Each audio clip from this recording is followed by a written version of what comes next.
back, walk forward, go for some fireballs, and try to like keep him grounded here. Yeah, as much as possible. And you know, this character, you know, being so good about walling people out with the buttons is really good because I feel like you have wallsy buttons for that corner pressure too as well. OD text the throw. Dual Kevin, we know that his defense is working out. I lied. OD DP applied to get some distance and the sun out and about. Finds a side switch. Punish counter cross up. DP OD does not want him to get that Blanca ball or Blanca Chan electrified. Oh, nice crossover. I kind of like how Flash Metro didn't want to do like the cross-cut Blanca ball because of course he is in burnouts, but now putting Dual Kevin into that wall splat, this is going to be really big damage, and that is going to close out for that first round over to Flash Metroid. Okay, Flash starting off a lot stronger than honestly I thought he would, considering how dominant Dual Kevin was. Again, he said he learned perfect parry slide against the fireball. Something we didn't really see previously is coming through in the clutch here for him to at least get some distance. Now caught up in the corner. How's that defense? Oh, it's real good. TK Blanca ball. You know, and I also really like how Flash Metro is utilizing the side switch as well, especially like he's like, oh, I'm kind of close to the corner and to the side switch, go back to mid screen here, and hopefully kind of like reset neutral. Great anti-air with that DP on that neutral jump. Yeah, with the stand fierce, so have the DP ready and steady. Lands a DP into right there, leading with these light punches. And Kevin will dump out what, beast mode right here, or will level 1 do it? Definitely beast mode because level 1 super wouldn't do a whole lot of damage, but that is going to close it out for that first or the second round there, because again, I always love the meter utilization because you want to use it, rebuild that meter into the next round, and hopefully get super 3 to close things out. Starts off with a crouching medium kick. I feel like this character's crouching medium kick and crouching medium punch buttons. I mean, you already know crouching medium punch is good. The crouching medium kick is good for if you try to catch him walking back, drive rush right after that. Here's level 2. Here should be Flash to kind of delete that gauge on block or get some pressure started. Also helps to avoid that corner. Gets these follow-ups after the Blanca ball. Look, Dual Kevin backing off. Well, so part of it. Oh, great patience from Dual Kevin. Yep, he just wants to wait to get that level 2 to kind of burn out. Now going for the back throw. Now that Flash Metro does not have level 2 super. Dual Kevin sitting almost at burnt out, but going for the DP. He does not want to get burnt out just yet. Dual Kevin going for the sneaky crouching medium punch. That's huge, but no level 3 super. We're gonna go into level 2 super. This is a home run, but just one more hit, and that's gonna be it for Dual Kevin. He's back dash. He's out of there. He's in burnout. Wake up super can be battle. So we go for meaty stand fierce into activation. Side switch still gets hit. Make Dual Kevin with the first W. Okay.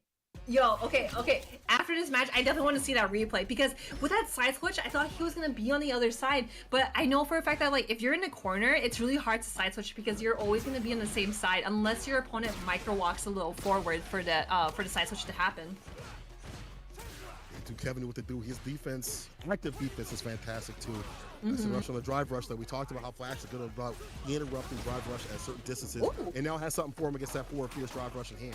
OD Blanca ball finds the side switch as you pointed out. He's out of the corner. Yep, I kind of like how Dual Kevin was able to kind of like use the fireball. Like he doesn't want to spam it too much because again, you know, Flash Metroid has tools to kind of like walk around it, block a ball around it, but Dual Kevin wants to utilize it in a way where he's like just doing it 1 or 2 times. Okay, parry. Yep. Again, like if you're just blocking those hits, you're just giving out free drive meter. Yeah, you have to put some variance with the buttons. It's hard, but we already seen Flash deal with that with the perfect parry. So now Dual Kevin gets in. CQCUC. Close is personal. I lied. Backing off. But see, that's the problem. I feel like you got to stay in as much as you can against this character because he has already punished your fireballs. But big punish right here from Dual Kevin. Dumping out all the bar necessary to get the victory. He's up a game and a round. There hasn't been a reset yet. It's looking darker and darker for Flash. He's got to find some adjustments soon. Nice try reversal, especially seeing or blocking the low forward because I know for a fact that Luke wants to get some you know, plus situations, but Dual Kevin does not care about the drive reversal, gets what he wanted earlier.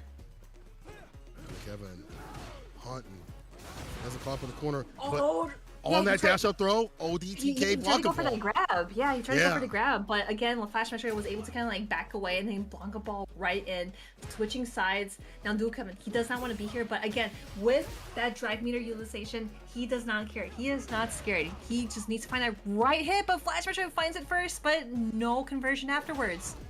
Not a big one. Blanca nail at that distance finds a level 2. Yeah, lift off to put him down.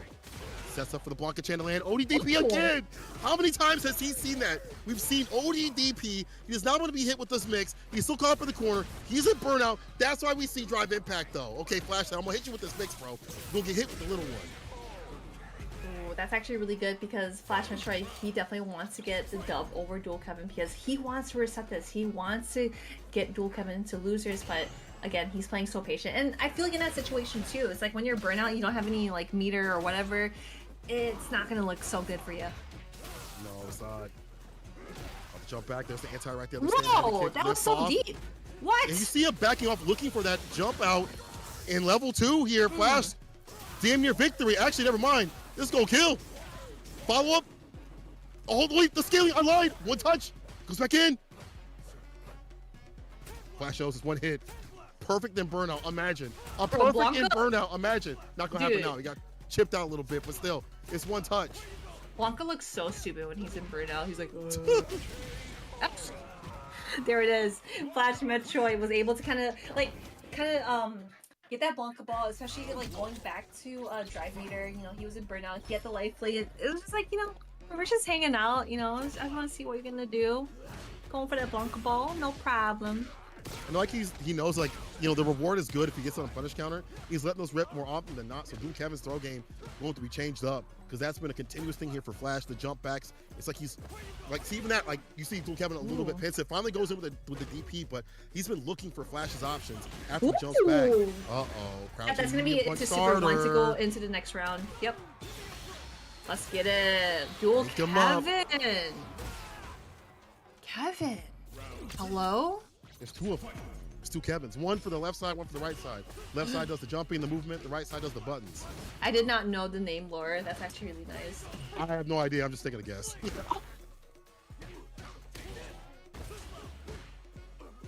duality of Kevins. The crouching immediate punish counter fireball. DP follow-up. Yeah, frame kill gets another throw. Oh no, things are adding up. Drive impact. Wow, just raw. What if Flash would have reacted though? Kevin says, you didn't react it just like that. It's beast mode, baby. Perfect. The double perfect. I didn't even notice that. Dude, double PP, double penetration. That's what I'm talking about. This is Dual Kevin's highlight, going 2-1 over Flash Metroid. He really wants to close this out. He wants that spot at Capcom Cup 10. He wants to be in Hollywood. This is the moment for him, but Flash Metroid, we can't count him out yet. I know that he is in losers, but he can definitely bring it back over like 5 wins to reset the bracket. Can he do it? We'll see. Can he hit that top spot? It's like, we'll whip punish, but the drive rush is good here for Flash. Dual Kevin's dominance. It's hard to deal with them. Okay, there we go. Perfect parry. Inside is back on the menu. That means Dual Kevin has to switch up his fireball timings, his button timings too as well, his jump ins. I don't know what that was. Oh, okay, he saw that parry, going for the grab, and going for another one because he wants to mess with this mental. Backing away though, Flash Metroid jumps away because he does not want to deal with any other guessy wessies here. Guessy wessies? You know, I ain't gonna say the rest of it. Anyway, Dual Kevin taking that trade, he's got the lead. Fireball pressure again. He's slipping the OD if need be. I wonder if he can go for OD fireball against the Blanca nail. Finds the impact. It's a wrap, bro. The charge up. Mink him up. Mink. Set point. Tournament point. Dual Kevin from winner's side. Can he make it into Capcom Cup? Oh my gosh, going for the parry out from the get-go. Tries to go for another grab. You know, we did see that instance where he did 2 grabs afterwards.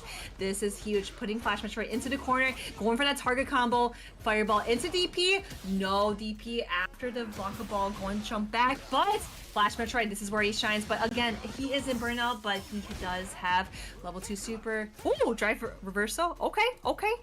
First time we saw that too, actually, from Dual Kevin. Backs him up a bit. Does have to deal with that plus range situation. No! It had to have been a fireball. He whips the DP. Nice call for that corner carry. This is getting scary. Careful of the Blanca chain. We talked about that defense. Try to get that drive impact. Flash is back with bar. Immediate level 3. Dual Kevin with the reactions. He's going to Capcom Cup. Dual Kevin is your champion of the Mid-Plus World Warrior Tournaments. He's going on to Capcom Cup. 決勝グランドファイナルは DJ ミラーになってしまった。一触即発、何が起きるかわからない超高火力同士。さあ開幕どう動くか、そこから注目していきましょう。デフォルトがフード。はいはい。左側、この黄色と緑がフード、そしてピンクと黒が山口。やっぱりライン上げてるのは山ですよね。そうですね、空対空が一つ見えたが、わー来たー。やっぱこれだ。強エアスラッシャー安全ではない。そうですね。フードが先に大ダメージ、画面端も近いが山口がここで押し返していくか。ラッシュを見せて、お高いおお、ジョス君の反撃だとさらにラッシュが当たる。さあしかし、あ危ない。痛いこれは。当たったか。フードのチャンスになる。しかし、うわー、つながる。カウンターうますぎる。弱形から強を打っちゃいましたね。はい。確かに。まずはフード。コース中距離。さあローリングそこ一つ前に出るか。しかし上から投げを下入れでやればね、たまりはすると思うんですけど、間に合わなかったか。ラッシュからマシンガンアッパーまでフード。これで画面端を取った。ゲージがあるんでもう。うわー、早投げだ。さあ待ってあ、強くだった。ないが。さあオディからパリしている。怖い。よーっとヒヤリとしたファンキースライサーヒットしていたがノーマル。レベル2以上あればね、玉抜けもできるんで、OD 玉とかもちょっと打ちづらくなります。投げ最終形投げ。本当に。うわー。出なかったか。スラッシャー2つ目。いやこれおそらく今の多分 SS2 じゃないですかね。立ち込まし出てたんで、どこで入力していたか出なかった。止めている。1試合目はフード。さあ飲まれた方が一気にやられると。さあどちらが先に流れをつかむか。さあこれ画面端になる。うわー、無敵技。下が追ってきた。そしてバードも近い。さあ山口が防戦一方のこの状況で手が通りまくる。フードが読み勝っている。これうわから投げけない。よっここで中断。さあ山口苦しくなった。フードはどうする。うわー、でインパクトか。やはり半歩先に行ってるのはフードか。崩しも見てガードされても画面勝ちと。もしかしたらインパクトで返されてもっていう体力だったかもしれないですね。微妙でしたけども。上大からじゃん。ジャンプ手前。さあここ取るともうフードが一気にリーチをかけてしまう。かなり制圧しますね。そうですね、山口としてはこの内容もそうですが、とにかくラウンドを取らなければいけないという状況。勝利を3試合選手。ラストパリからオーディ。さあ置いてある。決めるか。わパリからのオーディジャックナイフ。ー、しかもまたフード3本 SE で溜まっているというところで、これバード覚悟でいったか。ただもうワンタッチがない。危ない。多いと判断したかな。そうですね、先端だと使うんですよね、SSD が。わ、これ追えないな。そうですね、山口としては無理はできない。SS3 のねコマンドがやっぱり竜巻2回のコマンドなんで、はい、非常に守りやすいんですよね。硬いやると。さあこの後こじ開けている。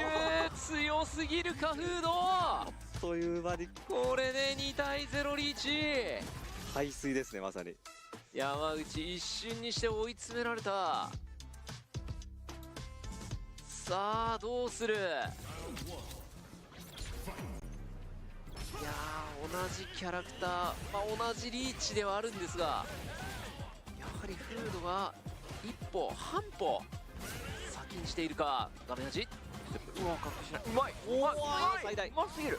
そこからさあ山口がいい形を作った。出てますね。さあ得意の上はしっかりおお、ラッシュ前から打ち落としてのパーフェクト。さあ前に出る。いやーオーディロスクールの好きですね。すぎる。画面端まで近づいてしまった。耐久しっかり。投げまたもやフードのペースになるか。押し返したい。うおますぎる。追っていく。バックジャンプでも届くんですね。確かにリーチがね長いですからね。来た。ここから来た。さあドライブゲージを回復したい時間。ここではフィースライシュね。ゲージは2つあるがしっかりと音ゲーですね。倒しきりまでこれでリーチはフード。さあ無傷のまま優勝を手にするか相打ち。これ絶対失うからフルコン入るコンボある。いやーここもラッシュを切り返している。もう画面端だ。どうする山口。3ゲージある。おダッシュどうした。プラスからのさあ来たサタデーナイト。とりあえず1本落ち着くためにも1本。たださあフードまだバードしていない。そして当たって体育しっかり。のぎがうまいんですよね。さあ画面端きつい。守りながらさあ気づけばドライブ回復。怖い怖い。もう中で D サルですからね。そうですね。体力リードもフードの状況。攻めるしかない。山口フードは逃げちゃうぞ。怖い。スキルうわー危ない危ない。これねいかがでした。来た。これは出ないさあ山口ゲージ1本。危ない。マジかー。相打ちから追撃しっかり。いやそのジャンプに狭き門そこで渡ってみせた。 What's up, everybody? It's that time of year. Now, I'm not talking about the holidays. I'm not talking about whatever we got going on at home, but it's time where you get to see all the hard work for players around the world pay off as we have all the Capcom Cup qualifiers trickle in through the World Warrior program and the conclusion of the CPT season. Rob, we got a lot to talk about, man. There's been a lot of qualifiers since the last time we recorded this show. Like we mentioned last time, we said it's about to go down. Tune into the action across the world, and we have like 10 new qualifiers to talk about since the last time we recorded this, and tons of hype matches. So where do we even begin? Where on the globe are you taking us, Rob? Bro, you know what? We're starting out in North America, but not the States. We're actually going up north to Canada on the east side of things. Joe Ume Rogan qualifies again. Listen, that guy's his level of skill, the way that he has improved over the years. I remember, I know you remember clearly with that Akuma. At some point, he just would jump all the time, you know what I mean? He would never back down from a challenge. He was willing to money match anyone. He's willing to have beef sets and all that, which was fire. He was willing to entertain people. But his level of play, his skill, I always will say with Joe Umarogan, man, I remember him playing in CEO, I want to say it was. He made top 8 at CEO. And he was just he's so confident. You know, like he does not waver, even if he's playing against somebody who has a bigger name or anything like that. And now at this point, you can see that confidence actually pay off. It seems like he's been playing these big tournaments for years past what he actually has been doing. And I know that can serve him extremely well actually in Capcom Cup. Because some people it's not just, you don't win Capcom Cup just off of skill, which he does have. You win Capcom Cup off of that other thing, off the intangibles, and Joe Rogan has that in spades, bro. So that's what he's doing over there in Canada East, godlike.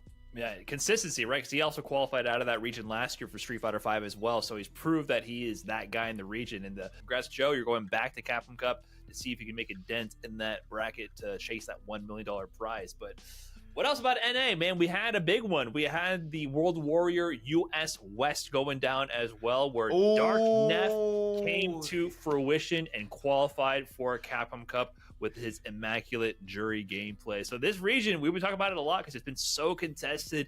You know, Snake Eyes won in spectacular fashion early in the season with the Zangief over Reynolds JP. And then we're talking about players like Chris T, who have been performing consistently across all the World Warrior and who didn't play. Chris T didn't play. Chris T missed every tournament this year. We're trying to celebrate success here, but Chris T's story is a little bit of a tragedy, right? He was unable to compete at EVO, unable to compete in the CPT qualifier, and the World Warrior was his shot to make it in. And he was very consistent, especially the first half of the season. But then, you know, a shadowy figure emerged, and Nephew started winning over Chris T those first place positions in the final World Warrior qualifiers. And then in the final event itself, you know, the tale repeats itself. Chris T ended up getting second to Nephew, and Nephew's just been looking so strong. I mean, look at his bracket. He had a 3-0 winners finals over Chris T. Grand finals, Chris T was making a big comeback to make it 3-2. Yeah, he was going for that reset. It just didn't quite happen, though. It was super close. So Nephew is excited to actually be in person for the first time competing for $1 million. So congratulations, Nephew. Well deserved, man. And you know, hey, we knocking out these NAs first. North America. Midwest. Let's go, Kev. What you talking about? My boy Dual Kevin been grinding for years, hustling, you know, putting in that pain, putting in that work. We've been talking about Dual Kevin as being like one of the best anti-errors in North America, Yes. free for a long time, and that has allowed his ground game to evolve to be so strong. And man, he was looking so sharp. Flash Metroid came in second with his Blanca play, but I love the way it finished too. It was that final charge, heavy knuckle with the multiple hits. Flash Metroid tries to DI through it, but he had saved the level 3 to cancel on reaction. Level 3, you know, when you have that definitive finish, it's not like a scramble where you're poking with the jabs. Yeah, it feels better. It was the play. He said it. He fell for the bait. He calculated it. He got to see the big life chip away when he knew he'd punch a ticket into Capcom Cup. So big congrats to Dual Kevin. Long time coming. Champion in other fighting games. Been grinding for years. Finally punches ticket into Capcom Cup when it matters the most. Yeah, man. So, you know, of course, now we need to take it outside. Let's take it outside of this continent. Let's go over to the east side, man. Over there, World Warrior Japan. Fudo, we need to test you for performance-enhancing drugs. When the last time we seen somebody dominate like this? Fudo is amazing, man. Like, absolutely ridiculous. Bro, what was that tweet with the statistics about what he's doing? Yeah, so we have Incross here. Actually compiled some interesting statistics about Fudo's recent performances, because in the first couple of World Warriors, it was a toss-up who was going to win in Japan because it's such a contested region, right? There had been very few players who repeated even top 8 success, but no repeat winners. But then Fudo goes on to win World Warrior Japan number 4, win number 5, and then be the number 1 seed for the regional final, and he wins that as well. And across all of those events, his win rate was 82% in games. And the final regional finals, he only dropped 1 game. I'm not talking about sets. I'm not talking about, you know, anything like that. Just one overall game in Japan. 82% win rate in Japan. In the most stacked events, and the most stacked of the most stacked events, right? The regional finals, the best there, and he won it in dominating fashion. So yeah, we got to figure out what's in those maracas, because I don't know, he shakes the maracas and he gets a power up that almost seems inhuman. So we got to figure out what's going on there. But Fudo is inarguably the most dominant player right now. I mean, whoever's the most dominant player in Japan, you have to look at as being the most dominant player. At least. Yeah, it's hard to compare because, you know, we have the international competition, people like Mena, and then, you know, Angry Bird even, and stuff. But I get your point. Like, as far as he is consistently playing against the highest level competition. Like, from the data we can extrapolate. It's unfair to draw conclusions because you don't have the cross pollination of many international players. Even though in what was it, CPT France, Mena outplaced Fudo. Neither of them ended up winning that event, but Fudo was there. I believe he got 7th or 5th place. So there's an argument to be made for Mena and other players, but man, it's tough to call. Bro, okay, look, now you know who I'm happy for, super happy for. I'm taking it over to France. Val Master. Because you remember at that offline, dude, he was so close. He played so godlike throughout that entire tournament. And then he was up 2-0 in winners finals and got reversed 3-0 by Chris Wong. Yes. So to be that close, and then he loses finals too, so he gets 3rd place. That just could snatch something out of your soul. You could lose a piece of you, man. Like, that could just snatch all your momentum. But Valmaster instead used that to just get even stronger, apparently, in the power up. And I'm pretty sure he ended up going up against Mr. Crimson in grand finals of World Warrior and ended up taking it. That's just phenomenal, man. He's one of the best players in the world. So Mr. Crimson also put him in losers as well. So he was back against the wall again. He had to clutch it out and get the reset over Mr. Crimson and win the next set. So to win 6 games against Mr. Crimson, you know, the Dawson player, player, right? Is there any argument about that? You're right. Is absolutely no small feat. So shout out to Valmaster for staying mentally strong and composed and getting that spot. And where are we going now? Should we head on down to Down Under to see how the boys are doing in Australia and Oceania? Because we have ROF qualifying for Capcom Cup, and it just feels right. You know, Travis Styles winning the CPT qualifier early in the season, ROF coming at the tail end with the World Warrior to win the regional finals over Travis Styles. Listen, if you guys don't know, the regional finals, he's trying to win. He's trying to win because there's good money. The regional finals for the World Warrior offers more prizing for all the placements, including first, than the actual CPT Premier. So if you see players entering who have already qualified, they're trying hard because there's a good chunk of change in pricing for these events. But ROF ended up taking over Travis Styles to qualify. So those two are like two peas in a pod. I don't know. It just feels like they have consistently been the international representatives out of Australia for a long time. And now they're both heading to Capcom Cup again, just like in 2022 with Street Fighter V. So it'll be interesting to see if they can make a deep run. And ROF, he's doing it with Farron on his JP. I love to see it. Outside of that, we had, of course, Big Bird. He just won Middle East. We seen DCQ cooking over there in China, qualifying for CPT, for Capcom Cup. And finally, of course, the man himself, Xian. Xian's been absolutely insane, you know, so he wins the World Warrior for Asia Southeast, and you got to expect it. We see what he's done at Street Fighter League. I think in general, Xian is stronger in 6 than he was in 5. Yeah, so Xian, I mean, he always had good results in Street Fighter V, Street Fighter 4 EVO champion, but yeah, in the later years, he wasn't quite establishing the same dominance that he had for so long. And in fact, in Capcom Cup 2022, he didn't qualify out of his region. We had, representing Singapore, we had Bravery and Brandon instead, who were the representatives from the region. So as much as I love seeing new talent rise up, I also love seeing legacy talent defend their position. So he is going to Capcom Cup. He's going to be representing Singapore once again. And he was previously one of the only people to attend like every Capcom Cup besides Luffy, who had that streak broken recently as well. So long time consistent contender in Capcom Cup, and he's back again to compete for the $1 million.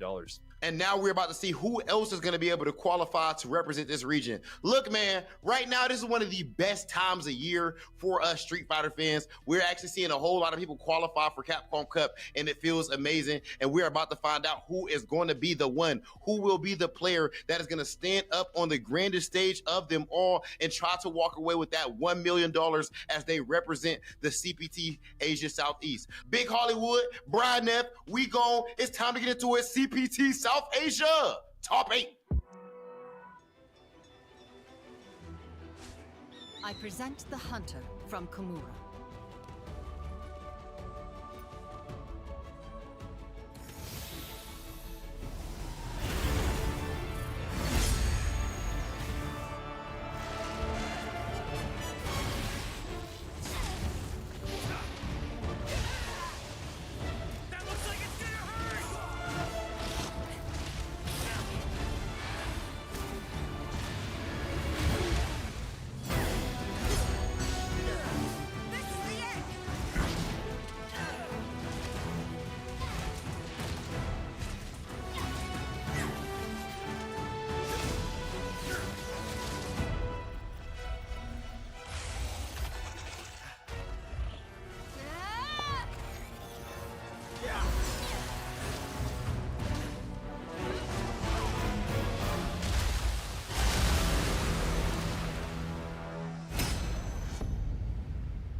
You're really making all of this by hand. Oh yeah, the avocados are hand mashed, the chips are hand tossed, and everything is made fresh. You make it fresh every day. Yes, every day. The Chipotle way is we make it fresh every day. Sounds delicious.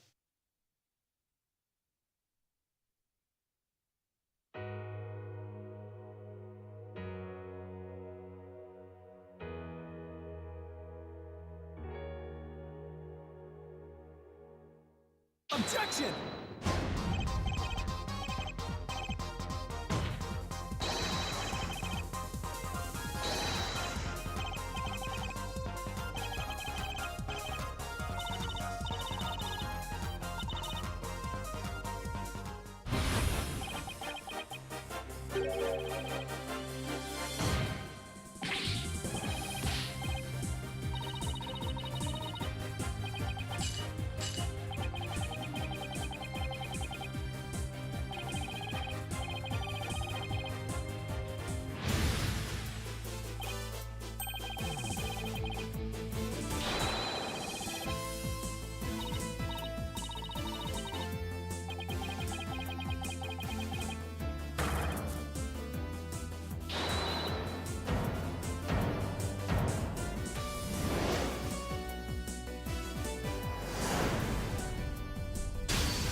He was obsessed, you see, with finding an appropriate vessel for this power. Fight with all your heart! We are supporting Capcom Cup 10 with a total prize pool of over $2 million. It's showtime, baby! Guano takes it over Idol! All right, you ready? You don't want to miss it! Let him cook! Look at the damage! Look at that damage! Now's not the time for jokes. Your two-time Capcom Cup champion! It's Mena RD!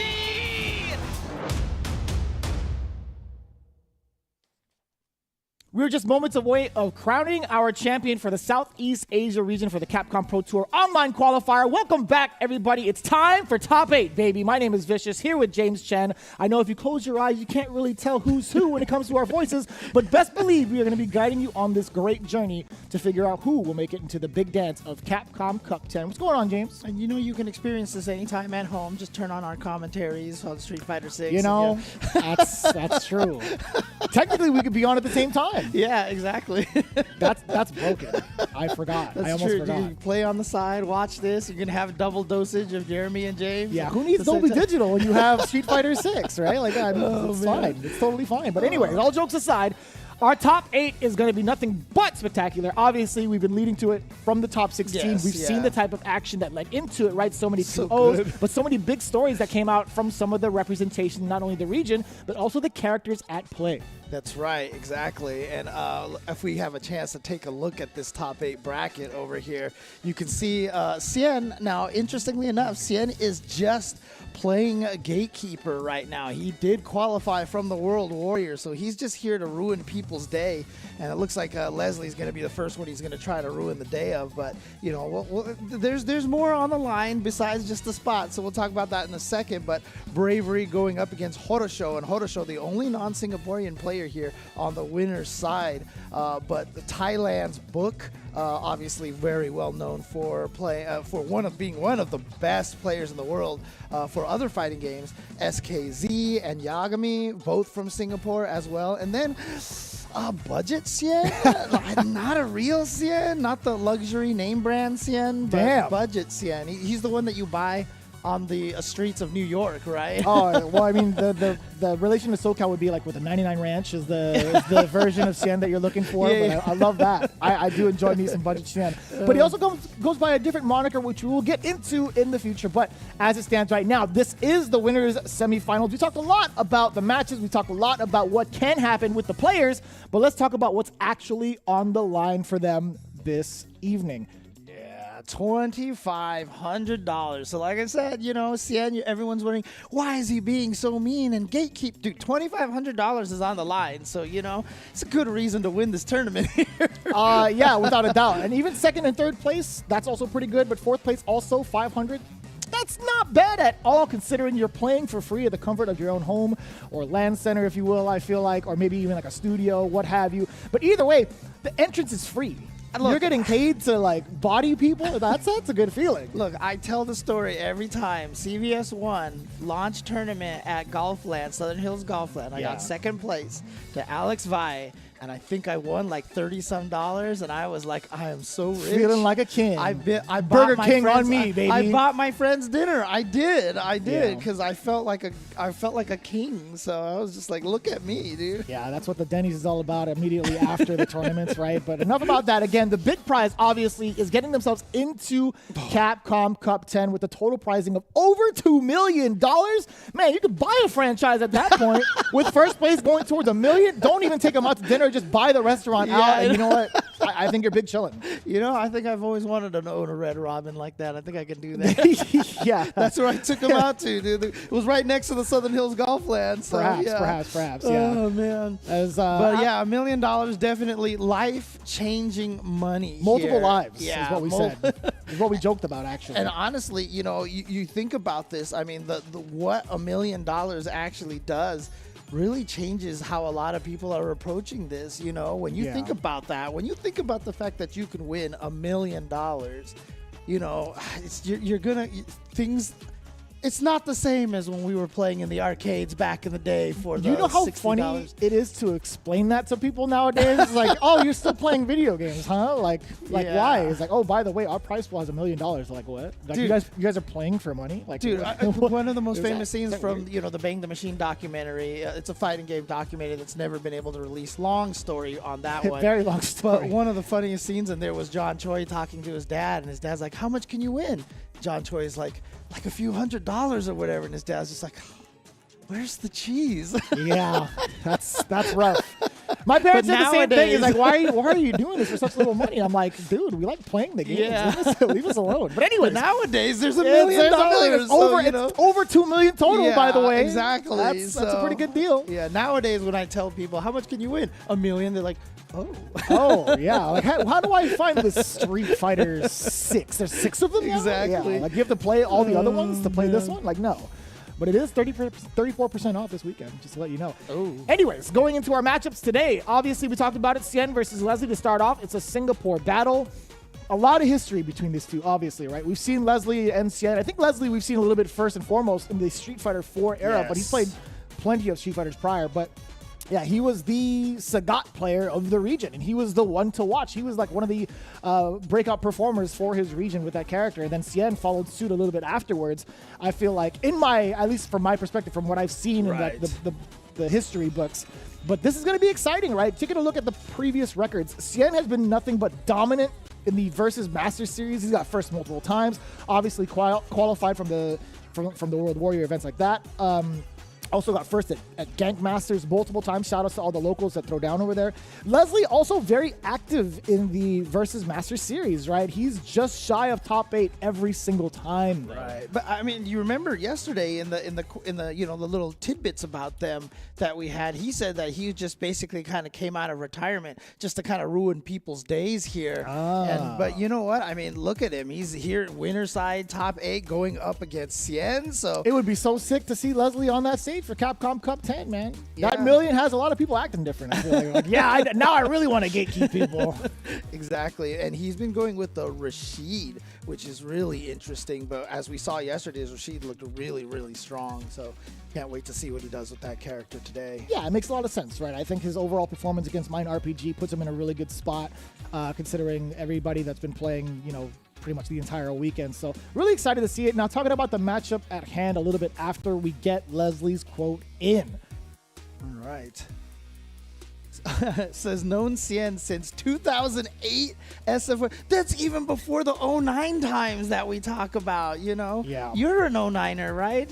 I mean, I guess so. Well, I guess so. 15 years later, still competing with each other. May the best man win, says May Leslie. the odds be ever in your favor. Yeah, that's a good one. It's a really touching quote. I feel like you've kept in touch with somebody and still see him in the same type of arena for so long, right? The online battling arena, or just even in person. Any Street Fighter related arena is so cool to say. It's like, man, you look back at it, it's like, how long have we been doing this now? Like. I think about it all the time. I mean, I can't even lie to you. Like, most of my best friends are from the fighting game community. Oh, thanks, James. You knew I was talking about you for sure, for sure. So, cheers to you guys. Here we go to game number 1, baby. Let the games begin. DJ and Rashid going at each other again. DJ, of course, a character who's been on. Has always. When the game first came out, everyone was talking about DJ and JP. Other characters started to kind of rear their, kind of pull up towards the front. JP stayed that way. DJ, for some reason, I felt like to some people fell a little bit, not because he got worse, but because other characters got better. Got developed. Yeah. But I think he's back at this point. I think most people are acknowledging that DJ is one of the strongest in the game. Some of the Asia regions, they see that DJ never left, baby. Yeah, that's the thing. Yeah. Exactly. What a backdash call out against the throw. And the side switch combo from the Just Cool, the OD version, I like that scenario. Now Cien gets to apply all the pressure, but it isn't until the OD spinning mixer comes out from Leslie. Now, that is a very expensive read if it doesn't pay off for him. That could have been dire, pretty much close to death. Considering how much damage they could both dish out. You see the little dead body push right there out when he's on the ground, just running at him. Look at this, Leslie just one hit away, trying to jab him to death here. Wow, what a time to actually try to counter poke for Cien. He didn't get anything, dude. If that If that just cool had actually hit with a punish counter, he would have won. I wonder if he was close enough to let a level 2 rip. Ooh, I'm not sure. No, I think it's too far. I genuinely think it's too far. But Leslie still on point with the anti-airs. Down and out, forward throw. That's a great time to set up Isar. Great Desert Storm. Here we go. Dude, Leslie is looking so strong right now with this Rashid. And again, another character that I think is slowly kind of becoming one of the characters to talk about, especially with Gotcha-kun winning the Singapore premiere. Yeah. Ooh, chase down. Turn afterwards. Letting the fiercest fly right after the crouching jab. What a time to counter poke with that button, too. Oh, no. Yeah, not going to let him charge up that whole entire fireball right there. That whirlwind. Ooh, the fake, and it was a parry right there, so we got a punish counter as well. Good 2,040 damage off of that throw. Is he going to kill off of these? No, he's going to frame kill. Oh, I don't know about all that. That had to be a niche shot safe jump. Yeah. But it's fine. He still gets to manage the lights. He does have enough in the drive gauge. Gets the rest of that combo. I like that. So that was a really scary shot, actually. Missing the input on the jump short. Or even maybe the up kick. What was fix, that? Right? Well, I don't know. I was looking at 2 you. Arabian Cyclones again. He dropped it. Leslie had dropped the combo 2 times over while you were looking. Oh no! I gotta stop looking at you, Jeremy. Look at this big level 3 damage as a result. Both players burnt out, but that jumping down light kick is active the entire jump, and so it's so good at sniping air to airs and still being an offensive threat. Thanks, Street Fighter 2. Yeah, that's what it is. Oh, that's fine. But he can still kick it back if he wanted to. Oh, he doesn't bother to, and I like that drive reversal. Oh, that could have been a punish. Whoa, this is so scary. He is burned out. He is burned out. It did put him in burnout. Oh, what? Hit. But look at this. Leslie is really not taking advantage of that burnout at all. He has not been able to get anything going. Instead, goes for the OD whirlwind to see if he could get through. Oh, boy, that so bad was so close to hitting him. He had to respect the cyclone, so I totally get Xian letting the OD rip. And he just got that, too, I feel like. No, not just got it, but he was holding on to that little bit of bar towards the end of it. Yeah, also remember, now that we are in the top 8, we are officially 3 out of 5 over here. So Xian needs to win 2 more games. Yeah. Oh, wow. Just went right under the standing heavy punch and did nothing. We got a counter hit, so Leslie just completely mistimed the meaty. Good block on the overhead. What a time to counter poke as well. Didn't get a lot out of it other than 2 jabs, but Xian's still in a very interesting position now. But he's in the... I thought he was going to be in the corner, but it was the back throw. That enemy throws me off every time. Yeah, I just like the fact that Leslie challenged the just cool. You rarely see that happen. And he did it by doing a rapid fire jab, too. Ow. One did a lot. And it's burned him out, too. Being able to chase your fireball with a dry rush is so powerful. Oh, is he? If you were sick, oh my god. Oh, you could have killed. Yeah, he had the level 1, but he's going to be able to do it anyway here with just the regular attacks. So here we go. Leslie taking the first round. I think he took the first round against Xian last time, though. What's the frame killer choice? The back heavy kick, huh? Forward throw, dash up, plus frames, drive rushes forward even after that. So fast. Especially the fireball fake into the throw in that situation. Oh, wasn't ready to punish that eagle spike. Those eagle spikes are like negative 789, I swear. 789, huh? Yeah, exactly. It was the first number that came out of my head. Not sure why. Oh, look at this burnout pressure. Gonna go into the level 3. Interesting here. Wants to put Xian on life support. And he's burned out. Can he find the drive impact? I don't know if he should, though. Especially with a level 2 and you jump out. Oh, boy. Xian actually is in kill mode. Okay. Yeah. Oh, that could have been it. Yeah, that could have been the level 3. Well, you know Leslie what? gives it to him anyway. And actually, that just means Xian doesn't have to spend a single bar to get that kill. Man. Oh. Being able to save money, he is now budget Xian. Nice overhead. Also being able to connect it. I like that. The OD just cool into the overhead, allowing him for this big opener against Leslie. Look at the damage, but more importantly, The drive gauge is getting slimmer and slimmer. Yep. You see the just go. Yeah, catching, can't neutral up in the corner there. Forward throw. Now, cross frames, forward throw. Tried to go for a shimmy right there. Leslie not falling for it. Again, like I said, Leslie's won the first round both times. Ooh, that was a scenario he could have traded off of. Off of that crouching medium punch. Oh, just the reactions, and you know what? Leslie's gonna do the same, but deeper. Damn! That's sick. That was nice. The fake up kick, the fake jackknife into the fierce. The way it looks, man, he is smoothing. I love the design of DJ in this game. I swear to you, man. He looks so damn cool. You know what? You know, anybody who's complaining about how strong DJ is right now, after Street Fighter 4, our man deserves a little love right now, bro. I do not care if I lose to DJ. I think overall the way they redesigned him, I think it's fine, man. Yeah, he's cool, bro. This poor guy, let him he live, suffered man. for 5 versions of Street. Well, yeah, 4 versions of Street Fighter 4, right? Let him live, brother. Yeah, let him do some work here. Oh, that's a huge jump. Yeah. I think that's gotten Leslie into trouble more often than not. That standing roundhouse does so much recovery. Not dead yet, but that fireball could have done it. It doesn't matter. The Sobot comes in hot. Like I said, Leslie won the first round, the last 2 games, and Sien just not even giving him that opportunity now. But maybe that's the key right here. Oh, never mind. Sien with the perfect parry. There's that diesel jet right there, just going right in there with the drive rush. It's so fast. 0 to 60 in a millisecond. Right. The fastest vehicle, and it's a man. Ooh, that could be huge. I just need the documentary now, and you can see DJ drive rushing across the Sahara plains, you know, baby. Like he just baby. Oh man! What a time to interrupt! Yeah, that Arabian Cyclone is not gonna lead to a true block string. This is more than enough. More than enough damage. Critical CA. art. Yeah, that's it right there. That's tough. That's actually super tough. Yeah, Leslie again, man. There's some big moments where he had some crucial drops. I think he could have made it a lot closer against Sien, but it's not to take away from him. I think he did a fine job. Kind of left it a little bit open-ended towards the end where he implemented some strings that were not true block strings going into Arabian Cyclone. You can't interrupt that. I got to see a lot of Sajam streams kind of like blow that tech up where, you know, you have to keep it to a certain degree where you have to do find a way to set up Arabian Cyclone safely and then do the grounded roll to keep yourself in a safe at least. But yeah, you can't really do that in a light string or even a medium string, really.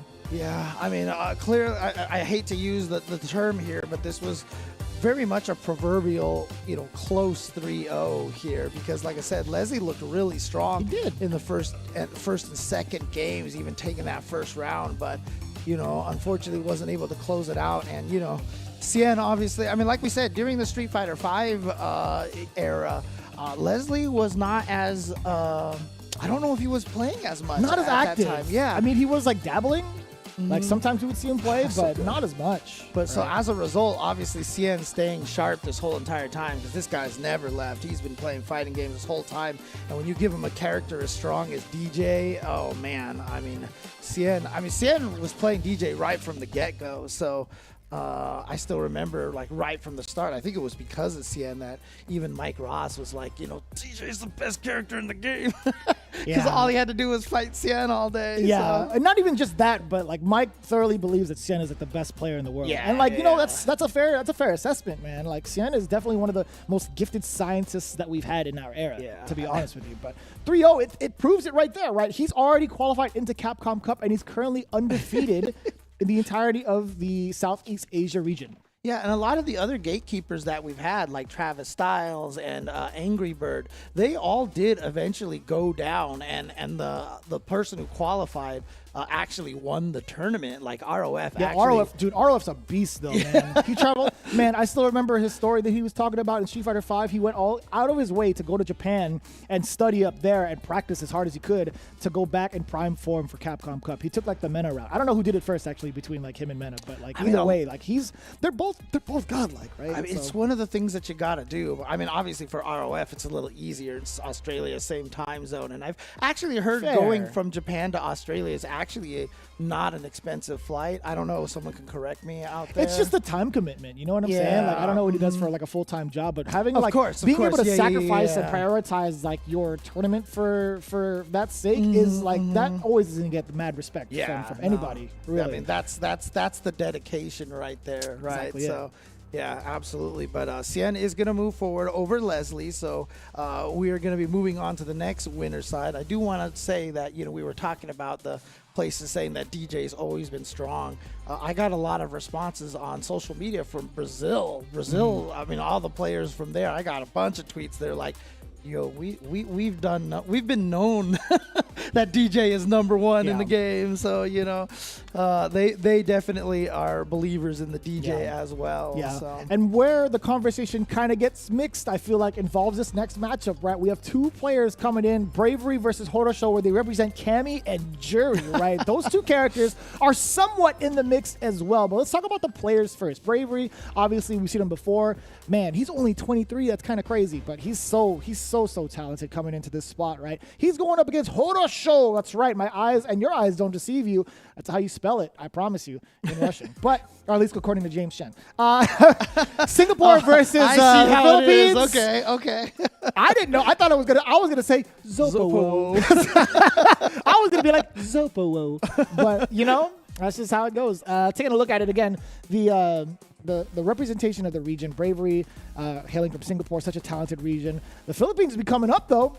Yeah, I mean, they've been coming up in a lot of other fighting games as well, but now in Street Fighter here, I feel like they're starting to have a strong representation. In fact, I believe we have 2 Filipino players here in the top 8. That's right. Yeah, the other one was Jed Potato. That's right. In the top 16, right? Yeah. Okay. So overall, when you take a look at their records, right, Bravery and Horosho, the only people that they've really fallen to is Cien. So whoever wins here, they have to do it again, like face off against Cien, right? And that comes from the record of watching Versus Masters like week in, week out. And Bravery, obviously, he's gotten second at his most recent placing. Horosho been doing the same thing. He's gotten like second and third multiple times over. He was like, I think he was like 3rd place in overall rankings for the World Warrior Series. Like he's a beast right now. He's so consistent, right? Bravery, I mean, he ended up being 7th place, but it was such a close call. Again, the only player that these two have ever lost to consistently was Cien, mostly.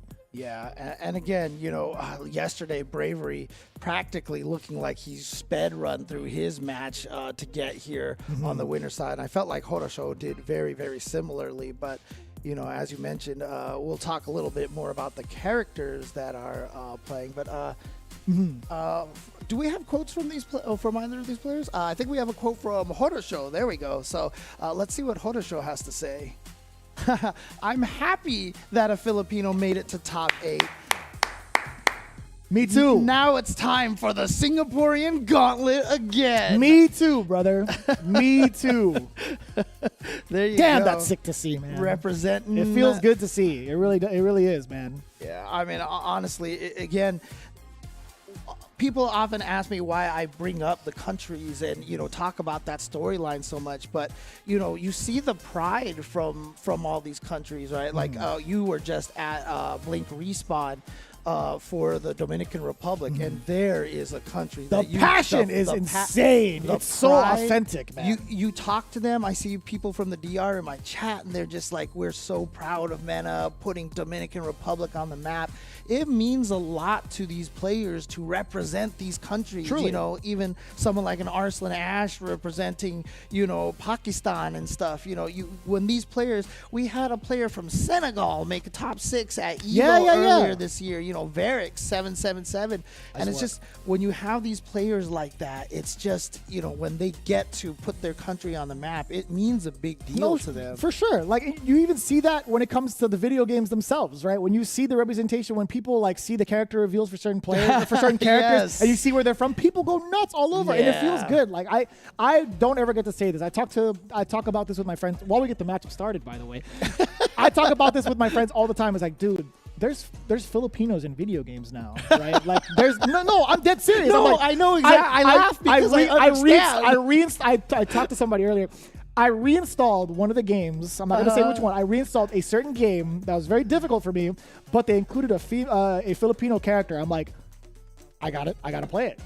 I got to play it. I got to try it out. And you know what's funny? The voice lines, when they throw in the Tagalog in there, I'm like, this is crazy. Oh, I'm geeking out. I'm man. like, this is crazy. Dude, representation matters, man. I'm telling you. Yeah. And, you know, a lot of people don't realize how much it means to a lot of people. And Yeah. so it's really cool to see that kind of situation, you know, in fighting games as well. Yeah. I mean, it's supposed to be World Warriors, right? So Yeah, and even chat goes nuts. Sometimes they'll throw down all the flags when they see like where they're from and where they're representing. You know, I love that for the chat as well. When you get to see somebody like from your region to be like up on the grand stage, it's like it's such a phenomenal feeling, right? It's like, damn, they could do that. Like, yo, you came from like the same area that I came from. Like, this is actually possible. I think that's very inspirational, man. Yeah, exactly. So, I mean, I'm really happy for Horosho talking about, you know, being able to represent the Philippines. You know, Yeah. I think that's Huge. really cool. Huge. But I mean, I guess we're still trying to set the matchup over here right now. So we can talk a little bit about the matchup. Well, not even necessarily the matchup, but the interesting journey that I feel like Cammy and Jury have been going on, right? I mean, when the game first dropped all the way back in June, it hasn't even been 5 months, 6 months, not even 6 months yet that this game has been out. It feels like it's been ages. To be fair, it's been a very fast journey in regards to like how the meta has been developed. Right? We've seen so many fluctuations of like character results, right? But Jury versus Cam, you talked about it. Jury, I feel like she's been in a weird spot. She's like on the radar, but like at the cusp of not being so, right? Yeah. Like she's good for sure. And Cammy is kind of the same thing because there's people of that. Yeah, and people will tell you that Cammy is like number 2 in the game. There's people out there who are like, oh my god, Cammy's so good. But the thing is, the results for both of these characters, I feel like, haven't been quite to the degree. Although I will say we did get another Jury qualifier. We'll talk about the World Warrior a little bit more later. Damn, bravery. But Bravery is showing, sorry, Cammy greater than Jury, and this is what Bravery does. He speed runs with his character. His pressure is so strong, and a lot of Cammy players are like that. Xiaobao, also from Taiwan, also has a speed running Cammy style of play. I mean, you could even see it later today. SKZ has that same similar style, right?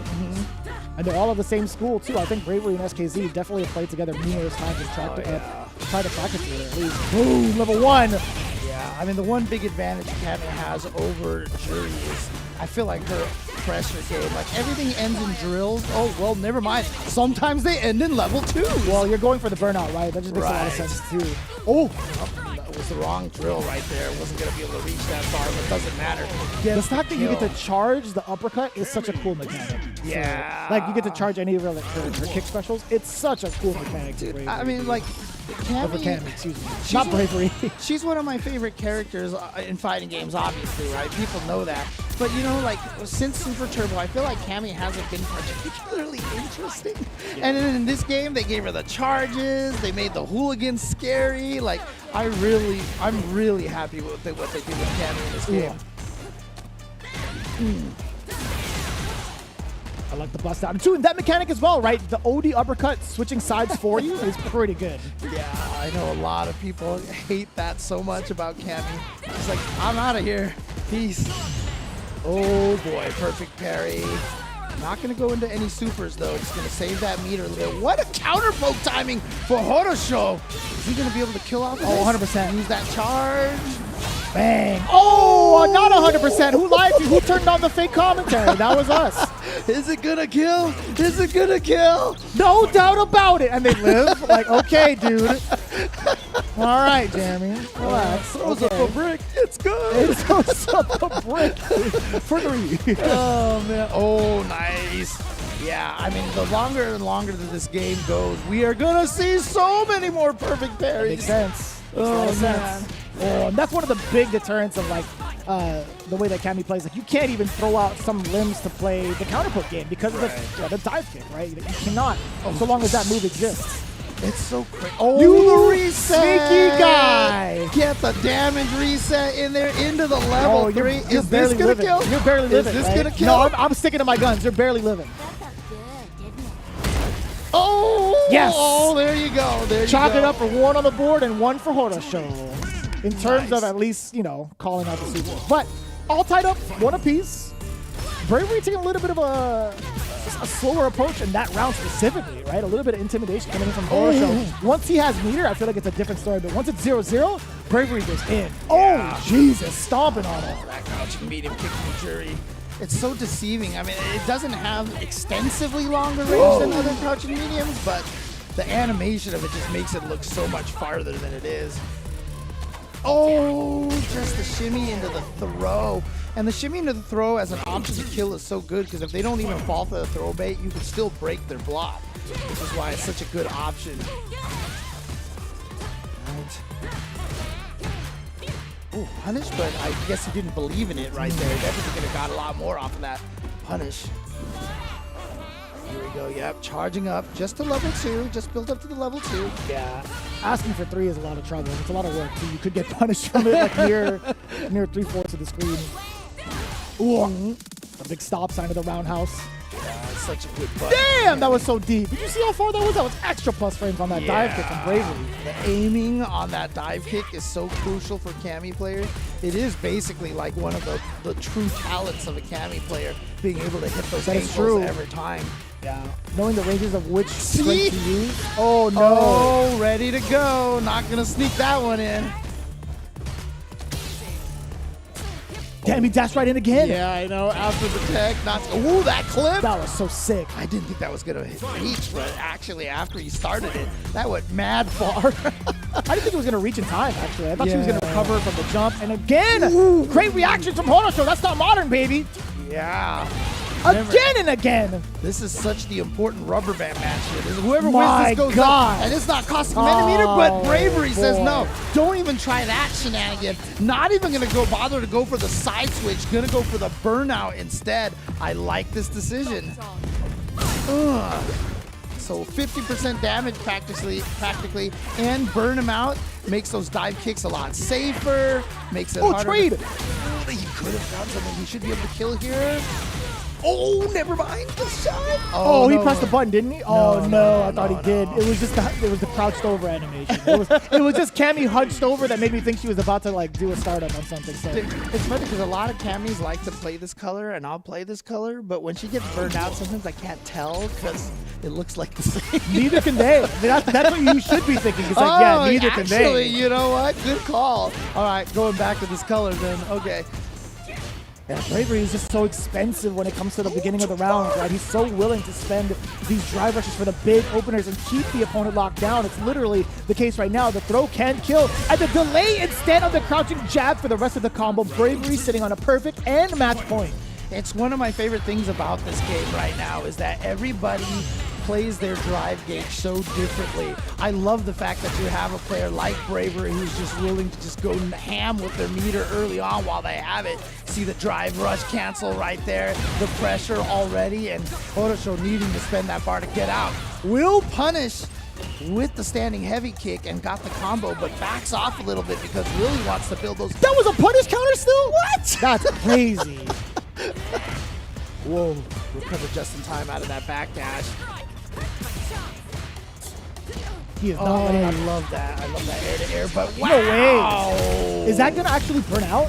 I think he has a little bit left. It's very hard to tell from this angle, but yeah, and it might have he been doesn't a succeed. Yeah, He's still alive, but that burns out right there. So that was a beautiful meaty drill, and there it is, Bravery putting in a vote into the argument of Cammy greater than Jury here, and that was a dominating performance by Bravery despite being 3-1. Horosho got that second game, but in the 3 games that Bravery won, it was just, I mean, floored, pedal to the metal, basically. Yeah. What scared me the most was what happens post level 3 with Cammy. I know she gets a drill that's meaty enough, but I think Horosho had meter in the tank as well to possibly rebuttal. If he had like made that appropriate read and gone for, you know, a reaction super, it might have been a different story because they were not too far in life. But you could see the kind of pace that Bravery wanted to play. Once it was 0-0, then funny enough, like once he gets the corner, it's so hard to get him off of you. But big ups to Horosho also for the defensive ends for using that perfect parry in the corner. I think this is the moment right here. So level 1, right? And then there was another moment, I think, where Bravery... Oh, no, it was a little bit later. My bad. Okay. But yeah, so aggressive. Again, I mean, one of the nice things about this is that Jury is a character who is has to be played very fundamentally on the ground, right? Yeah. A lot of footsies. And Cammy's dive kick ruins that. So, you know, in this particular matchup, it is tough for Jury because her crouching medium kick is such a powerful tool. I agree. But every single time you hit that button, that is a potential for getting dive kicked on. And that makes this match rough for Jury. Yeah, but Horosho, again, he was sitting on 2 bars towards the end of it. Even if he had spent 1 bar, get the punish counter, he still would have had like 1 left wall and burnout, which is always a good deal, right? You still have 1 way out of a guaranteed or like a threatening position from like the drive impact or something like that, right? So I think Horosho would have been in a good spot regardless, but Bravery, man, I loved how offensive he got as soon as the round started. As soon as he hears the bell, he is swinging, and I appreciate that. But his reward, he has to face off against somebody who's been his demon at Versus Masters and even Gank Masters as well. Yeah, it's going to be a real tough one in my opinion. But the interesting thing about this, though, is that Cien, obviously, we've already mentioned, already qualified. If Bravery can get to grand finals, and let's say Cien gets back there, or Bravery gets sent to losers and gets back to grand finals, he would actually be our first official Cammy into Capcom Cup. if he beats Cien in the winners finals, he makes it. Yeah, well, Granted, sorry, if Cien comes back. Sorry, excuse me, I keep forgetting about that, man. Don't worry about it. Well, Cien has 2 shots anyway. There's 1 up there and 1 down below with Budget Cien. We're going to get into that momentarily with losers side coming your way in just a bit, but I want to remind you all, you've been tuning into the Capcom Pro Tour. If you want to figure out where and when you can register, you know, we're pretty much 3/4 into the season, but what you want to do is be sure to register for France and Spain, Portugal, the whole 9. Be able to register now. CapcomProTour.com is where you need to go for all the details as to where and when to sign up.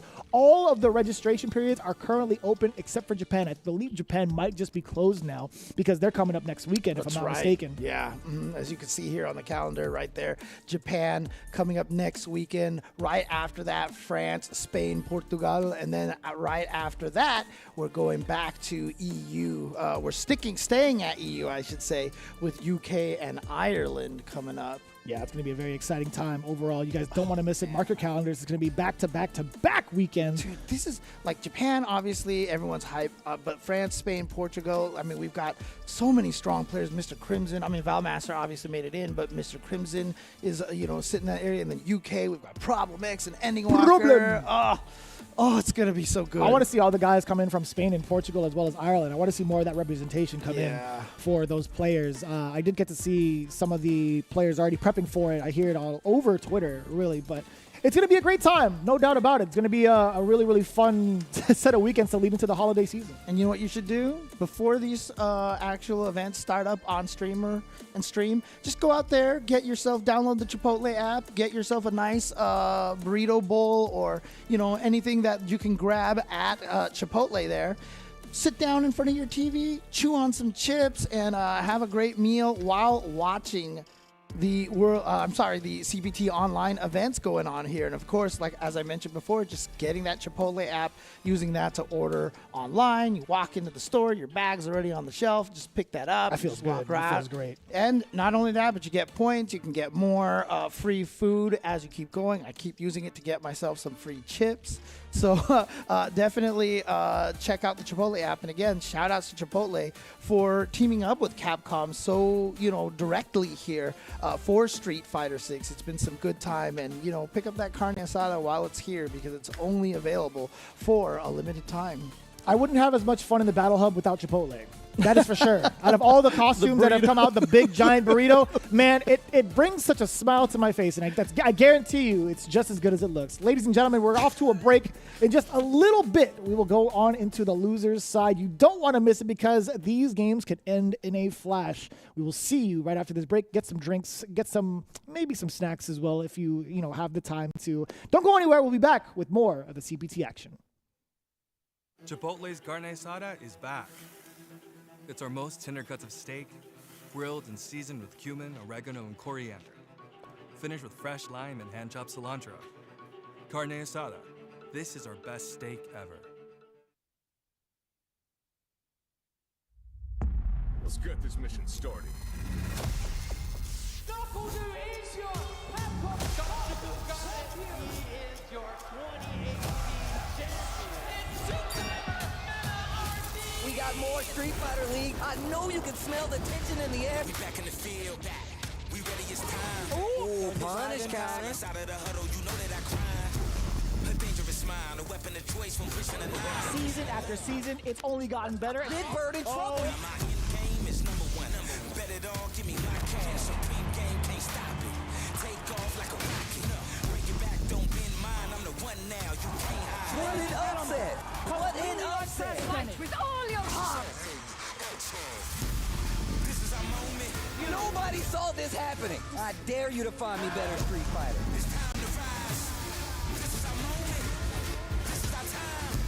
The time is now. It's time to rise. It's unprecedented and unpredictable. It only gets better. Or nothing. This is a different Chris CCH. I don't know who this young man is. Time to We ready whenever. The world is watching. The time is now. No other option. No other way. Play to win the way that we play. My man looks so happy. In front of the pack. Leading the way. It's time to reign. Angry Bird's momentum, his speed in general, is so hard to keep up. Been to the bottom, ain't nothing to fear. We running the game. NRD taking it down defensively and get the biggest sprint that we've seen thus far. This is the hardest season of Street Fighter League ever. Doing it for the time. History in the making. This is our moment. Yeah, this is our time. This kid is ridiculous. This kid is ridiculous. This is our moment. This is our time. He gives a kiss to the audience. I love that. With this full fight. Execute.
always see nothing, I just barely scratch the surface. Throw me in the rain, let me do my thing. That they hit me down, fight through the pain when I'm in the zone. I ain't never say much, but you see me up top.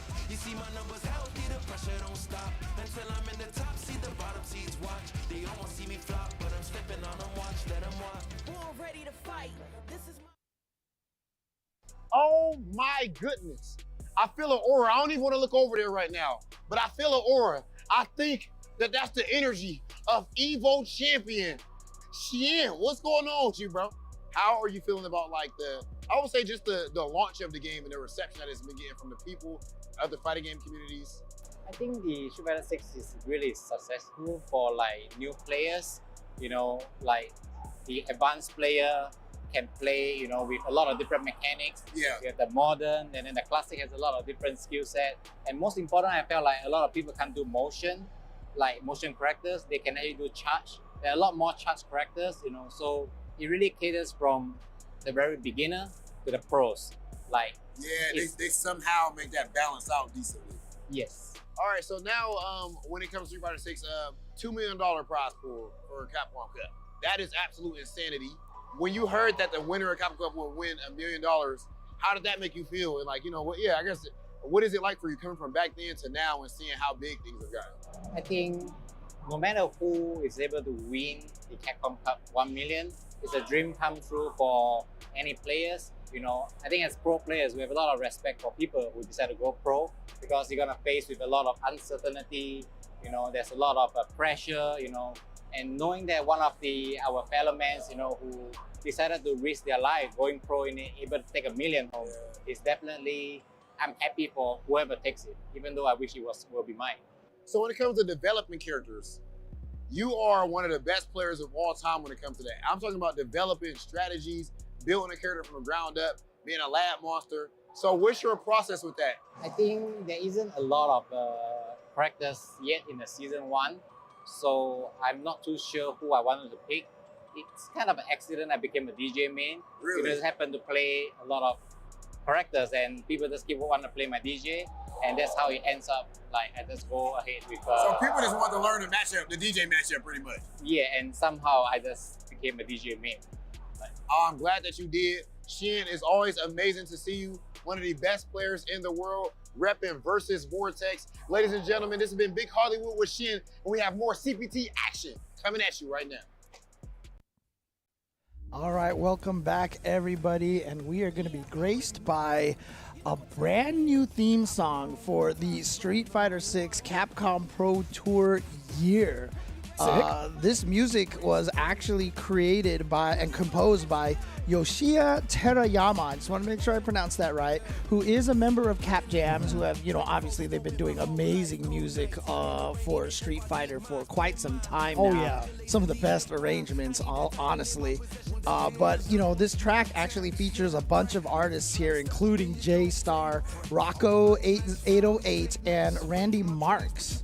So hopefully you guys will enjoy this new theme song for the Capcom Pro Tour. It is titled Legend, and it is available now. So as you can see right there, the official theme song of the CPT 2023. I'm glad you pointed the right way because I would have messed that up. I would have been like, that way? Oh, wait, my bad. Yeah, no, what's really interesting is that they put their entire like catalog, Cap Jams has, on streaming services. Yeah, I think it's been very convenient. Like if I'm just kind of cruising through work and I want to just like, you know, listen to some of the tracks, I'm like, you know, I want to see what's up here. I want to see like how much of like the arrangements they've made for certain games, and they do this for like a bunch of other games too. So it's really, really cool to hear and see all of their work. And I've been a big fan for a while, man. When they performed over at Evo Live, I was going in. I was going absolutely nuts. But it's really cool to get that collab too. It was confusing when they started doing the Teenage Mutant Ninja Turtles. Not for me, baby. I was confused, and then we figured out what was going on. Yeah, but it was really cool. Yeah, but also big shout outs to the artists involved. You know, J-Star, Rocco 808, and Randy Marks for throwing down some of the lyricism going into the beats as well. I think it's really, really cool to see that kind of talent really showcase in stuff like this as well. It's no easy feat, that is for sure. When it comes to like lyricism as well, I talk to Rob about this all the time. This guy's a freak. He's a battle rapper in his high school when he was in high school. Right? Oh, we saw it at Blink. He was a battle rapper over at Blink Respawn. Yeah, right? exactly. It is no easy feat to lay down like lines on the track. You know, I even talked to Yipes about this as well, man. His mental when it comes to like throwing down bars is hard, man. Or at least for some it's difficult. For him, it's just like you've heard my bars too, right? I mean, come on, you know. Bars behind prison, I feel like is what it was. You should be jailed for all of it. I'm kidding. I'm totally kidding. I did the dad joke in an insulting way. I'm sorry. I couldn't help it. I couldn't help it. I had some sort of bars there. It was a little mean. But no, I love your dad jokes. I just, you know, I'm like enough. Let's move. Okay, we're having some Street Fighter matches coming up here. Let's continue on. We're starting with the losers bracket over here. Your dad jokes are good. We're going to be moving on to SKZ going up against Book coming up here. And I'm going to be all serious for the rest of this game. Yeah. Listen, they're dad jokes from a cat dad, and I appreciate it. Yeah, no, absolutely. Just as potent. But Book as well, just as potent with his Ken play. He's been so dominant in the entire region. And, looking at his record overall, he's only lost to Chuan from the top 16. Right, yeah. That's how he ended up in losers in the first place. But he got fourth at Tiger Uppercut, trying to defend his home turf against all the invaders and all the JPs that you talked about yesterday. So Book, man. Also, the folks over at Tiger Uppercut, I see you. You're on the map for sure. You've been on the map for so long, and it's so cool to see you guys still throwing it down, especially for Street Fighter 6. We got our eyes on you for sure. But SKZ as well, he's the one actually that's been pretty fast with all of his matches. We've seen SKZ before, and the reason why he got sent to losers is that he lost to Yagami 1-2. So that's going to be interesting because if Yagami happens to surpass his matchup against Bud Tien, it might be a potential run back. Right? So they have that kind of potential to weave it in there, but it really depends on how Book performs. Now, I think overall SKZ's had a really dominant performance through his Street Fighter 6 career. I think he's been pretty consistent, at least over at Gank Masters. He got third place at his most recent one. So. Well, obviously, he's also really made a name for himself on Street Fighter 5 with that Seth, and really made a big mark on Street Fighter League when he showed up there as well. But interestingly enough, Book with the Ken, this is the only representative of that, that trifecta, that Luke, Ken, JP trifecta that we've been talking about for the past couple of months. Book is the last hope for those top tier characters. That is a wild thing to say. That is actually a wild thing to say. Especially, honestly, because Southeast Asia, I mean, we've talked about Tiger Uppercut. Remember, first, second, and third place in Tiger Uppercut was JP, JP, and JP. So, it's actually kind of surprising that, we don't have that JP representative here. It's definitely not a lack of players using that character. So I'm surprised that, we didn't have a strong JP player make it into this top 8. Yeah, I need to check them guys out over in Tiger Uppercut as well. It'd be so cool to see those guys play. But we're gonna see one of them play. At least it's gonna be Book going up against SKZ, who has a quote for us today coming into the competition. Let's take a look. Bring it on, Cien. He's not even looking at the competition. My man said, bring it on, Cien. Hey, watch this matchup. I want you to see what I'm gonna do to Book. He's gonna close it real quick. I want to see if that actually comes to fruition or if Book has something else to say, because also Book was feeling himself yesterday, right? He made some really, really hard reads against the Dial player. Jinko Yuki. It was Jinko Yuki. Yes. And it was actually pretty sick. And he put it out on Twitter. He's like, this is just one of the many clips I have. I'm like, that's what I'm talking about. Actually sick. It's so sick. Oh, man. He could make a book out of all those clips, I'm sure. I mean, nice. He's right here, officer. He's right. And he's definitely trying to book himself a spot in the top, I did the Ultra David. Whoa! that's how you got me feeling today. No, but I mean, honestly, remember yesterday SKZ said he was the janitor, right? He was going to clean up losers bracket, so he clearly believes that he's just going to make it all the way through and fight Cien in grand finals. That was sick. My man swept the low forward as a reaction. Yeah. It stays out there pretty long, actually. You can't really throw out the low forwards anymore in this current environment. I feel like a lot of players are really keen to punishing stuff like that. Yeah, and again, the funny thing, too, is that, as a Cammy player your whole entire life, you just know her sweep always has less range than her crouching medium kick. It's not true in this game. For the first time, her sweep actually has more range, which is why players like Punk use it for whiff punishing so much. But Book, jeez. I mean, Book is like, you know what? You shouldn't be looking at Cien. You should be looking at Book right here. I'm right in front of your face, man. He's like, you know what? Kids these days, they don't read enough books. They don't pay attention to enough books. Okay, that was good. All right. All right. There's something wrong with the youth nowadays is what it is, man. Exactly. Too much time on screens and not enough behind the pages, baby. Oh. But SKZ says, no free drive impacts for you. I've got my level 1 super, but you've mentioned, sometimes baiting out that resource a little bit. If you have a big enough of a lead. Oh, to the wall. No, he got hit. It was a combo. That's right. Oh, that's punishable. That's hugely punishable. What happened? I think he was supposed to try to cancel the first hit of that target combo, the heavy kick on the target combo into the dive kick. That's minus, but at least it's not punishable. But if you let it rock like that, you're like minus 10 or minus 12 or something like. It's something huge, and so Book was able to take advantage of that. Are you with the corner carry off of that opener? I don't know if that was a true safe jump setup, actually. It looked kind of high up there, but look, either way, backing off. He knows exactly when to let off the gas. The crouching jab coming in from SKZ as a counter poke, but it didn't lead to any of the momentum he wants. But this time it does, right? Again with the light barrages, checking the movement as well. Book is in dire trouble. Yeah, no, SKZ. Oh, well, you know what? Perfect pairing. We talked about this. No meter spent for Book to get that side switch and actually a decent chunk of damage at the same time. Oh, what? That was a whip punish. And he got the back throw into the corner, back into the corner. You tried to press him. Oh, no. Hey, that's totally fine for Book. Now, I mean, to be fair, those Jinrai loops in the corner, they're not as easy to time. They're not like auto time. You have to know the timing, and it's very easy to accidentally press the button late, and it makes it just so that nothing comes out. So it's not as straightforward as it looks. Whoa. Okay. That guess is so difficult, too. Especially after a block Dragon Lash. You can't let those fly anymore, right? SKZ has been caught in the lights numerous times over, and that's also a great call out against the low forward. Oh no, he had canceled, and that means that Book is gonna get a free punish from that from the air reset. Oh, perfect parry on the drive impact. Oh, but that was a combo again, so that's not gonna hit. Doesn't matter, just gets the media attack. SKZ getting around on the board.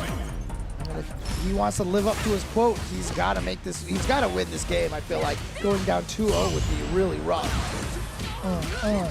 Sit him down. You gonna spend it? No, it's gonna be the uppercut instead. Drive rush forward, knocking on the door. An excellent tech from SKZ. That could have led to so much more in the corner, but I'm glad he stayed alive in this moment because now we get to see more of the neutral game. Or at least so we think. Oh, there we go. The drive. I don't see a lot of camis do that. The drive rush, crouching light kick, and the low strong after the throw. It's actually a really powerful sequence to have. Oh, that hit! Heck? Ow!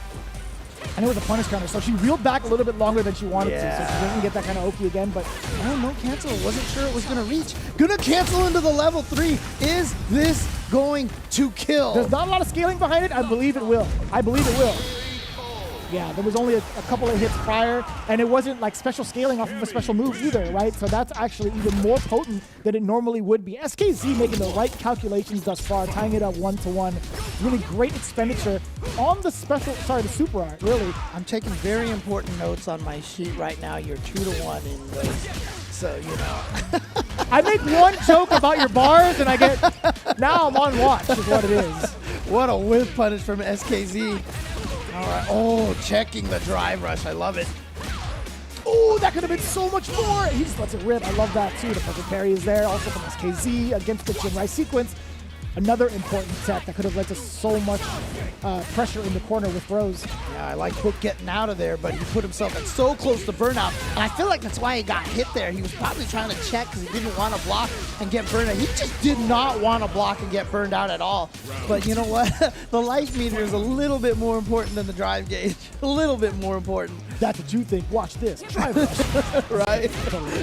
I agree. No, I agree. But I think the decision making is really, really great to see them micromanage either between going for the drive gauge to save it or like their life bar as well. It's a tough juggle what for a sure. Check. That was drive rush light punch, which was plus on block, but Book with the challenge anyway. But you're dead. I'm calling it right now. Yeah, that one. Yeah, that one. The tally. I'm not even putting tally it. That right one's now. Obvious. That one's too obvious. I didn't even have to ask the question.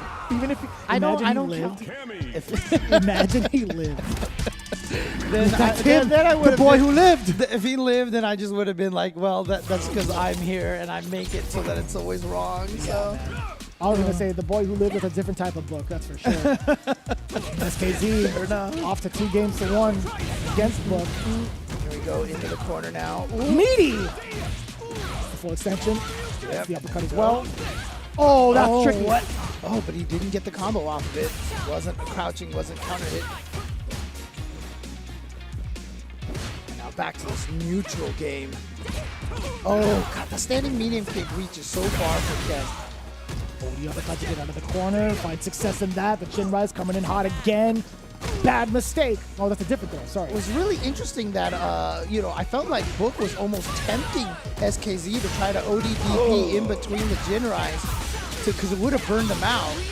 That's not going to kill, though. He didn't go for the level 2. He had a level 2. The reads from SKZ, and after that first game, which he went down, he has righted that ship right now. Look at this with the dive kick. He is trying to go through, rattle 3-0, 3 games in a row off on Book right now. Ooh, Jesus. I love the snap, the sound of that punish counter. Oh, air to air, that was so awkward. Hook didn't have a button for him. SKC back with the throw. Oh, that's gonna be huge. it's gonna be a link right there. And look at this corner carry. So he goes and fakes it that time, trying to bait out an ODDP. Didn't bait it out. And SKZ's gonna get the hit. He's gonna get the kill with the confirm into the level 3. SKZ 3-1 over Book. And like I said, it started strong for Book, but then SKZ everything just went his way afterwards. He made the adjustments. He knew what he needed to do, and then rattled off 3 games in a row. You see the way he's staring down Book here on the screen? Look at him. Yeah. He's giving him that eye right there. He was confident. He said, Cien, watch this. He was like, I'm going to do what it takes. But I will say, shout outs to Book, man. It's not easy to juggle multiple fighting games that are completely different in mechanic. And also just movement in general. Book is such a phenomenal player, man. I want to give the roses to the players that really put in the hard work to like dedicate themselves to something like a performance like Street Fighter, or performing well in Street Fighter, I should say. I think that's so hard to manage, but he made a lot of good calls, right? Like he's had the defensive looks to throw in some of those perfect parries, but I think what's really killed him is being overzealous with the drive impact. Like at some of the higher stages, you have to understand certain players will be ready for that at any moment's notice. Yeah, and honestly, being one of the best at one fighting game is hard enough as it is. Being one of the best at 2 fighting games at the same time. You're asking for trouble, man. I mean, I've often talked about, one of the most prolific fighting game players of all time, Tokido. It was an Evo. I remember I ran into him. He had like 7 medals hanging around his neck, and because he would just finish top 3 in like every single game. And now mostly just dedicates himself to one franchise, and that, of course, is Street Fighter. So, but if any given moment, if there's like multiple like franchises of Street Fighter, if it's multiple Street Fighter iterations actually in one tournament, best believe he's gonna enter. Oh yeah, if it's for not sure. like CBT related, he's gonna enter like all of it and get every single medal. Justin Wong is like the exact same. Yeah. I think Punk is the same as well. Even in modern era, Punk is exactly that. Actually, at every major he goes to, he'll enter multiple games and get like medals. And Chris G as well. Chris G is another one. He is a machine. He's a medal machine. He is. He's a medal machine. He likes the prizes more than anything else. He likes to collect them and see the prizes. Those are exclusive, like mad exclusive. Yeah. Like you're not gonna get that anywhere else on eBay. Yeah, but I'll tell you one thing though. I mean, one of the things that's almost exclusive in this tournament right now are these Singaporeans right now, because out of the 6 players that we have left, actually, I think we still have 7 players left at this point. Yes, that's right. But 4 of them are still from Singapore at this point, so they are definitely showing their stuff. So Horosho saying that he had to go through the Singapore army. He's definitely putting in that work. So yeah. Well, now it leads us to the next matchup coming up. One of the other representatives outside of Singapore, despite the name, coming in from Vietnam, it's Budget Cien versus Yagami. Yeah, and you know what? I do want to give a shout outs to Shiramizu. I'm sure a lot of you guys see a lot of his tweets. They get retweeted all the time. This guy retweets everything, puts out so much information. Yes. He put out notes that, Budget Cien has been playing for a long time. As you see, 41 years old, really made a name for himself in Street Fighter 4. Went by the handle of Simplistic, and with a capital K at the very end of it. But he switched himself to Budget Cien after watching Cien, and just was, it was kind of like a joke, basically. And interesting. That's what he's running with now. But yeah, he has been a strong player from Vietnam for quite some time since the Street Fighter 4 era. So without question, he is very much a veteran of the fighting game scene. No doubt. And he's already had very good accomplishments for himself leading into this CPT, right? If you look at his World Warrior events, he's got back-to-back 7th placements over at the Versus Masters series. And also, the only person he lost to was Jinko Yuki, who, Cien, his actual, the actual namesake, got revenge for him in the top 16. So that's a story in and of itself. How nice is that, right? That feels great. Yagami, we talk about his performance overall, top 16. He faced off against Bravery. It was a very, very close call. I think there was just one mishap that he had. But other than that, he's gotten 7th place over at Tiger Uppercut, representing himself really well with that Kimberly, which is very hard to do in my opinion. And then, of course, taking it down 2nd place at Manila Madness. Nice. Shout out to the folks over in Manila throwing down their local scene as well. Oh, yeah. And I talked about this. I'm really interested to see how this match is going to go because, me personally, I have a hard time fighting DJ. DJ is a character who overloads your mental stack because he just has 7,000 different fakes, and he's got a jumping down light kick, and he's got the drive rush, and he's got the drive impact. He's got so many ways to keep your brain confused. So I'm really curious to see how Yagami is going to go up against Budget Cien. But let's see what Budget Cien actually has to say about this matchup coming up. Budget Cien says, I hope this will be a motivation for the young generation of Vietnamese FGC to step out of their comfort zones. Last but not least, I'm coming for you, Cien. He's trying to take the name. I like that. I respect it a lot. No, I mean, like, the first part of the message, obviously, I think it's a huge deal for that representation, right? We talked about this earlier. We went for that entire dialogue about that. I think, you know, it's so good to see players like Budget Cien step up to the plate and find themselves on a platform like the CPT over in a top 8 scenario. I think that's super inspiring for sure. And then obviously the second part of that statement, it's like, you know, you gotta. You're calling for the big dogs, man. He's trying to pull the Zen. Remember, Zen, his online handle was fake Problem X, and he beat Zen, Problem X in the last chance qualifiers last year. So Budget Cien, Oh, that's plus. Oh, he knew it, so that's why he went for the perfect parry and the side switch right here and the empty low. All right, let's see, and this is where Kimberly has problems. Remember, she has literally no invul moves whatsoever, and her level 1 is a 12-frame startup level 1. I saw you look to this guy from the corner of my eye, and you said 12-frame startup. There was definitely an eye roll there somewhere. Oh, nice. What? Okay, interesting. I remember Yagami, right? Yagami goes for that Tatsu there. He doesn't even do jump strong into Tatsu, which is interesting. He just does the jump into straight up Tatsu. There's a lot of different things that she can do out of that jump, obviously. But interesting, I want to go home and research the frame data on that one. I want to see what the frame data is like on Oki for the knockdown advantage, really. And I want to see what the damage is like in comparison. But there's going to be a lot of damage here for sure. Yeah, based off of this punish counter. Set up the can. Oh, actually, he's going for the safe jump. Safe jump setup instead. Right. Yeah, okay. The cool thing about that is off of that, you have like 5 options as well. So, and that's the trickiest thing about Kimberly. You have to have all the branches. Do you kill here with level 3? I mean, he probably wants to because, he's going to go for the level 1. That's not going to kill it. Oh boy, Pixels. Nice call out, Yagami, man. He's what, 40 years old? I'm telling you, reactions have nothing to do with age, man. I'm telling you, you could stay sharp. You can definitely stay sharp, but look at this. Budget Cien spending the level 3 right away. And again, every time DJ hit, I feel like his level 3 does more damage than him. Oh, you might be dead. You actually might be dead. Yeah. Or at least close to it, right? Oh, yeah. A couple of mix-ups away. The back dash! Nice! And now he has the corner position. This is important. No! The air reset! The bane of so many players' existences. Yeah, that's a nice call out too from Cien. I think that was just Budget Cien. I think that was just very unlucky for Yagami. I mean, you know what? Since he's the Budget Cien, we can call him B Cien, right? Because Cien is A Cien and Budget Cien is B Cien. You know, I'm gonna see my way out of this conversation and talk about Yagami putting the bus down. What? That was sick! I've never seen a Kimberly go for that before. That was disgusting. Yeah, and even if it's blocked, it's safe on block when you do the Tatsu that low, but I have never seen... That's crazy! That was hype, dude. That was actually insane. Yo, my eyes are open. Yeah. That's crazy. Boy, checking the drive rushes. And honestly, Kimberly has one of the better drive rushes as well, so both of these players doing great jobs checking each other's drive rushes so far. Oh, empty low. You're so tricky. Level 3 incoming. This is going to be so difficult, right? Yagami has a round advantage. He's going to have the life advantage now, and he gets to work with so much off of this buff. He gets Oki as well. Oh, to the other side, really?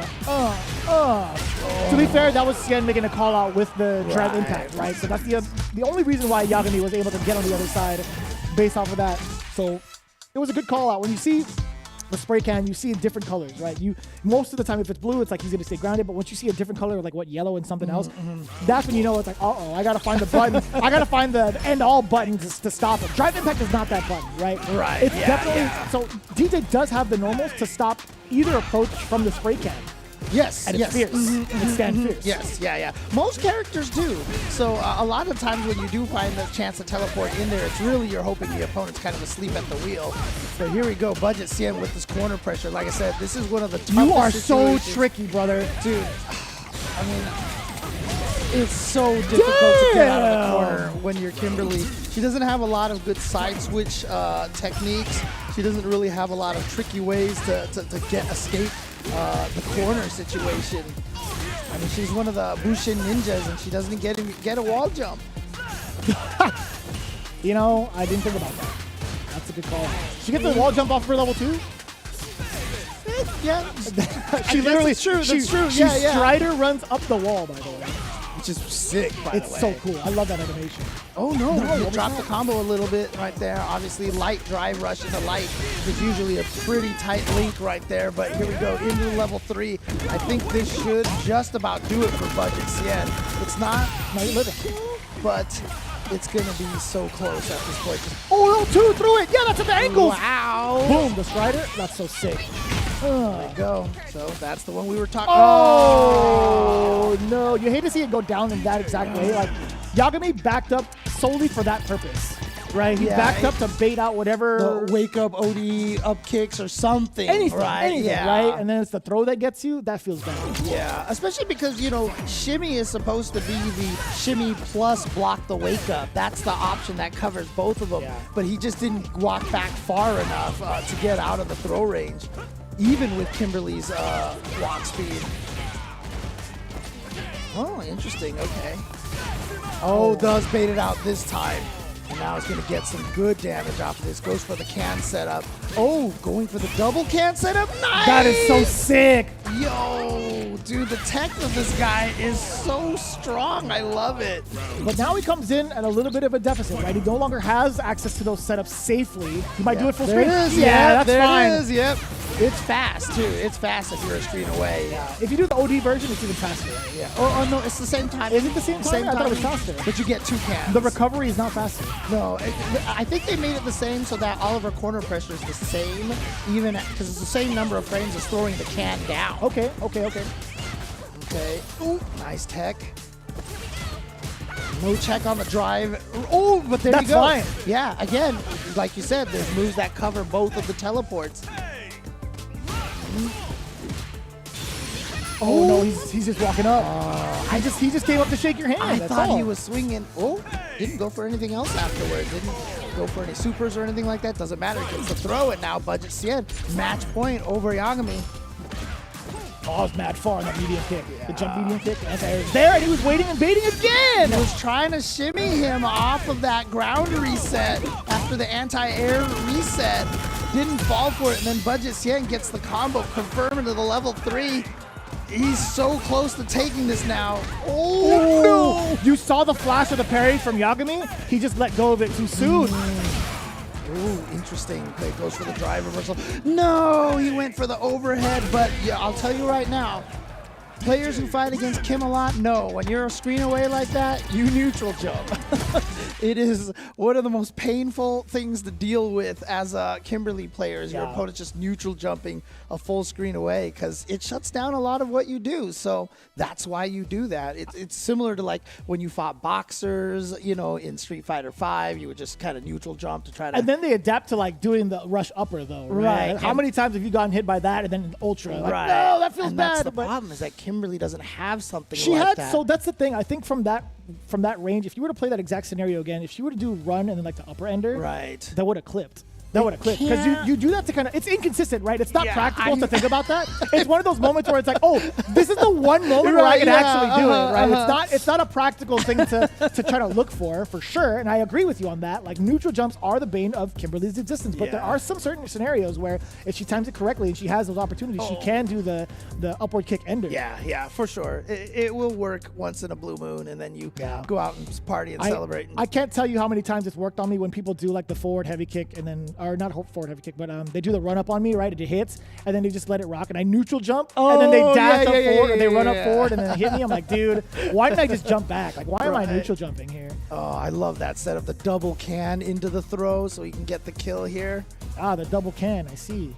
It's so cool, man. I really that right there. See, you know what I'm saying? That could have worked. I think that could have worked. I might have been too slow on the startup, but I'm not sure. I'm not sure. Right. You might be right. Unfortunately, that does mean that Yagami is out of the tournament, though. Again, he is a veteran of the scene, and I mean, and a pastor. By the way, hey, big inspirational play from Yagami overall, man. I gotta say, like, being at the age of like 40 and above and still performing it the way you do, dude, you are mad good. Like, getting into this top 8, and like he was from the winner's side of top 16. So like, if you're listening to this, Yagami, man, you are mad impressive. So like, big ups to you.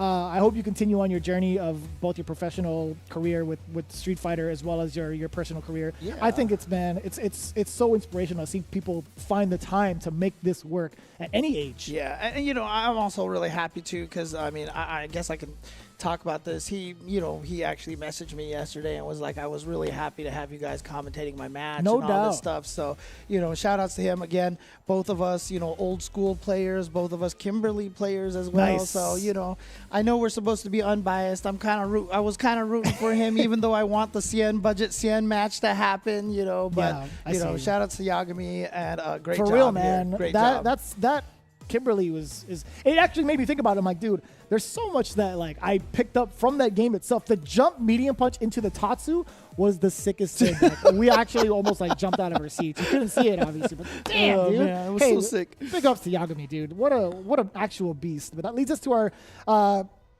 remaining 4 already.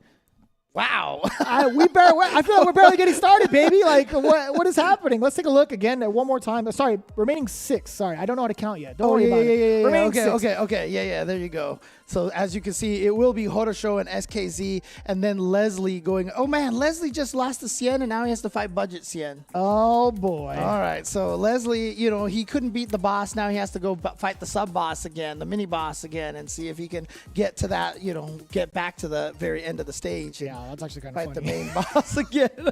But again, you know, I want to remind everybody that this weekend as well, we have been having World Warrior qualifications all over the place. Crazy. And shout outs to a lot of the resources out there. I know the resource that I use was from Super Yan. We've mentioned Incross has a resource out there for spreadsheets as well. But from Asia East for the World Warrior, we've had Uma327 from Taiwan.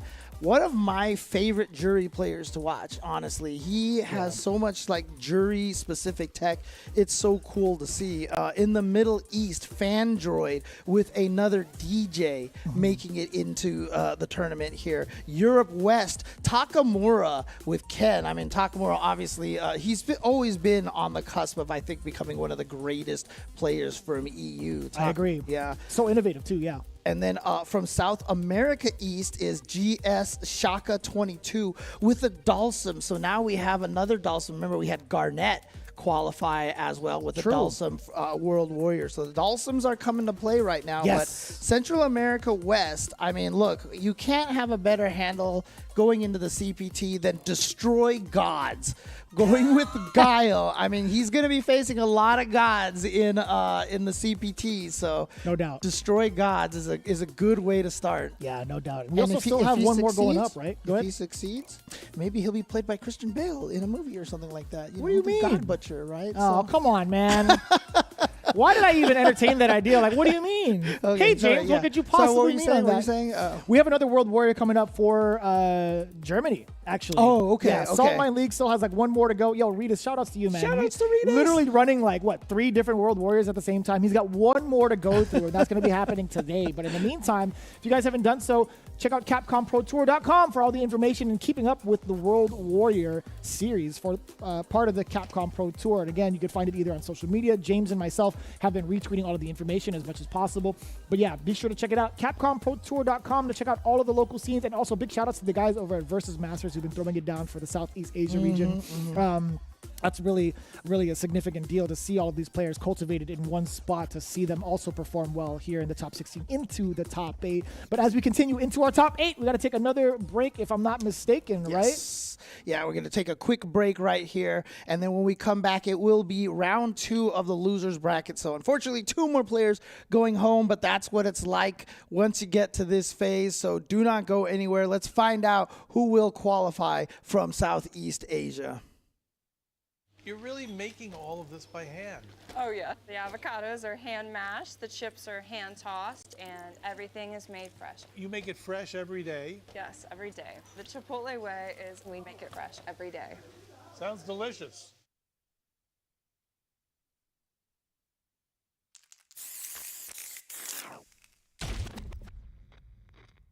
Time to work, time to work. When inhaled, coriamyrtin blocks the gamma-aminobutyric acid receptors in the central nervous system, causing spasmodic muscle contractions. Master, it's a work of art! It's perfect! What to do with you now? So, shall we put him out of his misery?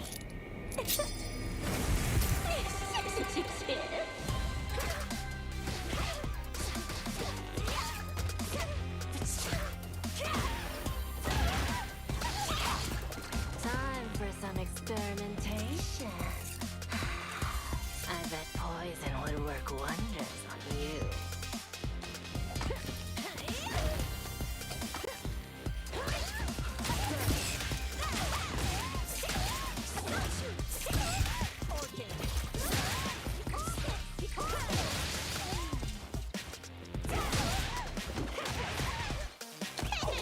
I wouldn't move if I were you.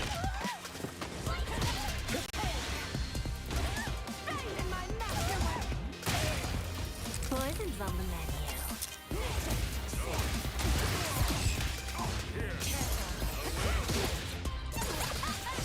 I'm finished with you.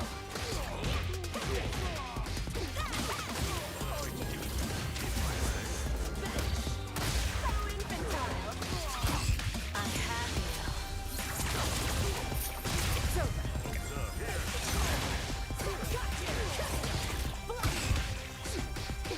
My own death. Let's do now. Here, there, then here, and my magnum opus! Is my poison kicking in?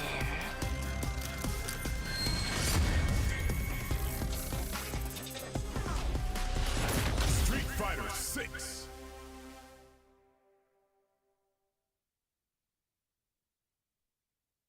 駒投げって言ったら不動産じゃないですか。そうだね、駒投げでね、7年間過ごしましたからね。駒投げを打つ、打たない 50% だとするじゃん。で、そうすると、投げの当たるダメージと垂直ジャンプ食らうダメージって絶対垂直ジャンプの方が単価が高いんですよ。だから駒投げの方が弱いんですよ。だから駒投げを 50% で打ってくるんだったら絶対垂直で勝てる。そのダメージレースは。確かに。だから駒投げ自体はそこまで俺は恐れる必要はないっていうのがまず結構大事な考え方なんですよね。はい。で垂直してもらっていいですか、もう一回。垂直するとなんか対空とかでやられちゃうんで、バックステップすると実はリスクもちょっと少ないかったりもする。で殴れるみたいな。でこれ殴るとパニッシュカウンターするんですごい痛いコンボも狙えますよっていう。で今回はねバックジャンプもキャラによっては結構あり。今ので台形とかいけるかもしれない、もしかしたら。でパニッシュカウンターするんで。バックジャンプで逃げながらもリスク合わせれるキャラクターとかはそれやるといいと思います。大事なのはリスクを合わすこと。はい。駒投げキャラにずっとこうしゃがんでて待ってて駒投げ食らってる、駒投げうざいよ。いや、そりゃそうですよっていう感じなんで、それはちゃんとリスクを与える選択肢を取るといいと思います。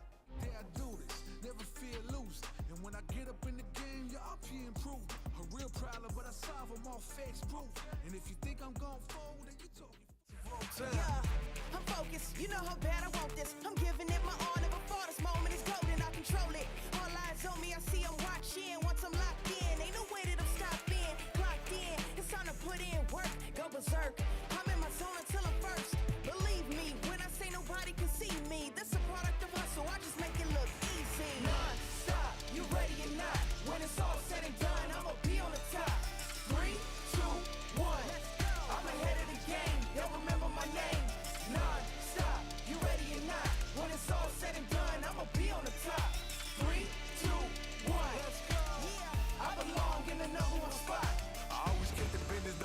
person and we always see nothing, I just barely scratch the surface. Roll me in the rain, let me do my thing. Thought they hit me down, fight through the pain when I'm in the zone. I ain't never say much, but you see me up. We have the pleasure of talking to one of the best players out of Singapore. We seen what he did back in Street Fighter V, and he is bringing the same energy right now to 6. The World Warrior run was crazy. Of course, I'm talking about Bravery. What's up, bro? Yeah, what's up, Rob TV and Brian? Feeling good, man. Your season so far has been, you've been looking strong.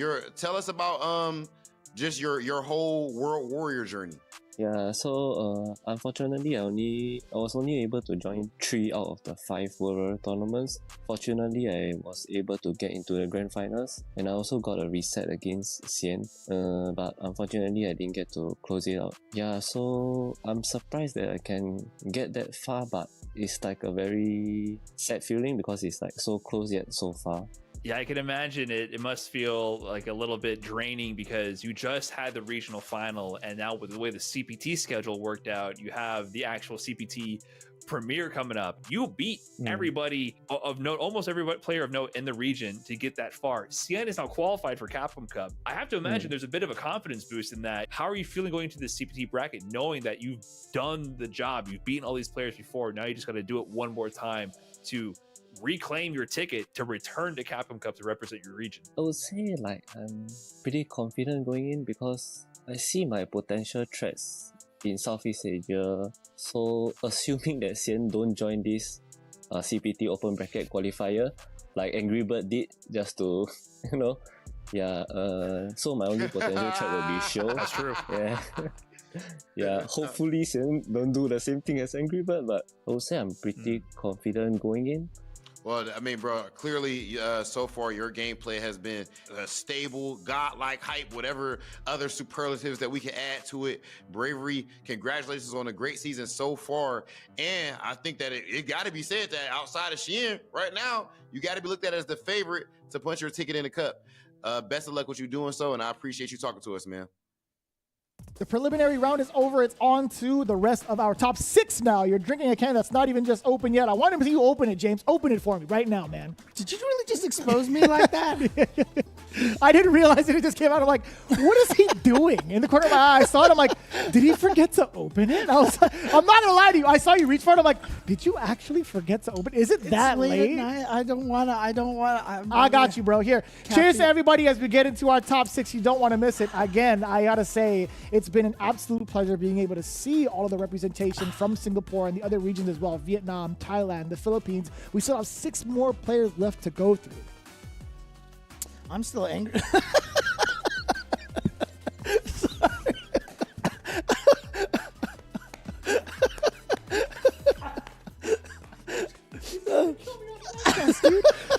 Sorry. What's your problem? Yeah, top 6. We have here Xian, Bravery, Horosho, SKZ, Leslie, Budget Xian. It was unintentional, all right? It was a straight bullet. Still here, but of course, we can only have one winner, so we're going to continue our way through this loser's bracket here. Interestingly enough, I mean, we've got almost kind of like repeat matches here in a weird way. Horosho just lost to a Cammy, got to fight another Cammy, and then Leslie just lost to a Xian, has to fight another Xian. Yeah, that's such an interesting predicament these guys have found themselves in, and overall it's exciting to see, right? As we get into our round 2, you know, Horosho versus SKZ, that one's going to be a complete toss-up with the pace that they both play. Horosho's been doing very well for at least trying to contain the madness. I know he fell short to another Cammy player prior. You just kind of prefaced it with. But I think after that kind of beatdown, it's like, all right, how do I fix my errors based off of that? Whereas SKZ is like, you know, I'm smooth sailing. There hasn't been any, I don't think there's going to be any like big critique towards his gameplay. He only has eyes for Xian right now. I mean, seriously, that's all he's looking forward to right now. So he even said it in his quote. He's like, I'm coming for you, Xian. So yeah, everything else is just a bump on the road right now. So Horosho is going to have to try to make sure he becomes one of those really nasty square speed bumps that like really makes you stop. I hate those, man. The ones ones that are like too high up and it hits like your undercarriage a little bit. Yeah, and you hear the tong. Yeah, dude, that's the worst feeling. It just hits you in the gut too. As soon as it happens, you drive over it. It's like, ugh, You're like, feels oh, bad. my car is okay. I don't know. Oh, also, you guys might have missed it. Japan actually, they still have their registration open just for a couple of hours. Oh, we just okay, saw the slides, so my mistake. okay. Yeah, Japan is still open. Okay. Thanks for the There big you go. And correction. on remember that. yesterday the production told us they had over 530 entrants God already. bless. So that's basically a major right there for that qualifier. Did you see that? The way that roundhouse hit, dude, that was I know. so high damaging. It felt like it just from the sound. It's just like punish, counter, jump, roundhouse. That's a combo starter in the making. But speaking of combo starters, Protoss are doing a great job getting the link as well. A little bit down in the feng shui, or at least the Fuhajin. There we go. Yeah, the he just Fuha charges right there. Interesting enough, I mean, Horosho, I see him a lot in the ICFCs, and, you know, we do have a couple of camis down there, like Xiao Bao and stuff like that. So, you know, I'm sure he's got some experience here. But, again, like I said, the fact that the dive kick blows up Jury's crouching medium kick, which is one of Jury's best buttons, clearly is a tough situation. So look at that. Able to recover in time on that drive cancel right there is going to cause a burn up, but nice! Yep. When she gets that throw into the forward dash, she can't shimmy. If she shimmies, she doesn't get out of throw range fast What enough. a punish counter. That was actually in time. I love the call-outs that Horosho has been putting out there for the dive kicks, especially the whiffed ones to kind of bait something out. SKZ not phased by it at all. Again, the driver crouching short has so much momentum behind it. It's so dangerous to even try to walk back. Yeah, or even check. And the nice thing about it, it is a check after the throw that is a true meaty, but hits low. Yeah. So it catches people holding up back, which is one of the most important things about that one. Which is why I'm surprised I don't see more camis use that. But look at this. I mean, as KZ says, you know what, maybe they don't need to use it because Cammy's dive kick is really scary. Oh, that's a punish counter on the landing frames. Oh, into the level 3. But this is just going to tie it up 1-1. So Horosho here still has a chance here, and he's going to come into this next round with a full level 3 ready to go. It's very expensive too. I'd imagine like a level 1 probably wouldn't suffice. It wouldn't kill, right? But it would give you a very advantageous positioning. Maybe a level 2 would have killed, right? Level 2 scales hard because obviously level 2s have the 40% minimum scaling. I see. Ooh, and speaking of the level 3, here we go. And again, beautiful thing about so many level 3s is you do get the pressure afterwards. Oh, he just goes for the walk-up throw. You don't see the big green drive rush. So you're like, I'm safe. I can block. Yeah. Oh! He's so good at that. Oh, he could have done it again. He went for the perfect parry attack. He wasn't ready for it, so he went for the panic last-second perfect parry. SKZ gets the hit off the shimmy, baits out the EXDP. How did he know? I don't know. He's been throwing down so many normals, especially after that crouching heavy punch year plus after that, no? Like that's a tough spot to be in or even to call. Like most players, they would be like, you know what? I'm in an advantageous position. I'm going to continue on with my pressure, probably with lights. So what a call out from SKZ. Yeah, and a lot of times too, I mean, you know, earlier I mentioned one of the biggest benefits of the Ooh, he missed the dive kick right there. But one of the biggest benefits of the shimmy is that it also acts as a DP damage, right? So it could have been just a situation he was just going for a shimmy in that. Oh my God! I don't think he checked it. I think that was just a coincidence. I think so too. Yeah. Okay. Still consistent with the anti-airs, at least. Horosho, we missed one opportunity with that perfect parry from the prior game, but oops, of this dive kick again. That's 2 missed dive kicks. 2 in a row. Yeah, from SKZ. Interesting. And remember, the way that she works in this game, even if you do it too early, it'll wait till it gets to the right height and actually do it. So it's just an execution error. Ooh. Wow, trade. And here we go, plus frames into the throw into the corner. Wow, just walks up into the jab. The backdash is there. Oh boy. Oh, here we go. Catches with the crouching medium kick. He's going to go with the level 1. Is he going to extend the damage? He does. Oh, he doesn't even try to build up any more Fuha charges. That's fair. He just went right in. That's fine for Horosho, then it's fine for everybody, I feel like. But he's still got one in the tank. Counter hit off of the roundhouse. God, that heavy kick is such a good one. Horosho. Oh! Oh, but it wasn't deep enough for the combo afterwards. Which is weird because I feel like it hit like at the neck or like at the chest. Right? Good thing it wasn't a button, because then a counter hit might have made that combo. Ooh, good block, but you know what? Using the plus frames for the micro walk throw, but he's burnt out right now, so this is dangerous. Surprised he hasn't tried activating a feng shui. Oh, but he's got another round. I don't think he wants to spend it necessarily. He's just trying to avoid the chip right now. Ooh, but I think it would have applied a lot of pressure for sure, like spending that level 2 to force like an error against SKZ to apply offense. I think that would have been an opportunity to not to miss, really. I think that would have been a great opportunity for him to close it out.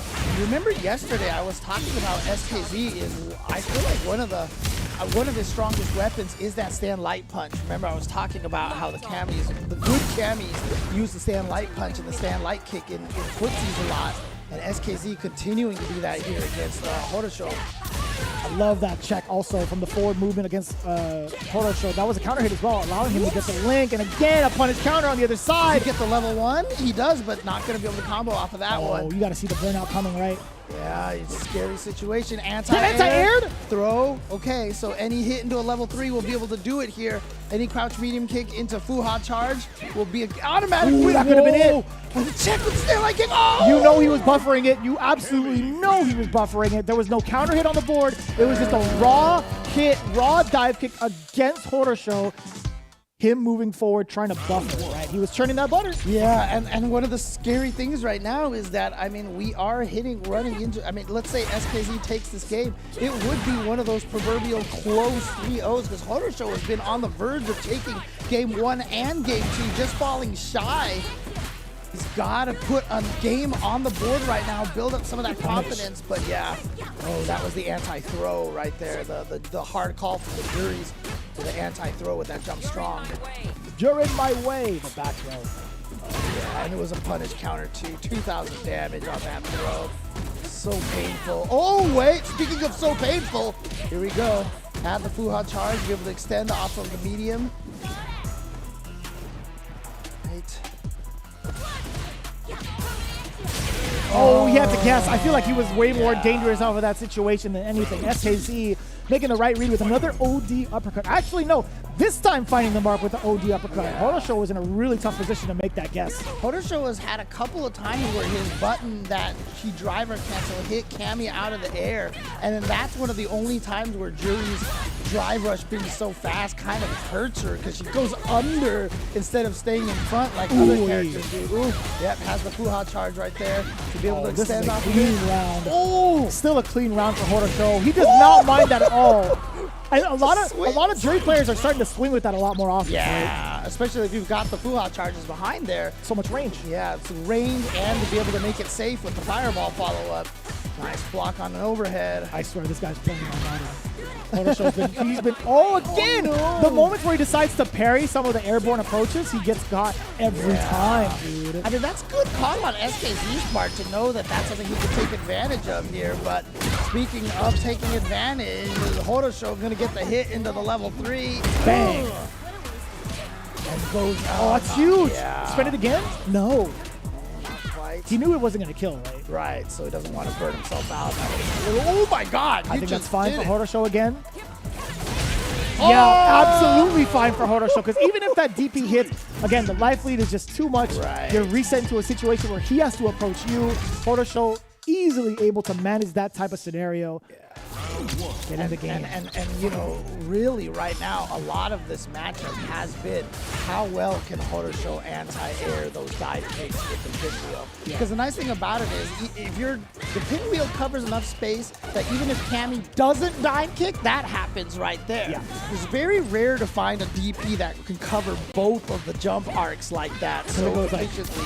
It's such a weird angle that it hits that too. Yeah. OD? Dang, and he's almost burned himself out. Oh, he knew he could link in that situation? That was sick. Yeah. Oh, look at this. SKZ about to burn himself out. So now he's trying to put Horosho in that same position. Horosho not blocking, so he's not getting burnt out, but you're losing the life. But is it worth it? Oh boy, that was a counter hit. He went for a tech. Okay, this is painful right here. He's got the level 1. He's going to extend it for the damage. It's not going to be enough, but he's going to try to chip. Oh, they both can chip. Oh boy, send help. Oh, the legs! And remember, the dive kicks in this game, Cammy and Jamie, they have the largest hurt boxes in dive kick history, I feel Juri like. has on the same exact issue with her dive Oh, kick as yeah, well. okay. That's crazy. Yeah. Oh, that was such a cool call out from the sharper angle, the standing heavy punch from Horosho, but now it's SKZ with all the momentum again in a very similar situation where he finds the victories. The life lead, the momentum, the speed he's playing at is all in his favor. The uppercut is there again, to dampen it all. It's like I said, that's been such an important fact. Wow! Forward heavy kick, that button, like, because it stays so still at the startup of the animation, it sneaks up on you a lot. He's got a level 2. Can you build him to the level 3? He is! He's gonna build him to the level 3! And that's gonna be enough to put another game on the board for Horosho, and he ties it up 2-2. What a beast. What a beast. It's just one moment where he stops SKZ's offense and gets to turn it all the way upside down against SKZ. That's like, that's hard to manage, man. It's so hard to manage when both players are so volatile with their meter. It's very impressive right now. We got ourselves a real match for the first time, 2-2. Yep, it's a 1 out of 1 now in terms of games. But like you said, both of these characters are very, very meter starved. You know, they spend a lot of their meter to keep their offenses What a going. link, too. That was a counter hit from further out, the low forward just in range. Horosho, speaking of meter. Oh, just got out of the range, but was too far away for the Fuha charge to hit. But there you go. You talked about the raw one right there because he had the charge ready to go. Yeah, minimum of 2, you'll be just fine. Right? You throw out the medium kick there, make it safe with the fireball afterwards.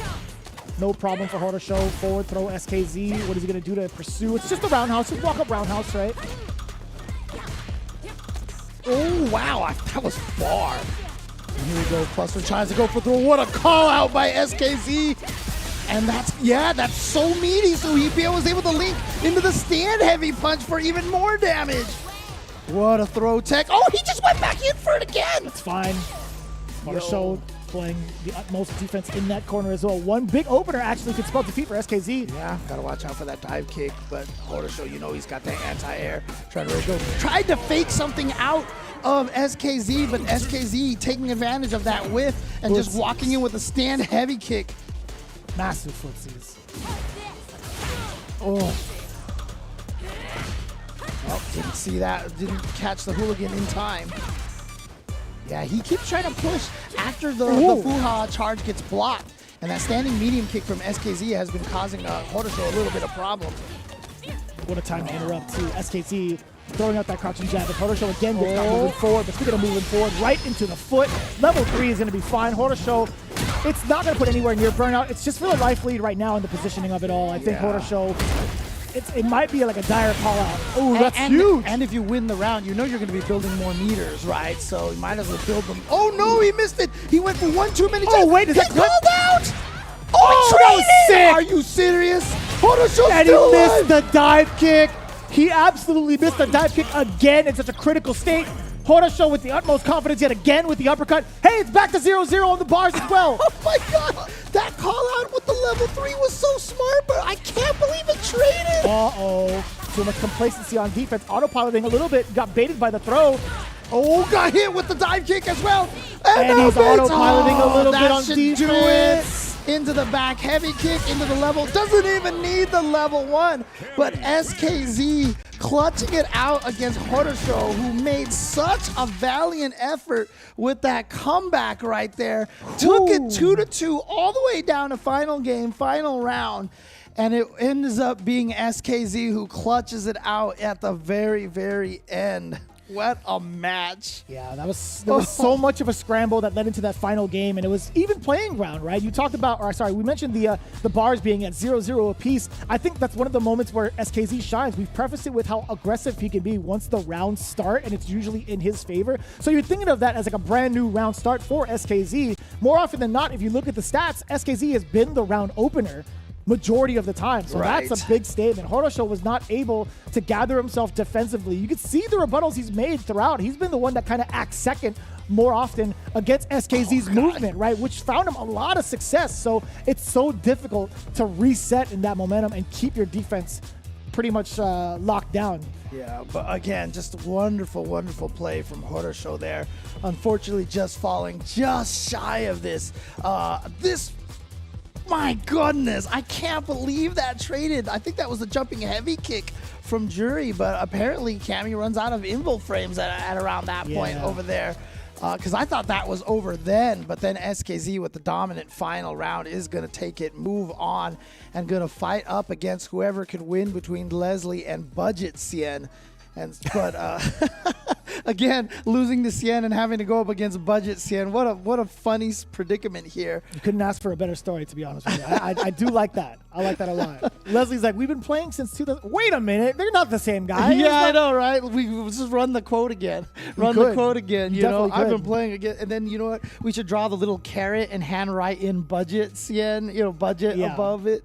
That's pretty funny. That's actually pretty funny. Leslie having to face off against yet another DJ, yet another Cien coming up with his Rashid. Obviously, it's been very close in that last round. Or the last game. We're looking for it to be in a similar fashion, I feel like, with this one. The crazy thing is, like, I mean, I keep wanting to make a really, just the hardest joke to make, but in Chinese, Xian with the right accent means first. And so I want to keep making the joke that Budget Xian should be called second, you know, but no one will get that. So how would you do that joke. actually? I don't know. Okay. There's the idea is there. DR, you know, Budget Xian would be DR. So there you go. Number 2. I like that. So he's Fong. Oh, it all makes sense now because Xian played Fong. Now right, I feel like that guy with, like, you know, the board in the back, all the red strings. That's like the conspiracy theorist. Sunny. Yeah, Charlie Day. Charlie Day. That's right. AKA Luigi. Anyways, here we go. Budget Cien going up against Leslie here. And yeah, so Leslie fighting up against another DJ. But, you know, when he lost to Cien, remember I said it felt like one of those proverbial close 3-0s. I agree. So let's see if he can actually do a little bit better here. Or if Budget Cien turns out to actually be a very, very difficult to tell, you know, very difficult to spot. You can't spot the fakes. You can't. Exactly. Yeah, this is like the ones low key in downtown. You can never figure it out. It's just as good as the original. It's crazy. I mean, look at this, and yeah, it may be marked down prices, but the damage is still the same. Exactly. It serves the same. It does the same thing, right? And, you know, as we joked, you know, if Cien ever goes to the new costume, then Budget Cien has to get the original costume. Exactly, for the hand-me-downs. Yeah, exactly. Oh, I like that again. No fear in his heart. Budget Cien is like, I've been through it all, baby. It's fine. Ooh. That was a painful looking trade. I don't know what it was about that, but it looked painful. Oh, nice. Running right up there, checking with the stand light punch. Tried to hit with the neutral jump. Couldn't reach, but doesn't matter. Leslie gets the finish with the spinning mixer. Ties it up 1-1 here in rounds. Oh, that wasn't even a whip punish. Setting up the SR. Okay, it's all gone, and so is the power-up tornado. What? Hit it under? That was crazy. His dash is mad fast. Give it to him. Look at the damage. Bang. I know that hurts, but I swear I could actually let DJ massage my back like that. You know, I don't want to, you know, I don't want him to break any of my bones. I don't want to end up like not being able to walk the next day. I'm good, man. That's all you. Okay, that's fair. That's fair. He's not even looking at you when he's doing it. That's the problem. I want to see his massage license right there. You know, I don't think he has one. So, yeah, plus frames here now. Wow, he checked anyway. Oh, you can't jump while that tornado's on the screen because he can kick it just like that. Damn, I thought that was gonna like. You were going to start into like some sort of rap, Tribe Called Quest. He kick it just like that, cannot kick. But anyways. The fire's still going, baby. That's how you know there's a network error. Look at DJ's mouth. Look at DJ's mouth, dude. He's like, what is happening? Oh, so that means we had lost the connection, right? That was on our end because we are hosting and spectating, right? So if you could see the mouths moving, it's based off of the actions that they're taking. So they're still actually fighting it out, right? Weird. Yeah, it is a weird occurrence, but I saw that. I've seen that happen a couple of times over. But we are going to get that moment, I believe, probably after the game is over, but we will get the official word from production, but a little bit of an error, a connection error. I wonder if we have one of the backup views or something like that, perhaps as well. But we'll get this straightened out for you guys in any case. So, you know, I mean, look, we're gonna have a talk with Budget Cien. He's got to stop using the budget Wi-Fi, the budget internet. And no, I'm just kidding. I mean, but that was our fault. Maybe we're the ones on the budget. Oh, I don't that's true. Could be. Did Could we take be. up all the budget? I don't even know anymore. I really don't know anymore. Our fault. Our fault, guys. Oh, man. Hey, listen, chat. So some of these things happen. It's not a perfect world, but. One thing is for sure, we're still going to get the results for you guys for at least that game. We are going to bring the gameplay back as soon as possible as well, so hang tight. We do appreciate your guys' patience. That being said, though, again, Leslie, we thought he would be a little bit more comfortable in the DJ match, considering he plays against one of the best DJs in the world, right, through the hands of Cien. It's a different look, though. You start to see, like, the different types of demeanors in regards to, like, the offense as well. Yeah, I mean, sometimes it's just like, those stories of, where the hamster passes away, you get the new hamster, and it's just not quite the same. The personality is a little different. Even though he's Budget Cien, it's still not exactly the same. Oh, definitely You've not. got still a little bit of that different personality there. So, Yeah, you can't necessarily translate like the player matchup. You have to strictly base it off the character matchup. But I mean, with that in mind, I'm sure these guys have played maybe a bunch of times over. Like, I don't know how active Leslie is in the scene anymore. I mean, granted, he's here in top 16, so obviously he said he's coming out of retirement. Coming out of retirement, then he's got to be pretty active. So with that kind of thing in mind, I love the lower ticker actually, the lower third ticker. I like that. Yeah, there you go. We talked about a lot of those over there. Yeah, so I mean, Leslie, obviously, we talked about him. He was very active in the Versus Masters, so I don't think it's going to be their first time ever really fighting, right? Because Budget Cien, he's been in that same spot of like 7th place, Leslie just shy of top 8 every single time. So there's got to be a point in time where they've actually played off against each other a bunch of times over. So I've said time at least like 8 times in that sentence. Now like 9 probably, but who's counting really? Yeah, well, it's about time, I guess, right? Yeah, it is. To stop using the word time. Probably. Okay. I don't even know what time it is. Actually, we're we're locked in this chamber all weekend. Right? You know what I mean? Like, we're somewhere in the apartments. We're like in some studio here in like Metro City. I don't know if you guys had noticed, but if you guys ever look at World Tour mode, if you guys face directly towards the street, that's the CPT studio. Yeah. I don't know if you guys have ever seen it. I mean, shout outs to this backdrop, by the way, because I remember when I first walked in and this was the new backdrop, I was like, yo, this is sick. It's pretty funny. It's actually nice. pretty funny. It's really nice. So, I mean, this is directly, you can see there from basically where you start World Tour. Right. As soon as you get out of Luke's gym, you're immediately next to what looks like Times Square, but it's Metro City, and it looks really, really cool. I think, the hot dog vendors right there. You also have like the pizza spot too. Dude, the floor, the list of the games on the floor is like the coolest thing. Dude. That is actually I love that. I love that so much. So Yeah. I've been having a lot of fun with World Tour. I've been watching you. You got the Hawaiian shirt dad thing going on. Everyone keeps saying that my avatar, I did a good job making it look like me. Yeah, so the long hair and like the shirt and the glasses too. I'm like, dude, this is actually James Chan. It's so funny. I looked at it because I was working one time and I was watching it live. Then I watched the VOD. I'm like, that's the most accurate thing ever. Like, I can never get it down to the science. I'm really bad at character customization. Oh, right. I'm just really bad at it. I'm just like, dude, I can't figure it out. I won't lie. Like, I was actually like using my phone to take side view pictures of myself and stuff. I did that. I took like a selfie of my face just to see if I could, because I have time now. I'm gonna try to like make my character look as much like me as possible. Not even close. Not even close. All right, you know what? I'll try to make a Jeremy, and I'll send you the recipe for that. So okay, yeah. Surely. But we are getting word that we are still getting the matchups and the results as well between the two. They are continuously playing without us because we did lose the spectator feed. Yeah. That's just how it goes sometimes in the network. They never actually played. Okay, so we haven't missed any matches. Okay, cool. So maybe better. in between they actually lost like their connection to themselves. Yeah. So that's actually pretty cool. So, but yeah, when you see like the mouse moving too, I'm like most of the time it's still going. Maybe they continued on playing and then lost it. Right.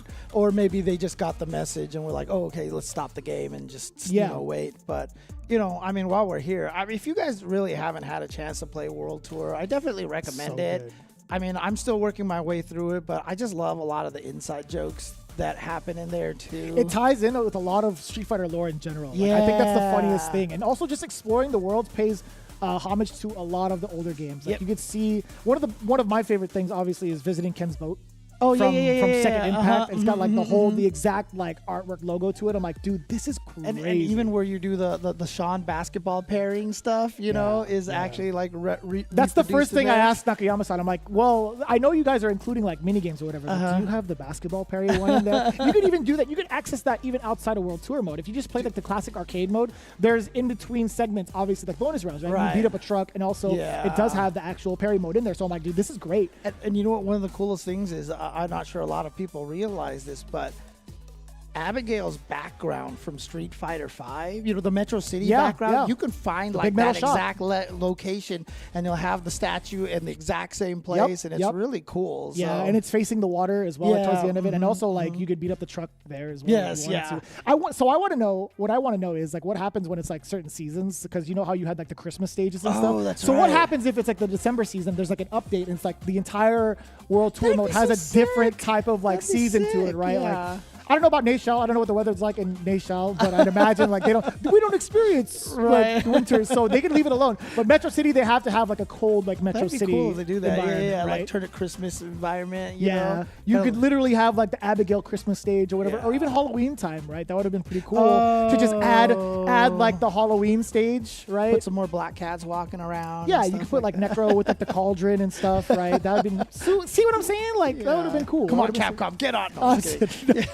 well, I mean, like, there's just a lot of like, I mean, you run into Retsu, and if you don't know who Retsu is, he's one of the characters from Street Fighter 1, and he like, I laughed because he one of his dialogue was like, but remember, there are more like you all over the world. There are more fighters just like you all over the world. I saw that, and I was like, well played, Capcom. I was so happy they put that in there. Yeah. So there's one moment, I don't want to play like spoilers, but there's a lot of puns to a lot of names, like certain names, and they look exactly like the avatar they're trying to like. Well, I mean, one of the first people you run into is Chu Li, right? Chu Li, exactly that. Chu Li. Chu Li. Like, I only managed to beat her like after I leveled up like significantly. Oh yeah, okay. Yeah, that person and the Watcher. The Watcher's, the Watcher's bodied me a couple of times. I'm like, how much HP do you have, man? Yeah, this game is so fun. Even outside, like if you just want to like kill time and play like an adventure mode type of RPG, it's an RPG and a fighting game and a beat 'em up at the same time. Yeah. And I think that's like, you're asking for all the elements, man. And one of the interesting things, I've actually gotten really good at playing the whole thing on the joystick too. Because like I've heard you literally like play. I could hear your like which peripheral you're using. Because there's one button that turns it into camera mode. You could hold it and then you move it. You can turn left and right. You could hold the button and hold that button for the press the rest of the buttons to move the direction. That's what I'm doing. Yeah. But I also kind of cheat. I use my mouse at the same time. So I'm using my mouse as the camera because I'm so used to like FPS. Yeah, so I'm using that's true. The mouse as the camera, and I'm using my joystick to like move the character around. So I cheat. Also, you can run in World Tour. A lot of people don't know this. Please use the run function. The run, but the thing is, on a controller, you click the left stick and it makes you run. But you know what you can actually do? You can actually double tap. So if on the joystick, I can hit up, and you start running. Yes. So that's one of the things that you got to do. So for those of you wondering why these two old folks are talking about parts of the game that doesn't have anything to do with the Capcom Pro Tour, well, we did lose a connection between our last match, Budget, Cien, and Leslie. We are going to get that sorted out after this break. So again, we do want to remind you guys there's so much more going on in the CPT currently. Without a doubt, there's plenty of action coming up this week, specifically with Street Fighter League. Yeah. And this is one you do not want to miss, and I'm not just harking on it because I'm a part of the show. I will promise you this match is crazy. The matchups, the team spread, it's going to be a wild ride emotionally. I mean, look, Rob, and in gameplay. Rob is here, and you guys earlier this week, like yesterday, you guys are like, oh, this is the week, isn't it? This is the week. Yeah. This is the week. Yeah, Yeah, and there's so much more to look after, too. I mean, Street Fighter League Japan is happening Tuesday morning. Street Fighter League EU is continuing on Friday as well for those in the States. You guys do not want to miss all the action because this really leads up to how the meta is really shaped up and how they end up performing over at Capcom Cup 10. So again, every Wednesday for those of you in the States, Street Fighter League US happening on Capcom Fighters, both on Twitch, on YouTube as well. So be sure to take a look at that as we get into it. And like I said earlier, if you want to sit down and watch some of this stuff, some of these good streams, just make sure you budget in a little bit of the time to go and head to Chipotle over there, get yourself some burrito bowls, get yourself some tacos. You can order the quesadillas on the app. They don't have it on the menu. You can order the quesadillas on the app and have one of those ready to pick up as well. Pour some of that queso sauce onto the burrito bowls like I always do because it's so unhealthy, but it's so good. Dude, I know we have the unwrapped segment later on, but I don't know if the production's going to be able to bring out any chips because I think I've eaten all of them. You already. ate all of them between the break. I heard like somebody from the production was like, "There goes James. He's already like taking a stab at the chips." Oh man, but yeah, like I said, download that app.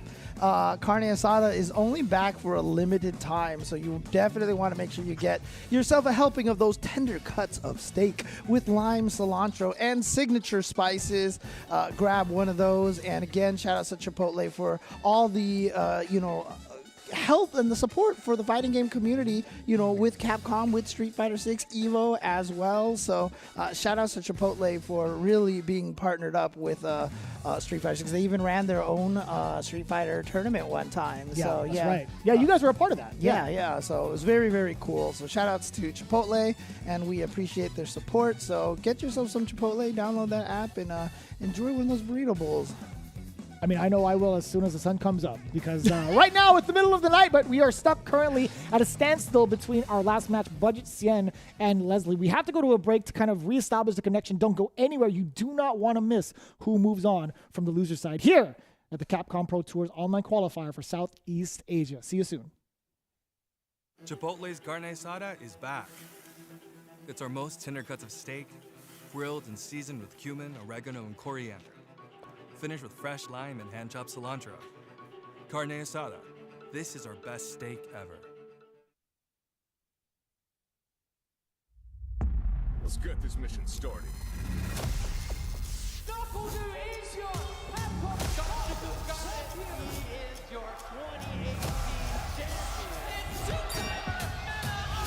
We got more Street Fighter League. I know you can smell the tension in the air. We back in the field, back. We ready, it's time. Ooh, punish counter. Inside of the huddle, you know that I cry. A dangerous smile, a weapon of choice from pushing the line. Season after season, it's only gotten better. Big Bird in trouble. My hit game is number one. Bet it all, give me my cash. Supreme game, can't stop it. Take off like a rocket. Bring it back, don't bend mine. I'm the one now, you can't hide. What an upset. What an upset. Fight with all your heart. Nobody saw this happening. I dare you to find me better Street Fighter. It's time to rise. This is our moment. This is our time. The time is now. It's time to rise. It's unprecedented and unpredictable. It only gets better. All or nothing! Straight to the door! This is a different Christy CH. I don't know who this young man is. Time to play. The world is rising. The time is now. No other option. No other way. Play to win the way that we play. My man looks so happy. In front of the pack. Leading the way. It's time to reign. Bird's momentum, his speed in general, so hard. Into the bottom, ain't nothing to fear. We running the game. That RD taking it down convincingly against the biggest sprint that we've seen thus far. This is the hardest season of Street Fighter League ever. Doing it for the time. History in the making. This is our moment. Yeah, this is our time. This kid is ridiculous. This kid is ridiculous. This is our moment. This is our time. He gives a kiss to the audience. I love that. With this night, full might. Execute. Audience, have your day now. This is our time. You are your Street Fighter League US champions.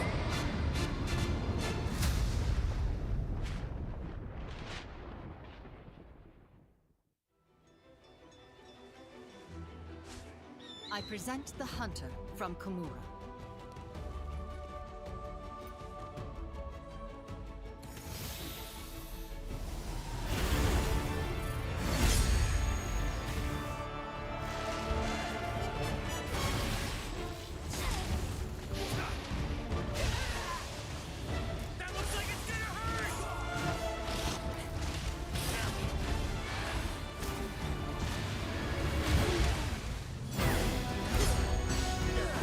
This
a legend in the making, and this is mine for the taking. Cause I got what it takes to be on top. I'm number one cause I don't stop. Hard gas, no brakes, high stakes. I don't act tough till the tussle let them fold ya. Non-stop, you ready or not? When it's all said and done, I'ma be on the top. 3, 2, 1. I'm ahead of the game. Don't remember my name.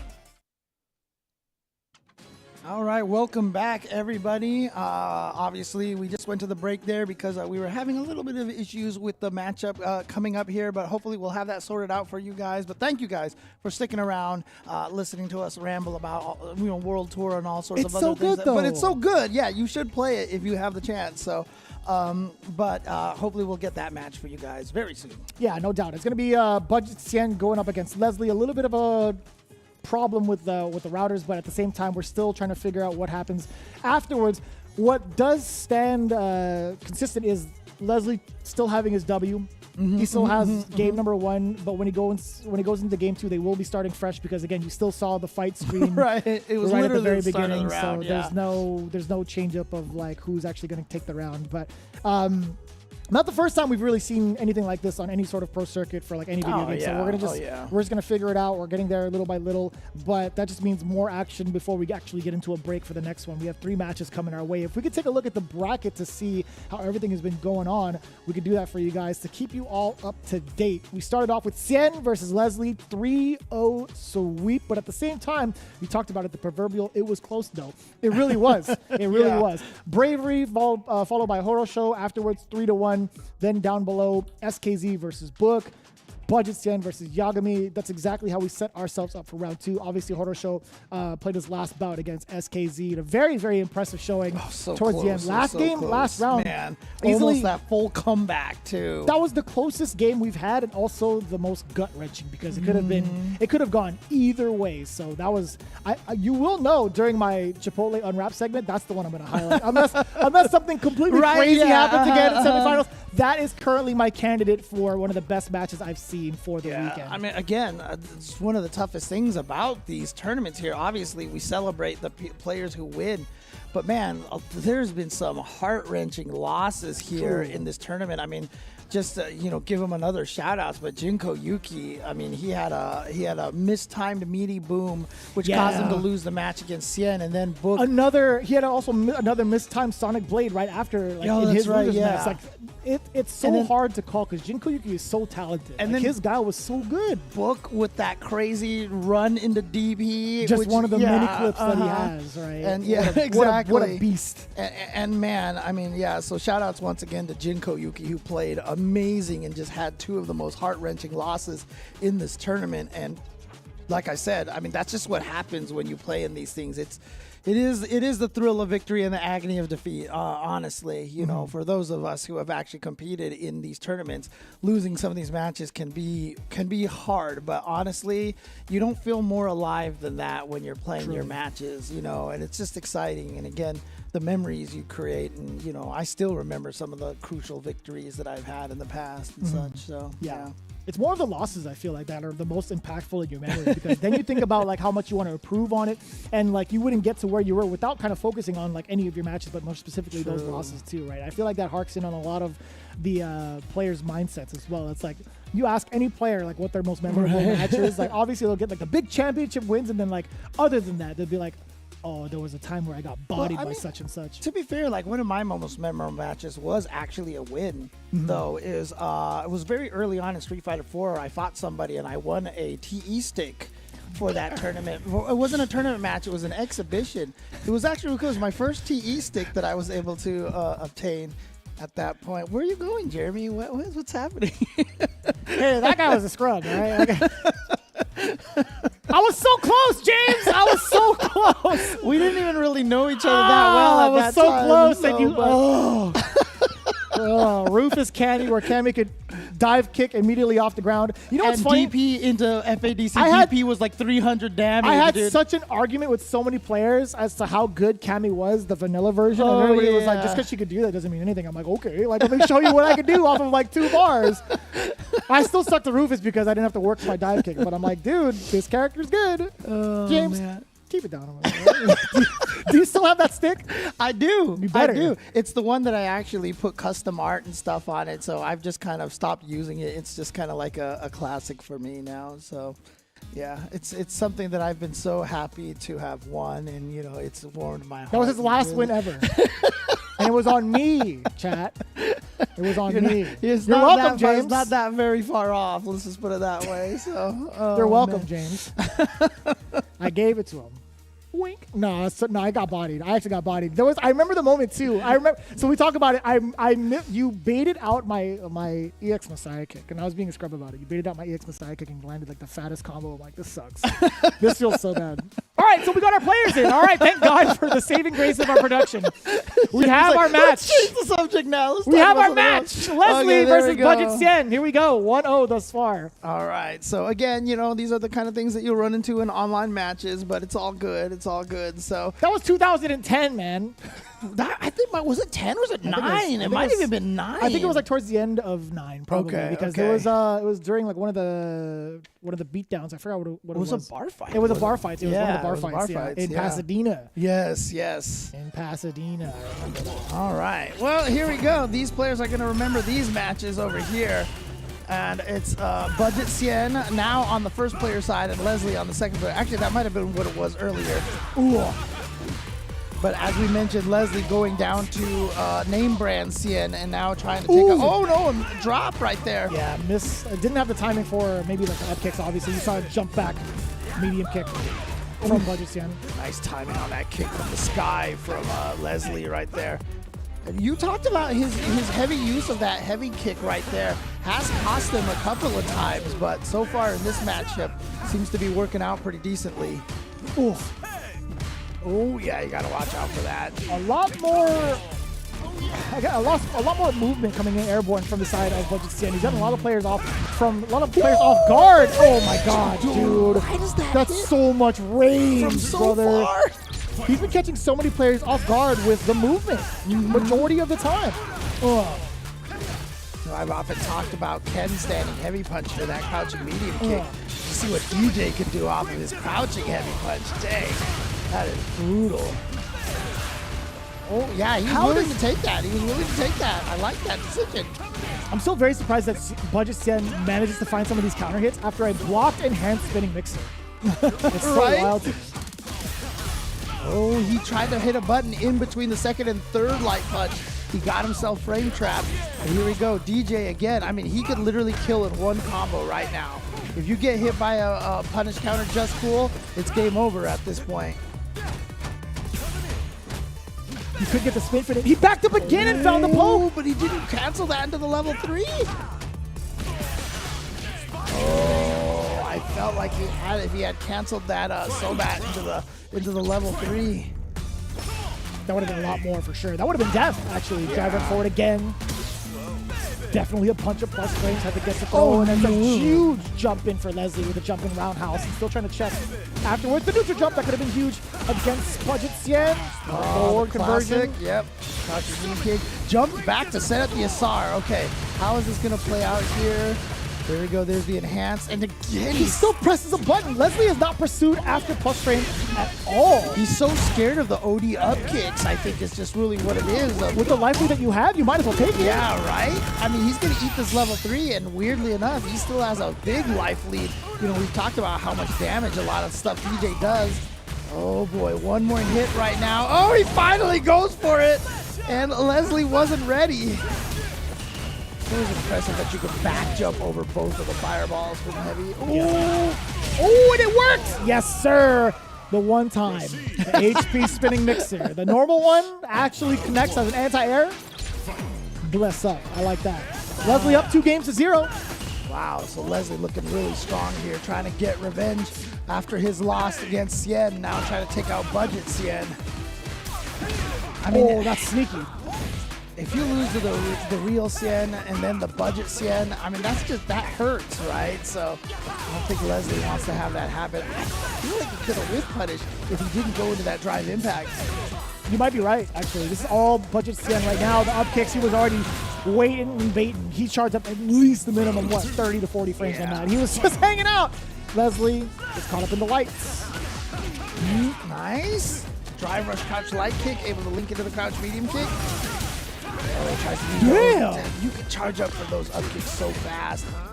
A nice check on the just cool again. The fact that, oh, I talked about how much damage you can take from eating that, but he didn't go. He went for the low. He was supposed to go for the high one again. Oh, wow. Just raw spinning mixer finding its mark. No way it hits. That was a throw. That was an attempt to throw. The side switch off of the fierce or the heavy version. Okay, now you're in the corner here. Oh, and he makes it out. And actually, that trade is good for Leslie. But now no life left hand. Oh, yeah, there you go. Good reaction to punish that. A lot of times, you know, the Rashids never do eagle spike like that. Not ever, so when you do block it, you're like, wait, how do I punish it again? Yeah. You know, but I'm glad that Budget Cien had that reaction all ready to go. And he puts a game on the board here, so it's not free for Leslie just yet. The wins, does have the enhancement. No, the OD Fireball just kind of gets all of that out of the equation. Budget Cien finding a way to counterpoke again off of these jabs. Punish counter as well. Oh no, he drops the combo. He missed the crouching light punch. ODs. I was gonna say, man, the jackknife getting past the Fireball. Excellent call out from Budget Cien. Another mistake. That was not what he wanted at all. Probably was trying to go for dread kicks, perhaps, or just, I don't know. Oh, the neutral jump finding the hit. Find success in the throw bait as well. It could be death. It will be death. Super Rashid kick, the anime version. I'm loving this from Leslie. Looking at match point, spending that bar where he needed to count, or where he needed to count. Yeah, exactly. Needed to make it count. English is difficult today, apparently. Jesus, what is happening on the desk? Just had to make sure to get that kill right there. Going to spend that meter. Which is a little tough because obviously Rashid loves having that level 2 ready to go. Leslie says, you are not sneaking that in there. Does get the side switch as well. Excellent call out, Leslie. I don't even know if that was a safe jump. I don't even know if he was in time to stuff that out. Yeah, sometimes that's the best thing about safe jump is even if it's not accurate, your opponent is scared enough to think that it might be that they don't try anything. Oh, and Leslie finishes the job with that corner pressure. That side switch was the difference maker right there. A lot of times you'll see the last mix-up and be like, that's what won him the game, but honestly, it was really what happened was Budget Cien going for that drive impact, getting countered. That's what cost Budget Cien the game. Because then Leslie got the side switch, had all the corner pressure. That was the turning point of the match. So we saw a little bit of the back and forth in between the games, but Budget Cien looking like he was at a strong, very, very strong start actually with the first round. And Leslie just started to slowly make that comeback. What's wild about this is also how often that Leslie's been blown up for throwing out some of these heavy mixers, the mixers that were enhanced, plus frames, and just not doing anything after that. It was so weird. Yeah, I mean, I wonder if that was something that he scoped out on Budget Cien, you know, maybe saw that he likes to go for those OD up kicks, but, you know, surely enough, Budget Cien just kind of held back, and just jabbed a lot of the times. Yeah. And again, you know, the reason why that's dangerous is obviously it's Rashid's turn, and so if Rashid actually just went with his own jabs, he would just check Budget Cien. Oof. Yeah, one false swipe as well from that level 2. It's all she wrote. Yeah, I gotta say though, Budget Cien, also another inspirational player over the age of 40, representing very well for himself in Vietnam. So, you know, hold your head up high, man. This is a very impressive way to go out for the top 8. Actually making it top 6. Budget Cien, man. Very, very cool to see.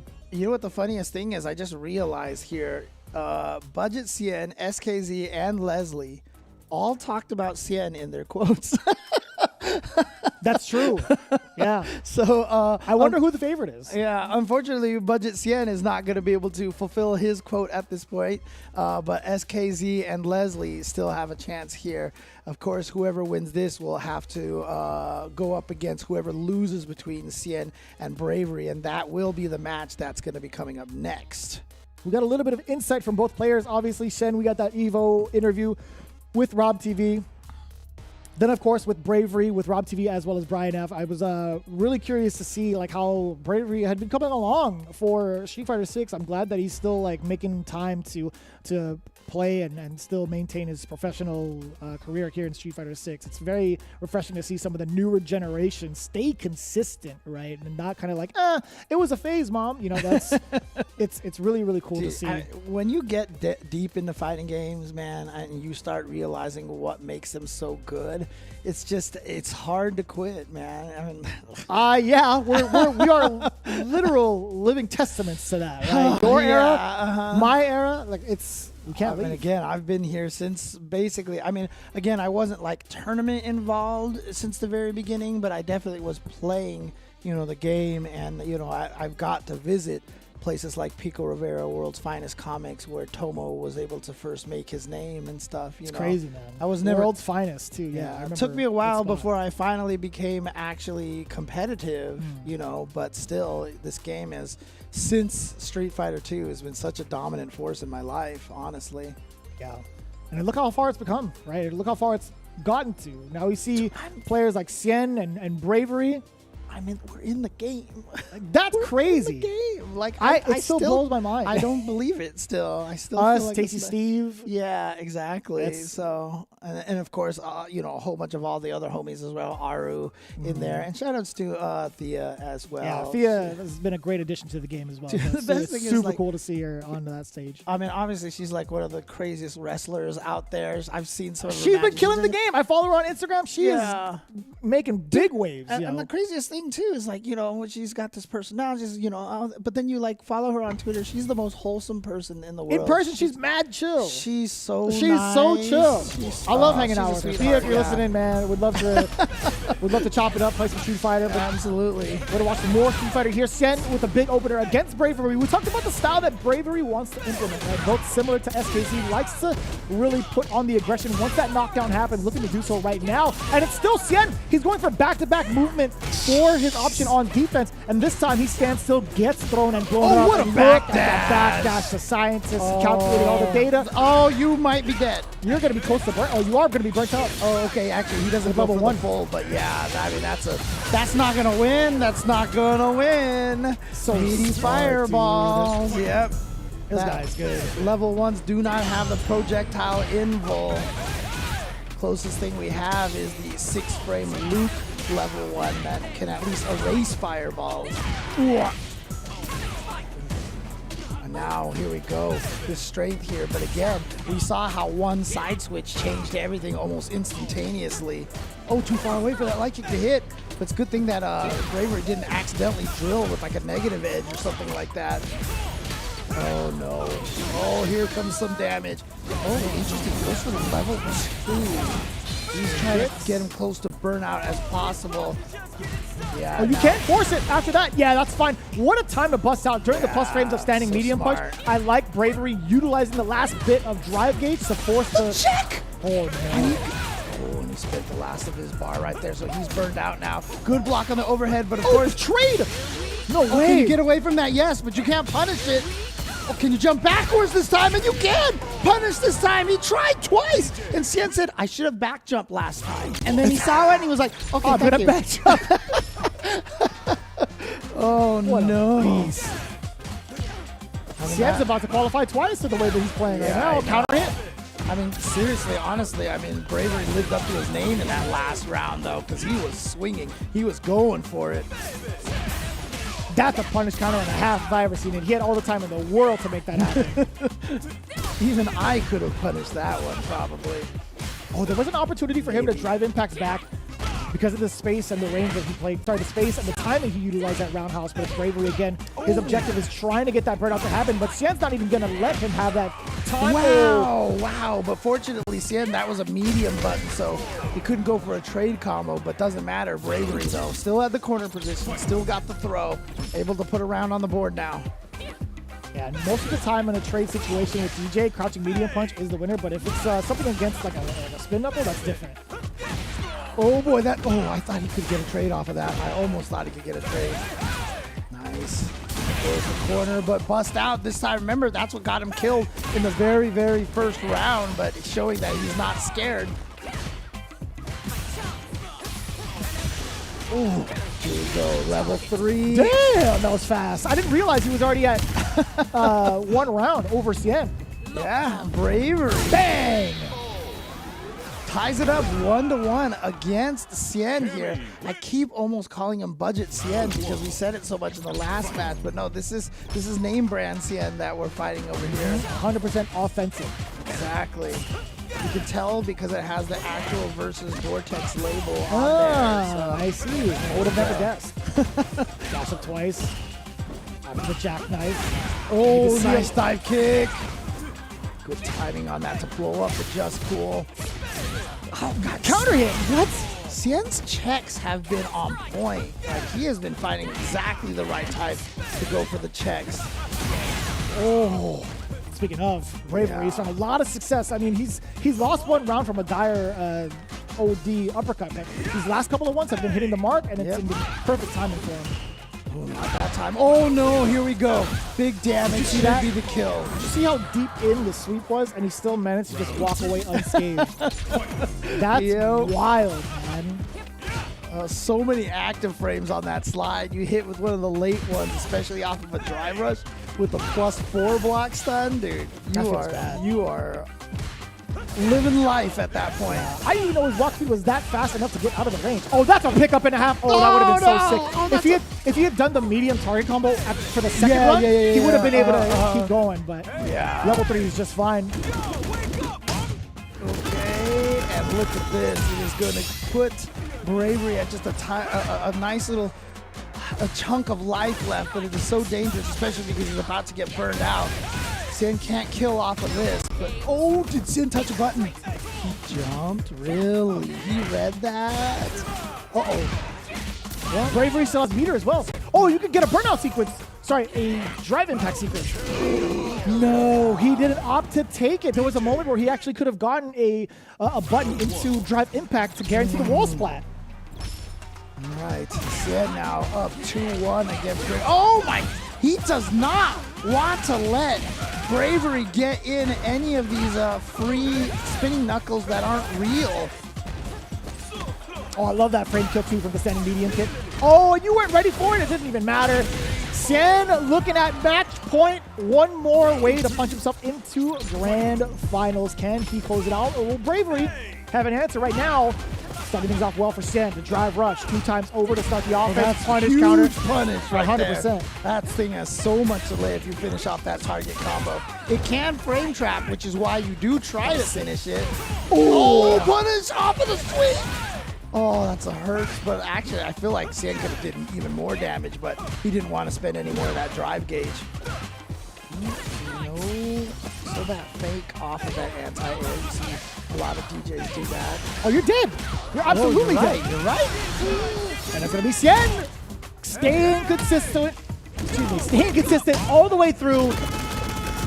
3-1, establishing dominance. Yet again, he's only lost 1 game thus far since we started his top 8 journey. He's now in grand finals. And again, remember, he's already qualified here, which means whoever wins losers finals is the official qualifier for this tournament here. But Cien obviously showing just how strong he is here and how well set up he is going into Capcom Cup and really continuing to show the dominance of this character DJ. Because remember, Fudo and Cien qualified on the same day, I think it was. And Cien, remember, fought another DJ in grand finals. It was a DJ mirror in grand finals. What do you think about that? I mean, like, Japan had to do the same thing. It was Fudo versus Yamaguchi, right? Yeah, that's what it was. Yamaguchi, yes. And so, yeah, DJ is definitely one of these characters that, I mean, again, he's also made it into the top 4 of both Singapore and the France finals as well, if I'm not mistaken. I think one of them was Fudo, actually. So, again, this character has really been starting to assert himself, really become dominant. And, you know, a lot of people have talked about, you know, it's the lack of crouch medium kick into drive rush and drive impactable buttons normals that he has. Yeah, but like in the higher stages, you don't really see players throw those type of limbs out anymore. Exactly. It's mostly going to be like lights from the drive rush. Could be like a frame trap as well, but it doesn't really take a lot to even have to confirm some of his normals. There's so much time in between, and also he sets himself up pretty nicely with some of the plus frames he has from certain situations too. So big ups to a lot of the players making this character so insanely good, and Xian obviously being one of those proponents of showing off why DJ is powerful in the right hands. But this is interesting now, because now, you know, if you're SKZ or Leslie or Bravery, you could just be sitting here looking at this and being like, okay, I only need to win 2 games to get into Capcom Cup now. Like, it's kind of interesting. Oh my God. Yeah, that is a wild thing to think about. So what happens if, like, okay, so granted, loser semifinals, we have SKZ versus Leslie. As we progress, when the grand finals happens, when we find that person to face off against Xian, do we technically interview the person who loses? Well, that depends. If he loses to Xian, I think we're going to interview the person who qualifies. Oh, sorry, the person who qualifies? Yeah. So I don't think we're going to interview Xian no matter what. That's kind of funny. Yeah. That's actually kind of funny. Like, who needs to hear from that guy anyway? So, I mean, geez. Yeah, ask Mike Ross. Mike Ross is probably so sick of listening to Xian talk all the time. Brother. So, you know. I mean, like, maybe, who knows? Maybe only Mike will reveal that statement. It's never true, because they're such good friends. But we have confirmed that we will still interview the winner. Oh, okay. Can we get like a group call? Can we get like 2 other people? You know, I think that'd be cool. Instead of putting like the commentator up, can we get like 2 different calls and like put them up? I would love to hear that between those two. And just have them yell at each other all day. No. Like, I would love to hear the banter between like any of these players with Xian, because there's so much history, right? Yeah, I think that would be like a very sure. good moment to have that kind of like that would be interesting. Slight discussion. But SKZ versus Leslie is what we can expect coming into it. I know we can't do that production. Don't worry about it. I appreciate you guys like chiming in on that one too.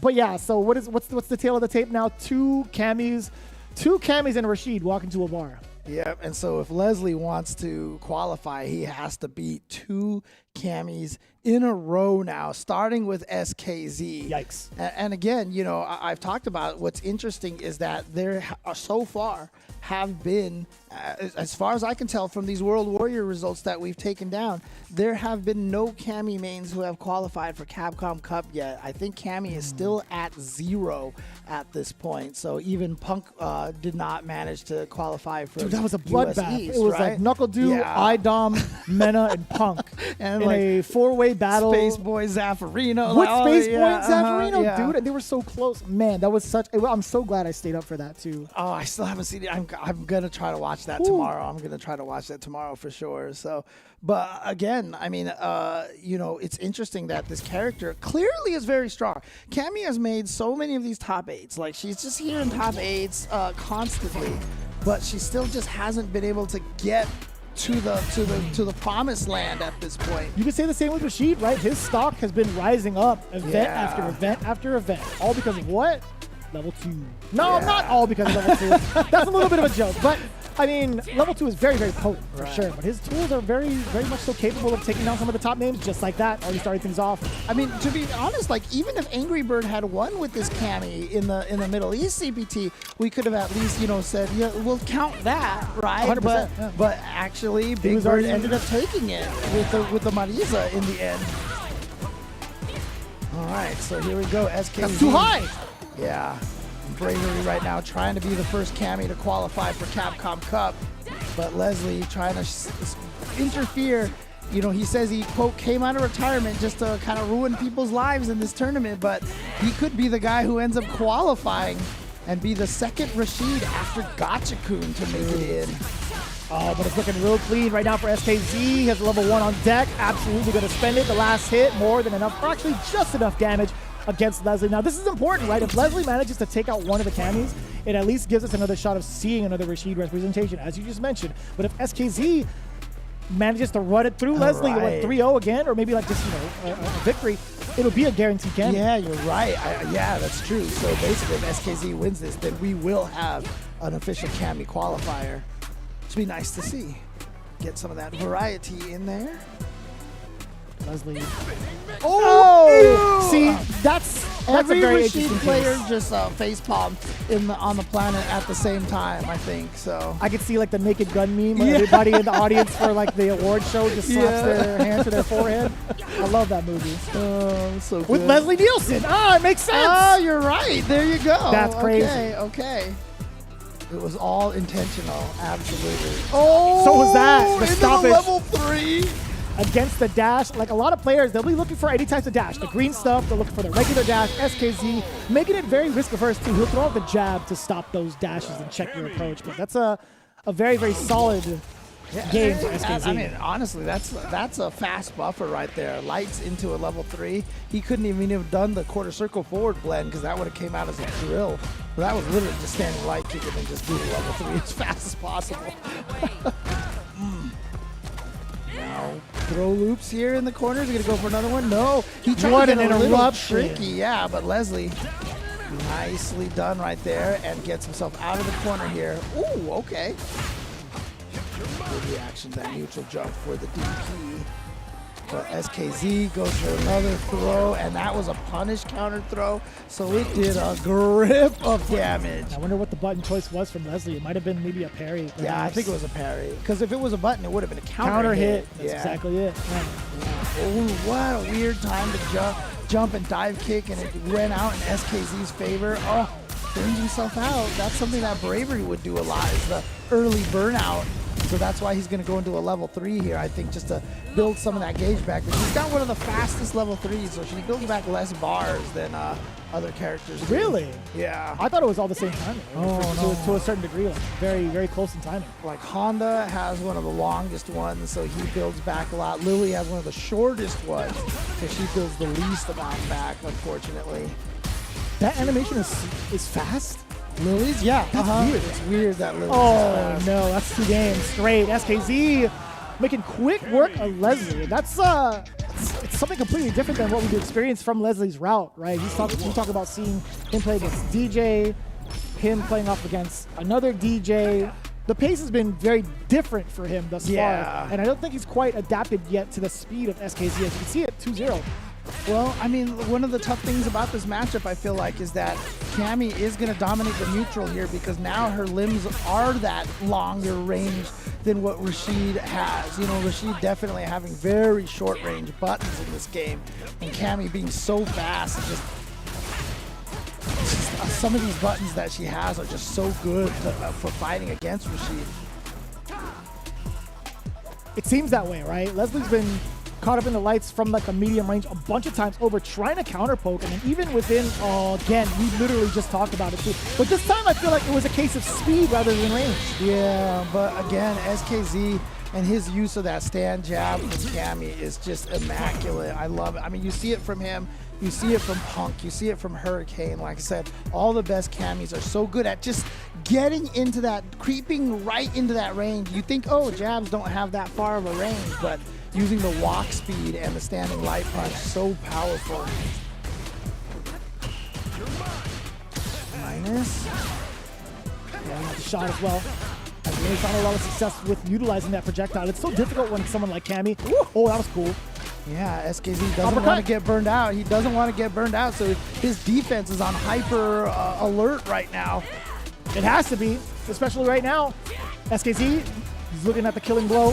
Real soon. He went for it again. Love that decision, but one jab will stop it all, by the way. Or a little forward. He tested out the reactions. I think he did. I genuinely think he did. There is a decent amount of time to confirm that. It's not like superhuman, but it is very difficult to do in the heat of battle. In the heat of battle, he don't miss. SKZ 3-0. The janitor could ball? That's crazy. And you know what? There we have it here. So now, no matter what happens, we have our first Cammy qualifier into the Capcom Cup. Is it going to be Bravery or SKZ? That's the only question left. Truly. And then the question after that, actually, so I lied, there is another question, is who is going to take the $2,500? Because while Cien has already qualified, you know, some of these players, they want to still take out Cien because, you know, $2,500 is, you know, more than twice the 1,200 in second place. So Yeah, be and nice. not bad for Leslie too. A couple of bucks, $100 actually, a couple of $100 in his pocket. That's USD. true. That's a pretty decent amount for her playing and coming out of retirement, man. You get a retirement fund and then you get an out of retirement fund. That's ridiculous, man. The first person to ever do it. But SKZ making quick work of the older generation home for Street Fighter. SKZ 3-0. Look at his route thus far. It's been all over, right? 3-1. His spread is 3-1, 3-2, then 3-0. Yeah, you're right. He's run the whole gamut of matchup counts over here. And so, I don't know. There's no combination left here except for losing against Bravery. So he's definitely going to want to try to keep that from happening. But again, are we going straight to this match right now? Or I forget, did we do all No, we three? did 3 because we had to go with Leslie, Budget Cien. Then we did, Bravery, yeah. SKZ Okay, there you versus go. Leslie. Yeah, I've lost count. It's hard to keep track of. We did have a little bit of a hiccup, but we Yeah. also want to remind you folks at home that have been tuning in. First and foremost, we thank each and every one of you guys as we get ready for another break. We do want to remind you that there's so much more to the game of Street Fighter 6 outside of the game as well. If you guys hadn't noticed, Buckler's Boot Camp has been a really big source of information and also really fun lore for the characters as well. If you hadn't noticed, it's a free game-linked, mobile-friendly website packed with all the features that we were just talking about to help you support the enjoyment of Street Fighter 6. You can check out the player data, all your friends playing, the clubs that they're in, all of the ranking information, all at the very convenience of your fingertips if you just scan that QR code down below. You can also find other information on like the characters, the in-game events as well with the rewards and the updates. I know they have like the in-Battle Hub tournaments as well to see how you can deck out your avatar. You can check it all out here at the Buckler's Boot Camp. Yeah, and also at Buckler's Boot Camp, you can also find the Pockest Tamagotchi game as well. This is a free game-linked, mobile-friendly website packed with features supporting your enjoyment of Street Fighter 6. There we go. And if you want to take a break from the game, head over to Buckler's Boot Camp, and you can play this and develop your character by training cute characters. I love here. it. The service is based on the motto "Praise and Develop," which is the intention of the Buckler's president. It's a guy named Luke. I think I've heard his name. Is he the president or is he like the CEO or what? I don't even know what his position is anymore. I just know he's the guy that runs the gym. Yeah, I guess that's true. That is I think Luke's he gym. is the guy who runs Buckler's Boot Camp. I guess isn't he? so. Or- Yeah. I'm not sure, but feel free to register as a member, and let's all work up a great sweat together. I mean, that sounds like a line Luke would say, right? Let's work up a great sweat together. Alex Lee, who let him into the studio? Yeah, That's no. great. Divorce. That's crazy. Let's man. get Alex to read that line. Yeah, shall we? that's. So let's do it. I'm So- sure that's like one of his lines somewhere in the game, right? Oh, like I man. love hit the streets, but he's so memeable. It's great, Dude, I love him. Again, shout outs to Alex Lay. His voice work in this game is so good. I'm a fan. Yeah, Been a fan. I am. You've Yeah. actually gotten to meet him too. A couple times over, yeah, I at the haven't launch had a event chance as to well, meet him. over at EVO, the EVO prior to the game launching, and also this year's EVO. I haven't had a chance to meet him yet. Yeah, so he's one super of cool, these days, super one of these chill. days. Again, I'm for looking those- for you, Alex. No, I'm just kidding. Damn, he's gonna suplex somebody? No, he's the biggest sweetheart. That is for sure. Again, we're getting towards our top 3 moment. Again, one of the camis had already technically qualified, considering Cien's current status into Capcom Cup 10. But we're gonna find out who ends up fighting Cien in grand finals. Which cami will it be? We'll find out after this break. You're really making all of this by hand. Oh yeah. The avocados are hand mashed, the chips are hand tossed, and everything is made fresh. You make it fresh every day. Yes, every day. The Chipotle way is we make it fresh every day. Sounds delicious. Street Fighter 6. Fighting is an art. And this is our canvas.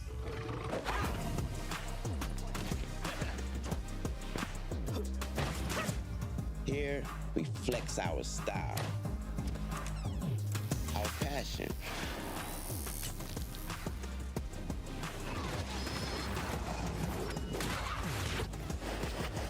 our creativity,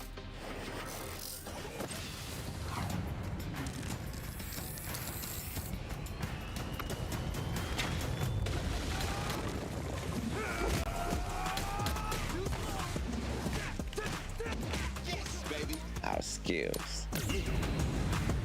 We come here to break rules, to bend minds, to change the game. This is where we make an impression.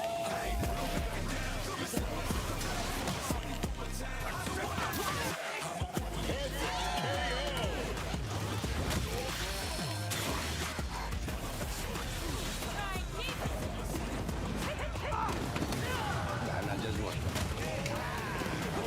This is where we make our masterpiece. Available now.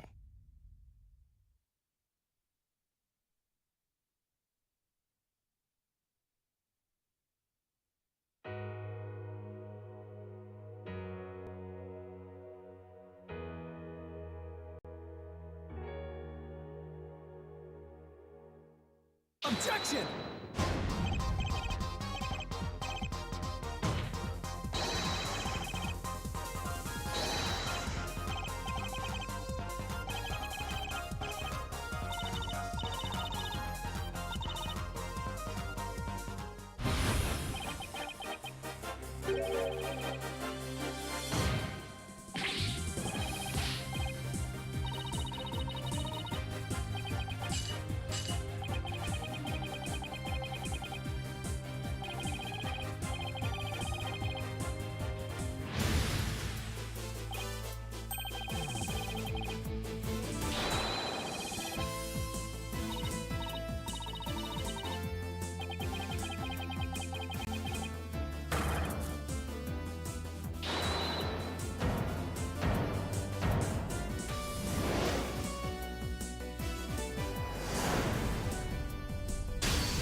And if you try to stop me, then you're gon' pay the price. All them late nights finally paid nights. Awake in my dreams, but you could call me the greatest of all time. Yeah, I'm focused. You know how bad I want this. I'm giving it my all. Never for this moment is golden. I control it. All eyes on me. I see I'm watching. Once I'm locked in, ain't no way that I'm stopping. Clocked in. It's time to put in work. Go berserk. I'm in my zone until I'm first. Believe me when I say nobody can see me. This a product of hustle. I just make it look easy. Non-stop. You ready or not? When it's all said and done, I'ma be on the top. 3, 2, 1. I'm ahead of the game. Y'all remember my name. Non-stop. You ready or not? When it's all said and done, I'ma be on the top. 3, 2, 1. Yeah, I belong in the number one spot. I always kept the business, nothing personal. When you always see nothing, I just barely scratch the surface. Throw me in the rain, let me do my thing. Thought they hit me down, fight through the pain when I'm in the zone. I ain't never say much, but you see me up top. You see my numbers healthy, the pressure don't stop. Until I'm in the top, see the bottom seeds watch. They almost see me flop, but I'm stepping on them, watch, let them watch. Born ready to It's an all-Singapore affair here in the Southeast Asia region of the Capcom Pro Tour online qualifier, the only one for their region, and for a good measure, this has been a very, very close-fought battle. You saw it from the World Warriors that have been happening over at the Versus Master Series. It's all come down to this, and it's looking like it just might be one of the Camis. Obviously, you know, Cami's going to be making it through to Capcom Cup 10. Big congratulations to the character and everybody that's invested in her. Yeah, that's what I'm talking about. But it's just a matter of whether or not it's SKZ or Bravery, because Xian, again, had already qualified via World Warrior. He's sitting in the winner side of Grand Finals, but it's really up to those in the two losers positions. Yep, as you can see right there, Bravery, SKZ, whoever wins this will go up against Xian, and that match will be for the prize money, as we mentioned, $2,500 for first place, $1,200 for second place, but this losers finals will determine who makes it into Capcom Cup, and I wonder if that makes it more stressful or less stressful, you know, kind of a situation here, because now you don't have to go into this grand finals. You don't have to win the two sets right? I mean, that's one of the scariest things coming out of the losers brackets. You go to grand finals, you got to win 2 sets of 3 out of 5 to qualify for Capcom Cup. Now, in this situation, they only need to win the 1 set to qualify to Capcom Cup. Crazy. So I feel like it's a little bit maybe less stressful, you know, more the goal is right there. You can see the finish line. Doesn't that make it more anxiety inducing though? Because it's right there. It's like you can't let up. Like, you know, there's 1 less set to play. It's like you can't really give up. Like, you have to throw it all out there now. I don't know. Like, is that more or less stressful? But you know, it's interesting. You know what makes it more stressful? That it's a mirror match against somebody you play against all the time. Look, you know what? And also another thing. I mean, I think I have very famous internet footage of me of what I think of Cammy mirror matches, but I do not like them. But these two are going to have to deal with that. In a chair, I do not like them anywhere. Oh, man. I don't like them at night or in the day. I don't like them in the States or UK. That's true. Here we go. Oh. Here at London Street, one thing's for sure, someone will be beat. Ooh, okay. Uppercut, man. SKZ's so on point. You know, technically both players have been very on point with their anti-air decision making. Yeah, and both of them, again, what the crazy thing is, both of them have been very aggressive cammies. Look at this. This is just, right now, Bravery is going in, and it's really, for me right now, it's a question of who's going to out-aggressive the other, you know? You know what's funny? I saw SKZ flash into that gray state of burnout, and I thought to myself, why is Bravery in burnout? Like, it tricked me. It actually tricked me. Yeah. And look again, Bravery's just so not scared of spending so much of his drive gauge in quick bursts. And there he go. Oh, he burnt himself down. He had a pixel of drive gauge left for that ODDP. Are you going to sneak in the drive impact? Not at this stage, right? Bravery has a level 3 ready, and he still gets to sneak it in. It's so meaty. Anyway. And he should be able to kill here with the level 3. So yeah, just I think he's barely alive. You think so? I think he's barely alive. Is this gonna kill? Chalk it up with the board. I definitely marked it down on my counter over here. All right. Oh, just a standard whiff punish right there. Yeah, we talked about the mirror match. You know, they're designed to have the exact tools to counter one another. So, that's a pickup and a half. Ooh, that was actually so sick. Good. Yeah, to even have the wherewithal to go for the back heavy kick to jump cancel that was so nice. Beautiful fun, SKZ. But Bravery also shutting him down with the level 3 very early. You know what's really smart about this? The damage input, the damage output is tremendous, but also being at 0-0 for the bars. Yeah. This is great. Meaty enough. Right. You always have to be careful because one of the things about Cammy is she can get meaty drills like that, and you know that sets up for the perfect parry on the counter poke as well, right? So, oh, what a TP after the backdash! Oh no, drive it back out of nowhere, beating the jab. Oh, you woke up with the super two. These two are slugging it out. Holy moly! Oh, you can do a drive impact. Oh my god. No, you cannot. Sorry, I believe they're both in burnout. It's the costume, man. Yeah, I told you, He's cheating. Right? He's cheating. My bad. I told you. It's so hard to tell with that outfit. And they're both back. What is happening? No armor break properties on the OD uppercut. I don't think anybody really has armor break properties on that. So that's a really good call out. Really fortunate, actually, from SKZ. Man. Unfortunate for Bravery. Dude, that was just going crazy at the end. Oh, man, here we go now. Bravery with the opportunity for the corner throw loop, but nicely done from SKZ to sneak out of there. Ooh, clipping the spin knuckle. Ooh. Man, they are slugging it out. Every single trade that happens, Bravery still not letting out of it. Love that route. Yeah, and that's so smart, too. He's not even going to try to bait anything out. He's just going to automatically go for the pressure because even so, if SKZ busted out with OD uppercut, it would have put himself in burnout. Yeah, and with the life lead that he has, he's totally fine with it. All right. Oh, God, that's not easy to be able to DP an instant jumping OD dive kick. That took me way too long to say. The jump into open OD dive kick. I've had far worse where I couldn't even put English words together properly, so I feel you on that. Oh, punch counter. Yeah, tried the perfect parry, the meaty. Uh-oh, back throw, and here we go. Now, SKZ trying to put Bravery in the corner. You see SKZ again with that walk-up jab, but Bravery just gonna throw out the crouching medium kick, interrupt, drive cancel, and take the game here. Now it is 1-1 between the two Cammy players. Who is going to have the right to go up against Cien, but also instantly qualify for Capcom Cup? Jesus, and they're slugging it out for that exact reason, right? It's been so offense heavy. That was cool. Neutral jump short. You know that was a dive kick, right? Punish counter, yes sir. Bravery tried to do something else out of that. Yeah. Oh no, yeah, I don't think he had any meter there. He did not. Yeah, he just built a level 1 off of the hit from SKZ, actually. Oh, Tricky, that's a trade combo.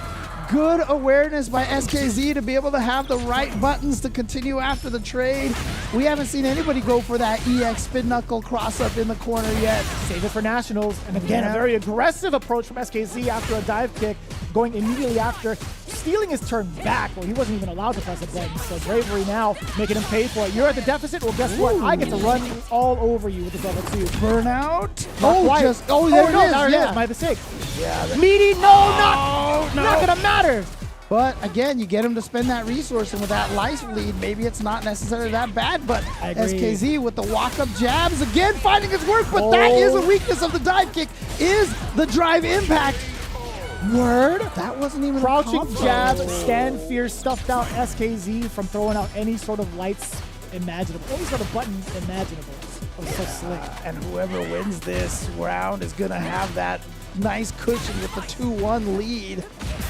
Oh, this punish counter is everything for Bravery.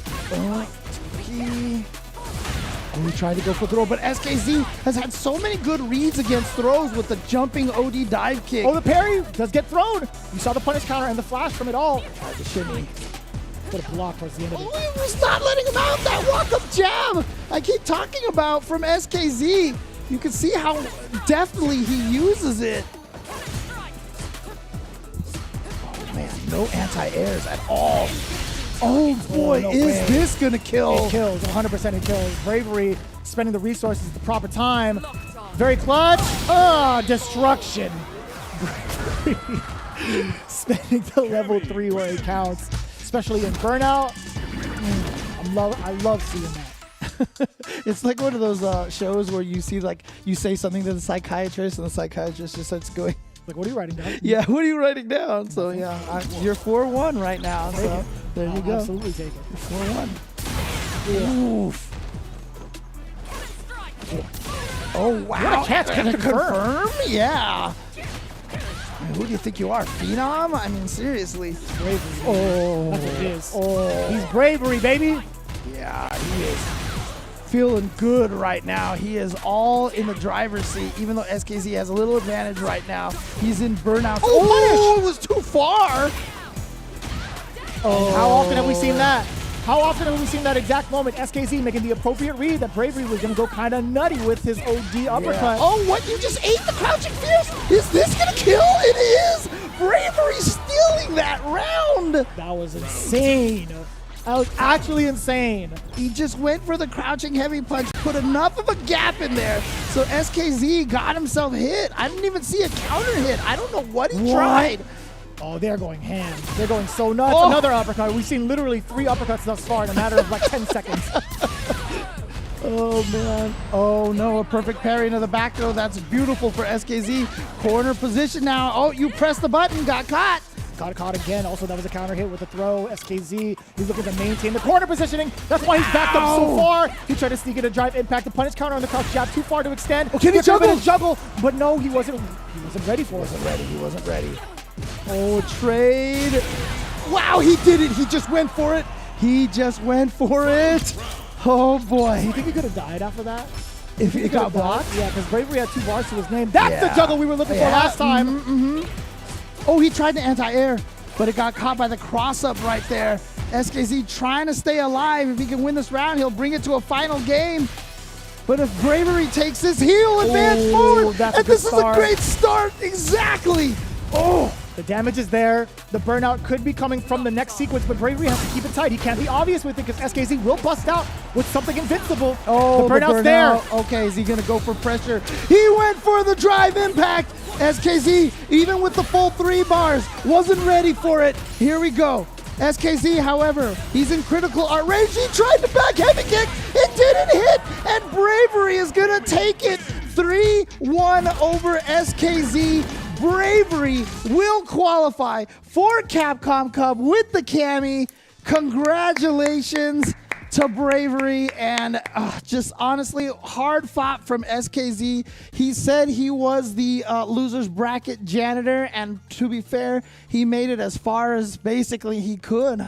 He was trying to clean up the vice principal is what it was. He was trying to clean up the office. He's like, hey, get out of here, man. What's happening? He was like the janitor and like sweeping the halls and everything. But yeah, all jokes aside, this was such a hard fought battle. There were so many big reads that SKZ had to rely on towards the end of the set because Bravery has thrown him so many different looks on offense. It's hard to guess what he can do. But there was also some very fortunate sequences from SKZ, right? We talked about that drive impact, absorbing the first hit of the uppercut, getting the rest of that hit. But it's been Bravery who's thrown out a lot of different array of like normals, right? Especially that crouching heavy punch that we were talking about earlier. I think we might get that a little bit later, but that also was a tricky scenario from SKZ. It's been so difficult to track down on defense at the speed of both players, right? It's hard to keep up. Honestly, speed of both players is a great way of putting it because this match was so fast. This was one of the most kinetic matches that I've seen in a long time because both of these players just had they had no time. They had no patience for sitting there. Yeah. They were going in, and you know, unfortunately for SKZ, Bravery did come out on top. It looked like SKZ won that first game, and then Bravery managed to take 3 in a row afterwards. Damn. And so Bravery does have the right to fight Cien, but more importantly, Bravery has now qualified for Capcom Cup. Now, I have mentioned that none of the gatekeepers have managed to win the grand finals here. They've always, like I said, Travis Styles went down to ROF. Angry Bird went down to Big Bird. So, I mean, a lot of the gatekeepers so far have not managed to win. But Cien, obviously on the winner's side, and just how he's been playing, and he is almost looked unstoppable in this tournament. I can't believe it. I'm just thinking about it right now. Bravery, hey man, you better call off work for February. Whatever plans you got going on for a week, man, you got to be hanging out over in LA with everybody. Yeah. Big shout outs to Bravery. I don't want to take away the spotlight from the matchup at hand with grand finals, but this is a huge step for someone like Bravery to make it into a Capcom Cup with the character that he's utilized. But this is the ultimate test. Now this is like a true testament to what you can expect at the Cup, facing off against another Capcom Cup competitor. That I think is one of the coolest things, but also fighting off for that lion's share, the 2,500, this is huge. Yeah, and you know what? I mean, also, the interesting thing is Bravery, you know, obviously 23 years old, very young, right? He's 23, dude. Is 11 years older than him. So I'm not even going to say my number, okay? I don't even want to hear about it, okay? Sorry. But look, Cien, obviously a veteran of the Singapore scene and has been very invested in growing the scene. There's got to be a lot of pride here as well to see someone so young like Bravery, you know, playing so strong and being in this position. So I got to imagine Cien is very, very proud of Bravery making it this far. The entire Versus Vortex organization should be very proud of cultivating such fine, talented players from every age, every district, every city, everywhere imaginable, right? Shout outs to everybody at Versus Masters putting it down. Guess what? You have your 2 champs coming in hot now. Cien off to a very aggressive start. The jump in is crazy for Bravery. Yeah. And again, Bravery so aggressive, willing to spend all that meter. It's almost like he has more drive gauge to spare every single time. He's never scared of running out of that gauge. But here comes Cien. Look at this pressure. Oh, that's a lot of damage. That's that's KO for sure. You know, I've heard from some Cammy players that they don't like this matchup. That this is not a fun matchup to fight against the DJs. Oh, what? Because of that. That right there. He's got so much flexibility to change up on the ground, to stuff things out of the air. Again, he has a flash kick, and he also has great anti-air options, in my opinion. It's tough to deal with that kind of arsenal from DJ. Boom. Oh, and the bait on the flash, on the DP. I almost called it a flash kick. I was thinking of DJ. But there you go, Cien. I mean, as much as we've said that Bravery's been speedrunning this, Cien's speedrunning that first game right there. What a way to check. Like, one of the great things about like some of these players is showing what you can do against some of the big nuances in the matchup, right? Obviously, dive kick is what you think about when you play as Cammy. Cien has had a down pat already. He had the right spacing, had the right reactions as well, and it leads to this moment. And of course, the good read to preemptively stop the dive kicks. This is a masterclass in the matchup against Cammy. Oh my goodness, he's gonna get a perfect here in this first round. Oh, that's no all chip she damage. wrote. Perfect KO for Cien, and Cien right now is like, congratulations making it this far. Now you will find out where you truly stand. There are guys like you all over the world. Oh, okay, here we go. Bravery, finding a drive. Oh, what? Okay, getting a little cheeky here. Okay, he went for the block. Never No, a you second can't. time. No, you can't go 3 times in a row like that. Not on the drive impact. Stay down. Damn. The reversal P. I like that from Bravery. Dang, we got 2 perfects here. I want to see a 3rd perfect. Let's do it. Let's go. Okay, now. You're about to get a perfect parry, I feel like. That was Yeah, I close. know, right? You asked. Okay, What a okay, stop. so no perfects here in this round. Wow, just goes for the level 3. Wants to build back a little bit of that gauge. Because we all know Bravery is going to spend that real fast. Yep. Oh, he didn't try to parry at all in that situation. Or maybe he did a little too late. Oh, God. Do you see the hitbox on that knee? I sure did. Wow. Hit way out there. Oh, nice. That actually beat the knee. Yeah, if you don't have time to uppercut, you still have the anti-air options. Uh-oh. Red hot. Level 3. Not going to be a burnout yet, though. But it's still going to be so much damage. And Cien's going to have an opportunity to just drive rush in there. Oh, he did it. And he burns himself out. So if you're Cien, you're probably like, you know what? I'll let you do that so you can burn yourself out. But Bravery. Oh no! That's the second sequence. You know he did that in the sequence prior, right? He did crouching jab, backdash, and Bravery actually clipped him with a normal. Cien going for that same route and Bravery finally falling for it while in burnout was critical. If you take a look at that replay, if you can, man, it was the same exact sequence. Yeah. Cien starting off in a real strong vibe. Again, that crouching heavy punch, though, the fact that even when it's outside of the range, he can get the medium dread kick to link in that at that distance is massive. But yeah, you saw Bravery with a mistake there, accidentally held down when he tried to do the dive kick. The down kick does not auto-correct, so the dive kick didn't get the side switch hit.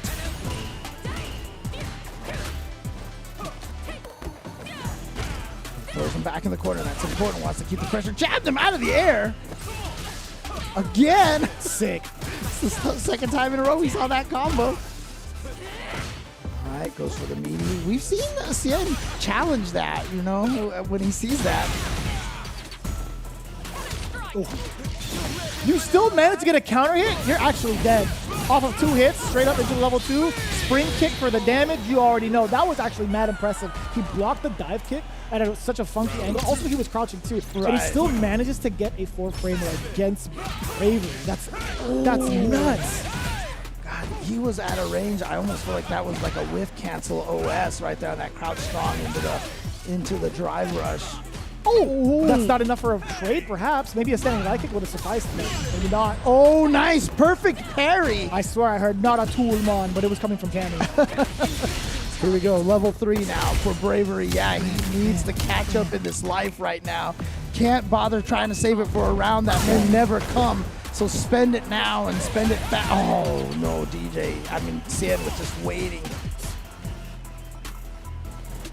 Just see him walking back there. Just so casual. Okay, almost burned out. Oh, no way that punishes, right? It does! That's going to be it if he doesn't drop it. And it doesn't even matter. He gets the continuation. Cien is your champion for Southeast Asia, qualifying twice. I'm totally kidding. But either way, Cien taking it 3-0 against Bravery, our winner of our Capcom Pro Tour online qualifier for Southeast Asia.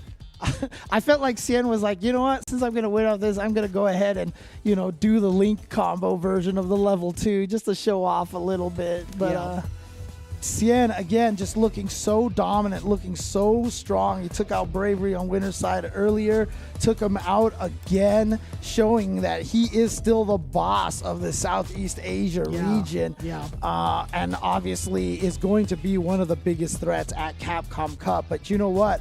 Bravery is going to have a long time to also study the matchup to strengthen up because he's going to Capcom Cup as well. And I'm sure Cien and Bravery are going to find an opportunity to team up, get some offline sessions, and really level each other up because, you know, you want to see the Singapore, the Singapore duo do some major damage there. Agree. So I wholeheartedly agree. And, you know, you took him out of the bracket, but that doesn't mean you can't take him out to dinner either. I think that's going to be a pretty great, you know, way to you know, congratulate your fellow Singapore brethren into Capcom Cup. This is his first time, I feel like. Yeah, this is his birth into Capcom Cup. Sure, yeah. For Bravery, at least, I mean. Yeah, and congratulations to Bravery. And like I said, interestingly enough, the first Cammy to qualify into Capcom Cup. If I'm correct, if I didn't miss any of the other World Warriors. That Not necessarily the way he wanted to, but he'll take it. He'll take it by any means necessary. But also, I do want to take the time out to congratulate each and every one of you that have been putting all the hard work in from the top 16 on, right? Again, you guys have been proving your worth and putting in so much time and effort in something that's so grand like a big Capcom Cup 10 prize pool. You guys are doing so much work, and it's very impressive. If you guys happen to listen to this broadcast, I'm very much so inspired by each and every one of you, and it's been happening like that for every CPT. It's so cool. I'm so like ready to even like practice these characters even further in the training mode and like see exactly how hard it is to even try to recreate these types of results, because Lord knows I can't do it, and that's why we're up here. Yeah, exactly. But again, shout outs to Bravery, SKZ, Leslie, Horror Show, Book, Yagami, Budget Shin, everybody. You guys are true champs, and everybody in top 16 as well. If I might have missed your name, obviously I'll be reaching out to you guys. Jinko Yuki, Mind RPG, Chuan as well, Fitri, Kun Khmer, Jed Potato, Jan. I see you guys. Bells. And Bells, that's right. Yeah. So yeah, obviously every region, I mean, that's one of the beautiful things about these, you know, CPT online premieres that we get to stream and commentate here, and you guys at home get to watch. It's just so great to see all the different players from around the world. And like I said, there is a lot of country pride going on, you know, with a lot of these players. And again, it's just, you know, the variety that we're seeing of players from, you know, and styles and characters right now. And it's Capcom Cup. I mean, again, these 2 weeks, so last week and this coming week, and once we get through this weekend over here, we're going to find out like 20-some players who are in Capcom Cup, and we can all start doing the analysis and figuring out who's... My spreadsheets are ready, James. Yeah, I'm already filling it in little by little, man. And you guys should be yeah. doing the exact same thing. It's been so tough fought and so close knit in regards to who's actually going to take it. You know, you might look at the character spread and think to yourself, yeah, maybe a Luke will win it, but it really depends, man. I feel like it really depends on who comes up that weekend and pretty much leaves it all out on the floor. And it's so exciting to see. We're getting so close to that finale, and we're getting even closer to finishing up all the World Warriors as well. We have obviously a World Warrior coming up with the Salt Mine League as well, so that's something I really tune into. Everything else that's been going on. We have Japan coming up right around the corner. There's still time, I believe, to register, if I'm not mistaken. Check it out. But also, we want to highlight Spain, Portugal, and France as well. That's coming up. If you guys hadn't noticed, this is the tournament schedule for your CPT, and it's literally back-to-back weekends just in time for the holidays if you guys want to tune into it. But yeah, the Capcom Pro Tour, all you got to do is check out capcomprotour.com to check out all of the remaining regional CPT online events to register and sign up now for your respective regions that are currently open. So do not miss that opportunity of a lifetime. I repeat, an opportunity of a lifetime to catch some of the $1 million, perhaps actually over $2 million in the total prize pool. So a big chunk of that change going towards the players that make it into the Capcom Cup. Yeah, and as we mentioned earlier today, we've already had a bunch of players qualifying from the World Warrior circuits. Again, this is such a great opportunity for a lot of the local streamers and stuff, you know, to be able to run some official, you know, tournaments that determine who makes it in the Capcom Cup. Shout outs to earlier today, Asia East to Uma, Middle East to Fandroid, Europe West was Takamura, South America East was GS Shaka 22, and Central America West was Destroy Gods. And yeah, we've got a Jury, a DJ, a Ken, a Dulcim, and a Guile in there. And now we're adding a Cammy. Let's go. Going in there today. So like 6 different characters today, and even more to come during the course of this weekend. Again, even after this weekend is over, I know on Monday, I think that there was a Mexico is doing their World Warriors. Dude, there's so many people qualifying this weekend. And for the rest of, obviously for us, it's basically the start of Sunday, but all of Sunday long, there's going to be a lot more qualifiers. Yeah, I'm checking that all out on Monday. I'm not gonna lie to you, man. I'll maybe tune in if it's like early in the morning, but that's it, man. I'm about to knock out. But I'll tell you what, man. Before we're even considering letting you guys go, we have to get that interview with our winner as well as our Unwrapped segment with Chipotle. You guys do not want to miss it. We finally get to hear from Cien at this studio. I feel like, we haven't really been able to really be in touch with someone like Cien in a long time. So when we come back, we'll have that winner's interview here for our Chipotle Unwrapped segment in just a few minutes. We'll be right back after this. Chipotle's carne asada is back. It's our most tender cuts of steak, grilled and seasoned with cumin, oregano, and coriander. Finished with fresh lime and hand-chopped cilantro. Carne asada. This is our best steak ever. Let's get this mission started. is your Capcom Pro Tour. He is your 2018 champion. We got more Street Fighter League. I know you can smell the tension in the air. We back in the field, back. We ready, it's time. Ooh, punish counter. Inside of the huddle, you know that I cry. A dangerous smile, a weapon of choice from pushing the line. Season after season, it's only gotten better. Big Bird in trouble. My end game is number one. Bet it all, give me my cash. Supreme game, can't stop it. Take off like a rocket. Bring it back, don't bend mine. I'm the one now, you can't hide. What an upset. What an upset. With all your heart. This is our moment. Nobody saw this happening. I dare you to find me better Street Fighter. It's time to rise. This is our moment. This is our time. The time is now. It's time to rise. It's unprecedented and unpredictable. It only gets better. All or nothing! Straight to the This is a different Christy CH. I don't know who this young man is. Time to We ready whenever. The world is watching. The time is now. No other option. No other way. Play to win the way that we play. My man looks so happy. In front of the pack. Leading the way. It's time to reign. Big Bird's momentum, his speed in general, is so hard to keep up. Into the bottom, ain't nothing to fear. We winning the game. That R&D, taking it down convincingly against the biggest sprint that we've seen thus far.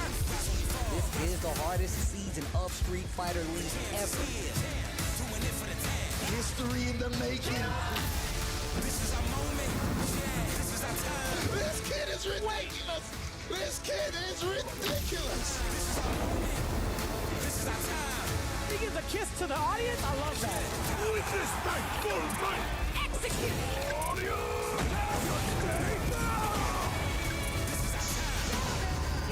your Street Fighter League US champions.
see nothing, I just barely scratch the surface. Roll me in the rain, let me do my thing. That they hit me down, fight through the pain when I'm in the zone. I ain't never say much, but you see me up top. You see my numbers healthy, the pressure don't stop. Until I'm in the top, see the bottom seeds watch. They almost see me flop, but I'm stepping on them, watch, let them watch. Born ready to fight. This is my Welcome back, everybody, to the Chipotle Unwrapped segment over here. Shout outs to production being able to find some more chips at this time of night, considering that I ate all of them He earlier. actually ate majority of them before we even went back to this segment. I can't believe you, James. But we got some more over here with, of course, our delicious queso fundido over here, and nice and warm as well. Cheese, dude. I didn't mean cheese, but geez, you know what I'm saying? Cheese. But, I mean, you did mean cheese. You said cheese. Cheers to you. Let's talk about our top 8. If we could switch over to the graphic just a little bit to kind of show you the journey as to what transpired as we get Cien on the line as well. You could take a look. He had a pretty dominant performance, even from top 16, but starting things off with a 3-0. That's got to be the best way to start things off. Then he moved on to Bravery 3-1. Fought him off again, 3-0. Man, if there's any way to like personify the word dominance, it's through Cien. Yeah, and again, Cien, I mean, again, Evo champion, right? I'm surprised he hadn't won a Capcom Cup at some point in time, because he was really one of the most dominant forces during Street Fighter 4 and even during Street Fighter 5. And yeah, Cien has just been such a strong player. He's dominating this region, and I feel like it's interesting because when you're the dominant player in a region, all the players are looking to chase you. I mean, again, I mentioned that 3 of the 4 quotes we had were referencing Cien, and that's the reason why. But having a player like that dominating a region and kind of having something to go up against and really measure yourself up, and knowing that Cien is at that level to fight everybody else, is such a powerful thing to have, because now you know where you stand with everybody, as long as you have Cien there as a member of the community. As hard-hitting as these chips are, nobody hits harder than Cien, I feel like. These guys have been duking it out against him for so long, and it only makes the scene better. To kind of harp on what you were talking about, to kind of piggyback on that. But I mean, wasn't he the one who kind of established like a lot of the weeklies they were doing over there at first? I will say yes. There was. I mean, it's not obviously just him by himself. He's got a whole team behind his back. Also with the help of the guys over at the Elephant, also with cameraman and them. Yeah, and also of course, now with newly added Mike Ross to the roster. What a powerful roster in regards to like the training you're gonna get for Capcom Cup, and also the training that you put the rest of the community into. Without that, I don't think we would have seen the same type of results, right? We've seen guys like the Versus Master Series also. There was a bunch more that I wrote down that I did want to kind of shout out as well. Gank Masters as well. Tiger Uppercut throwing it down for themselves. Manila Madness, Rev Major, all of them that are really putting it on for the Southeast Asia region. We thank you guys for all of the hard work that you've been putting down. Apparently, Cien didn't make it to the interview. So I'd imagine he booked it out of there. It's like, I'm trying to eat, man. Like, yeah, I know. And the way he was like, I'm trying to eat, man. Like, I'm trying to go to dinner. Is one of his hashtags that he puts out all the time. I love that, by the way. It's either that or like the new chapter of him going to the gym. He's like, man, I got to get my gains, man. Like the way he speaks, bro. Well, I mean, look, I would have loved to be able to ask him just how proud he is of the fact that Singapore is so dominant. They've placed in the top 4 out here, but again, like I said, I don't think it's a coincidence that region is so strong when he's out there as well, because he's a driving force for that, and I would like to know how much pride he has, in the performance of Singapore. So, I mean, if you're listening, Cien, feel free to just like tweet it out or something. Yeah, like man, that. let us know. We would have loved to hear from you regardless. A really big friend, I feel like, for the Southern California community, because he's always been showing up right before Evo time, right before like Street Fighter League and Capcom Cup to kind of like play sets with everybody and just hang out. Like overall, his presence as a person, easily one of the most chill dudes I've ever met. Always willing to talk about tech with you and stuff. Like he's the complete package as a person, to be honest with you. And I would have loved also to hear from Bravery. Bravery, I couldn't find you on Twitter. I typed in Bravery SG and I got somebody else every time. So I would love to link up with you and kind of get your thoughts about you going forward into Capcom Cup 10, but unfortunately we don't get that interview. I do apologize for that, as I was very much so looking forward to being able to talk to him, but that's just how it goes. Now we get to enjoy our chips to ourselves even more so, but again, to kind of hash out what we were talking about. We've talked about all of our events coming up. It's going to be a completely packed December and holiday season, but I highly implore you guys, as much as you guys have been tuning in week after week, every single time, take some time off to like take a break and take a breather as well. The VODs will be there. Yeah. If you guys haven't done so already on the streaming platforms of Twitch as well as YouTube. Capcom Fighters is where you need to go to check out everything. I know you guys are typing away at the keyboards, trying to like, you know, talk to each other and more so argue about tier lists and stuff, but I want to make sure that you guys fully understand that, like, you know, your support is greatly appreciated, but I understand that there's a lot out there. So take the time out to be like, you know what, like, I'll check out some of the VODs and catch up with it on social media. So we'll be doing our best to kind of fill you in on all the details and all the gaps that you may or may not have missed over the weekend or even during this week as well. Again, there's so many events with World Warrior. We also have Street Fighter League coming up 3 times over for Japan, US, and EU in that order as well. And then, of course, next week is Japan. Oh.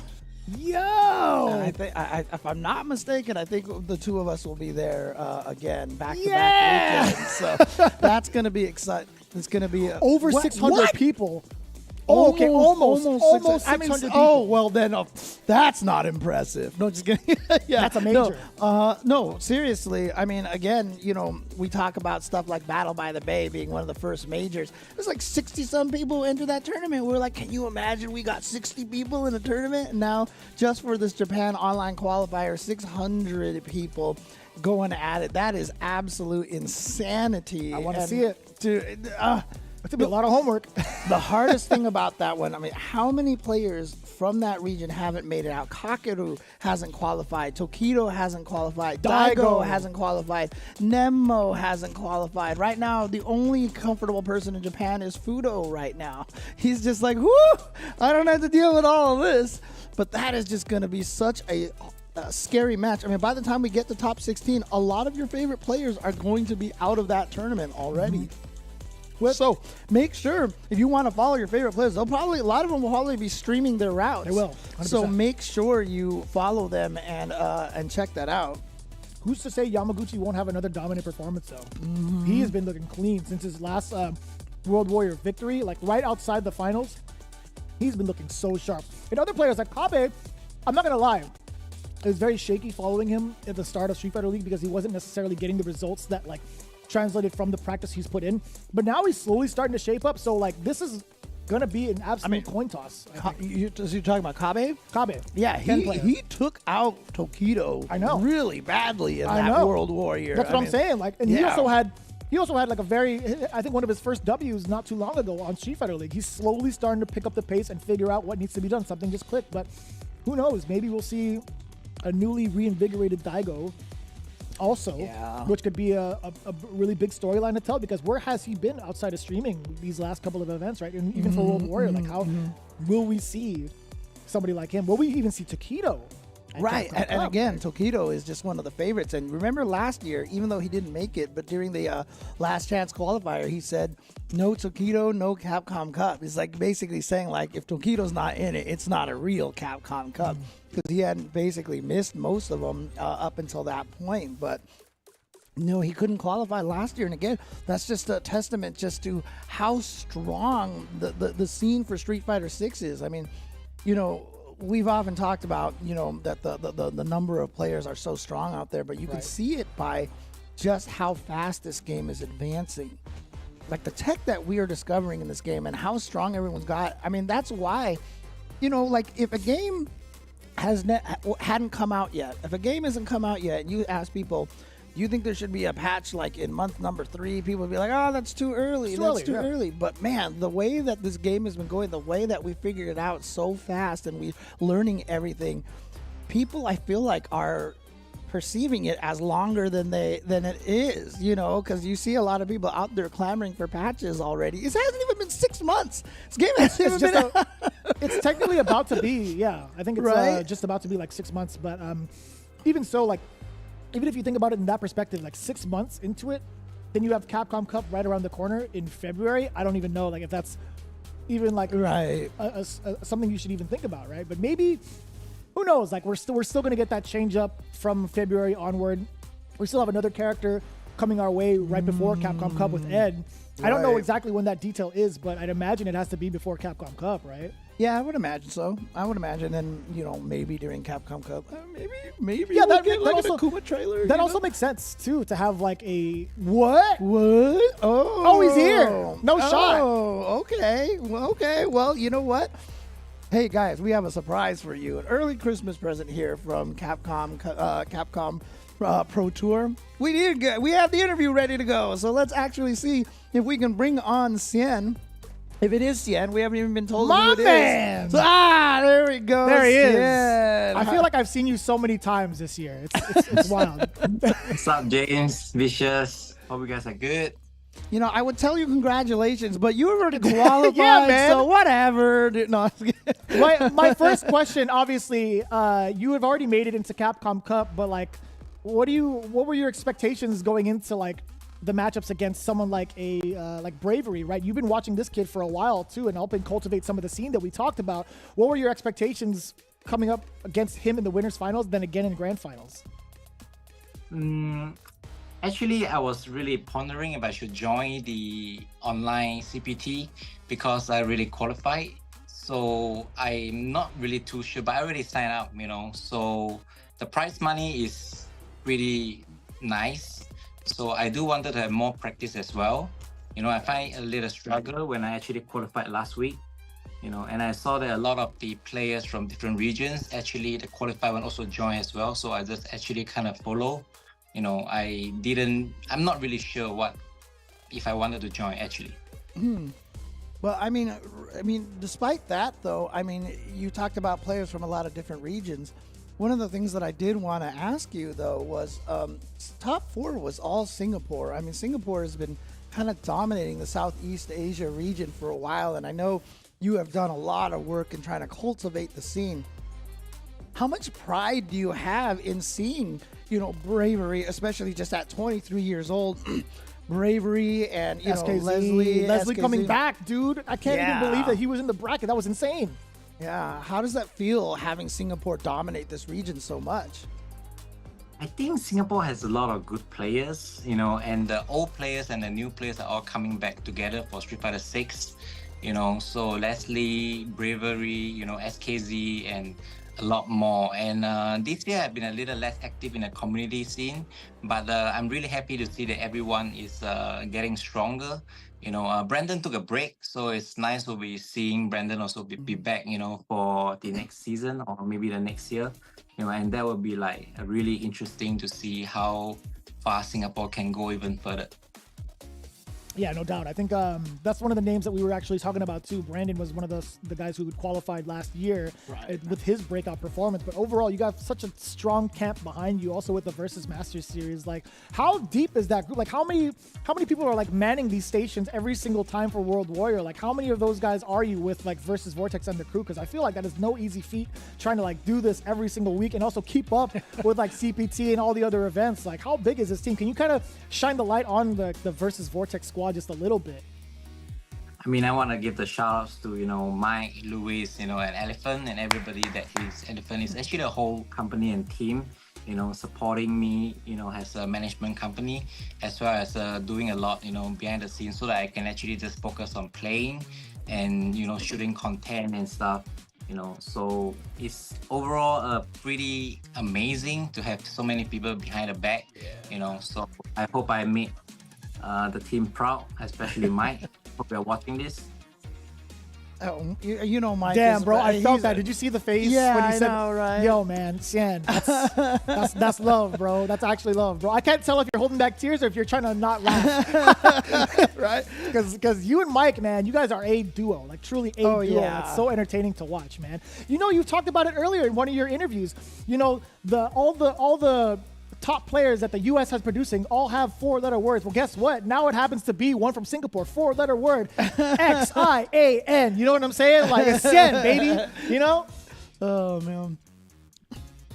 Yeah, but I think it's really cool that you shouted out the team. It's a team effort to do these kind of things all the time.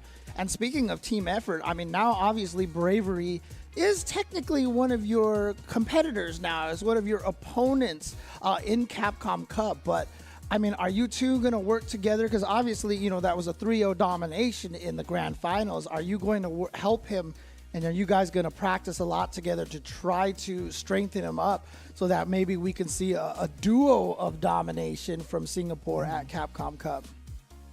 I'm not too sure, depending on how the schedule and stuff. This has been a little bit more busy for me, but I do enjoy, hope that more Singaporeans can get better together. The biggest issue I feel like is the format. It's not really encouraging against the top players, training a lot together, because end of the day we have to fight each other, Yeah, So I prefer the format where we train together and go out to fight other people rather than having a conflict of interest, trying to play and teach at the same time. So I personally I would prefer it to be another way, so that the own region can level up together.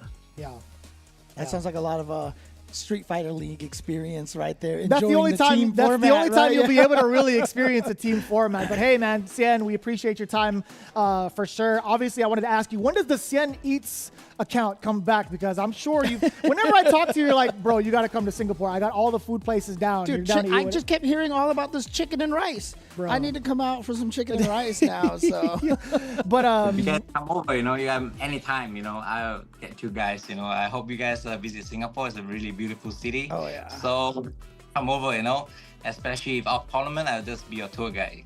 I'm super down for you. Already know. We've already hashed it out over in SoCal. Best believe I'm going to take your word for it. I'm going to actually hold you up to that, man. I'm going to come soon, real soon. But any other shout outs you want to give for yourself, for your socials, if you want to plug that as well?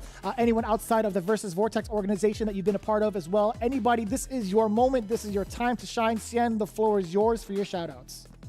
And I really want to give the shout out to Versus Vortex, everyone in the Elephant Company, as well as Gang. I just got a new sponsor, Gang, that's 2 months ago. They are a Singapore company and they're really supportive of me, as well as the Secret Lab. It's been a long time, so let's go. that I always sit on, so thank you all for believing in me and always having my back. So I want to bring on more for you guys to see, and see you guys at Capcom Cup X. Yeah, that's what I'm talking about. Sien, it's always a pleasure, man. On a personal level and a professional, you've been nothing but stellar, and we look forward to seeing you perform again at Capcom Cup 10, baby. Yo, have a good rest of your day. Have a good rest of your evening, whether it's at the gym getting those gains or even getting the gains from the dinner that you're about to partake in, brother. Yeah. Have a great one. We appreciate your time, man. We love watching you play. Thank you, guys. See you. See ya.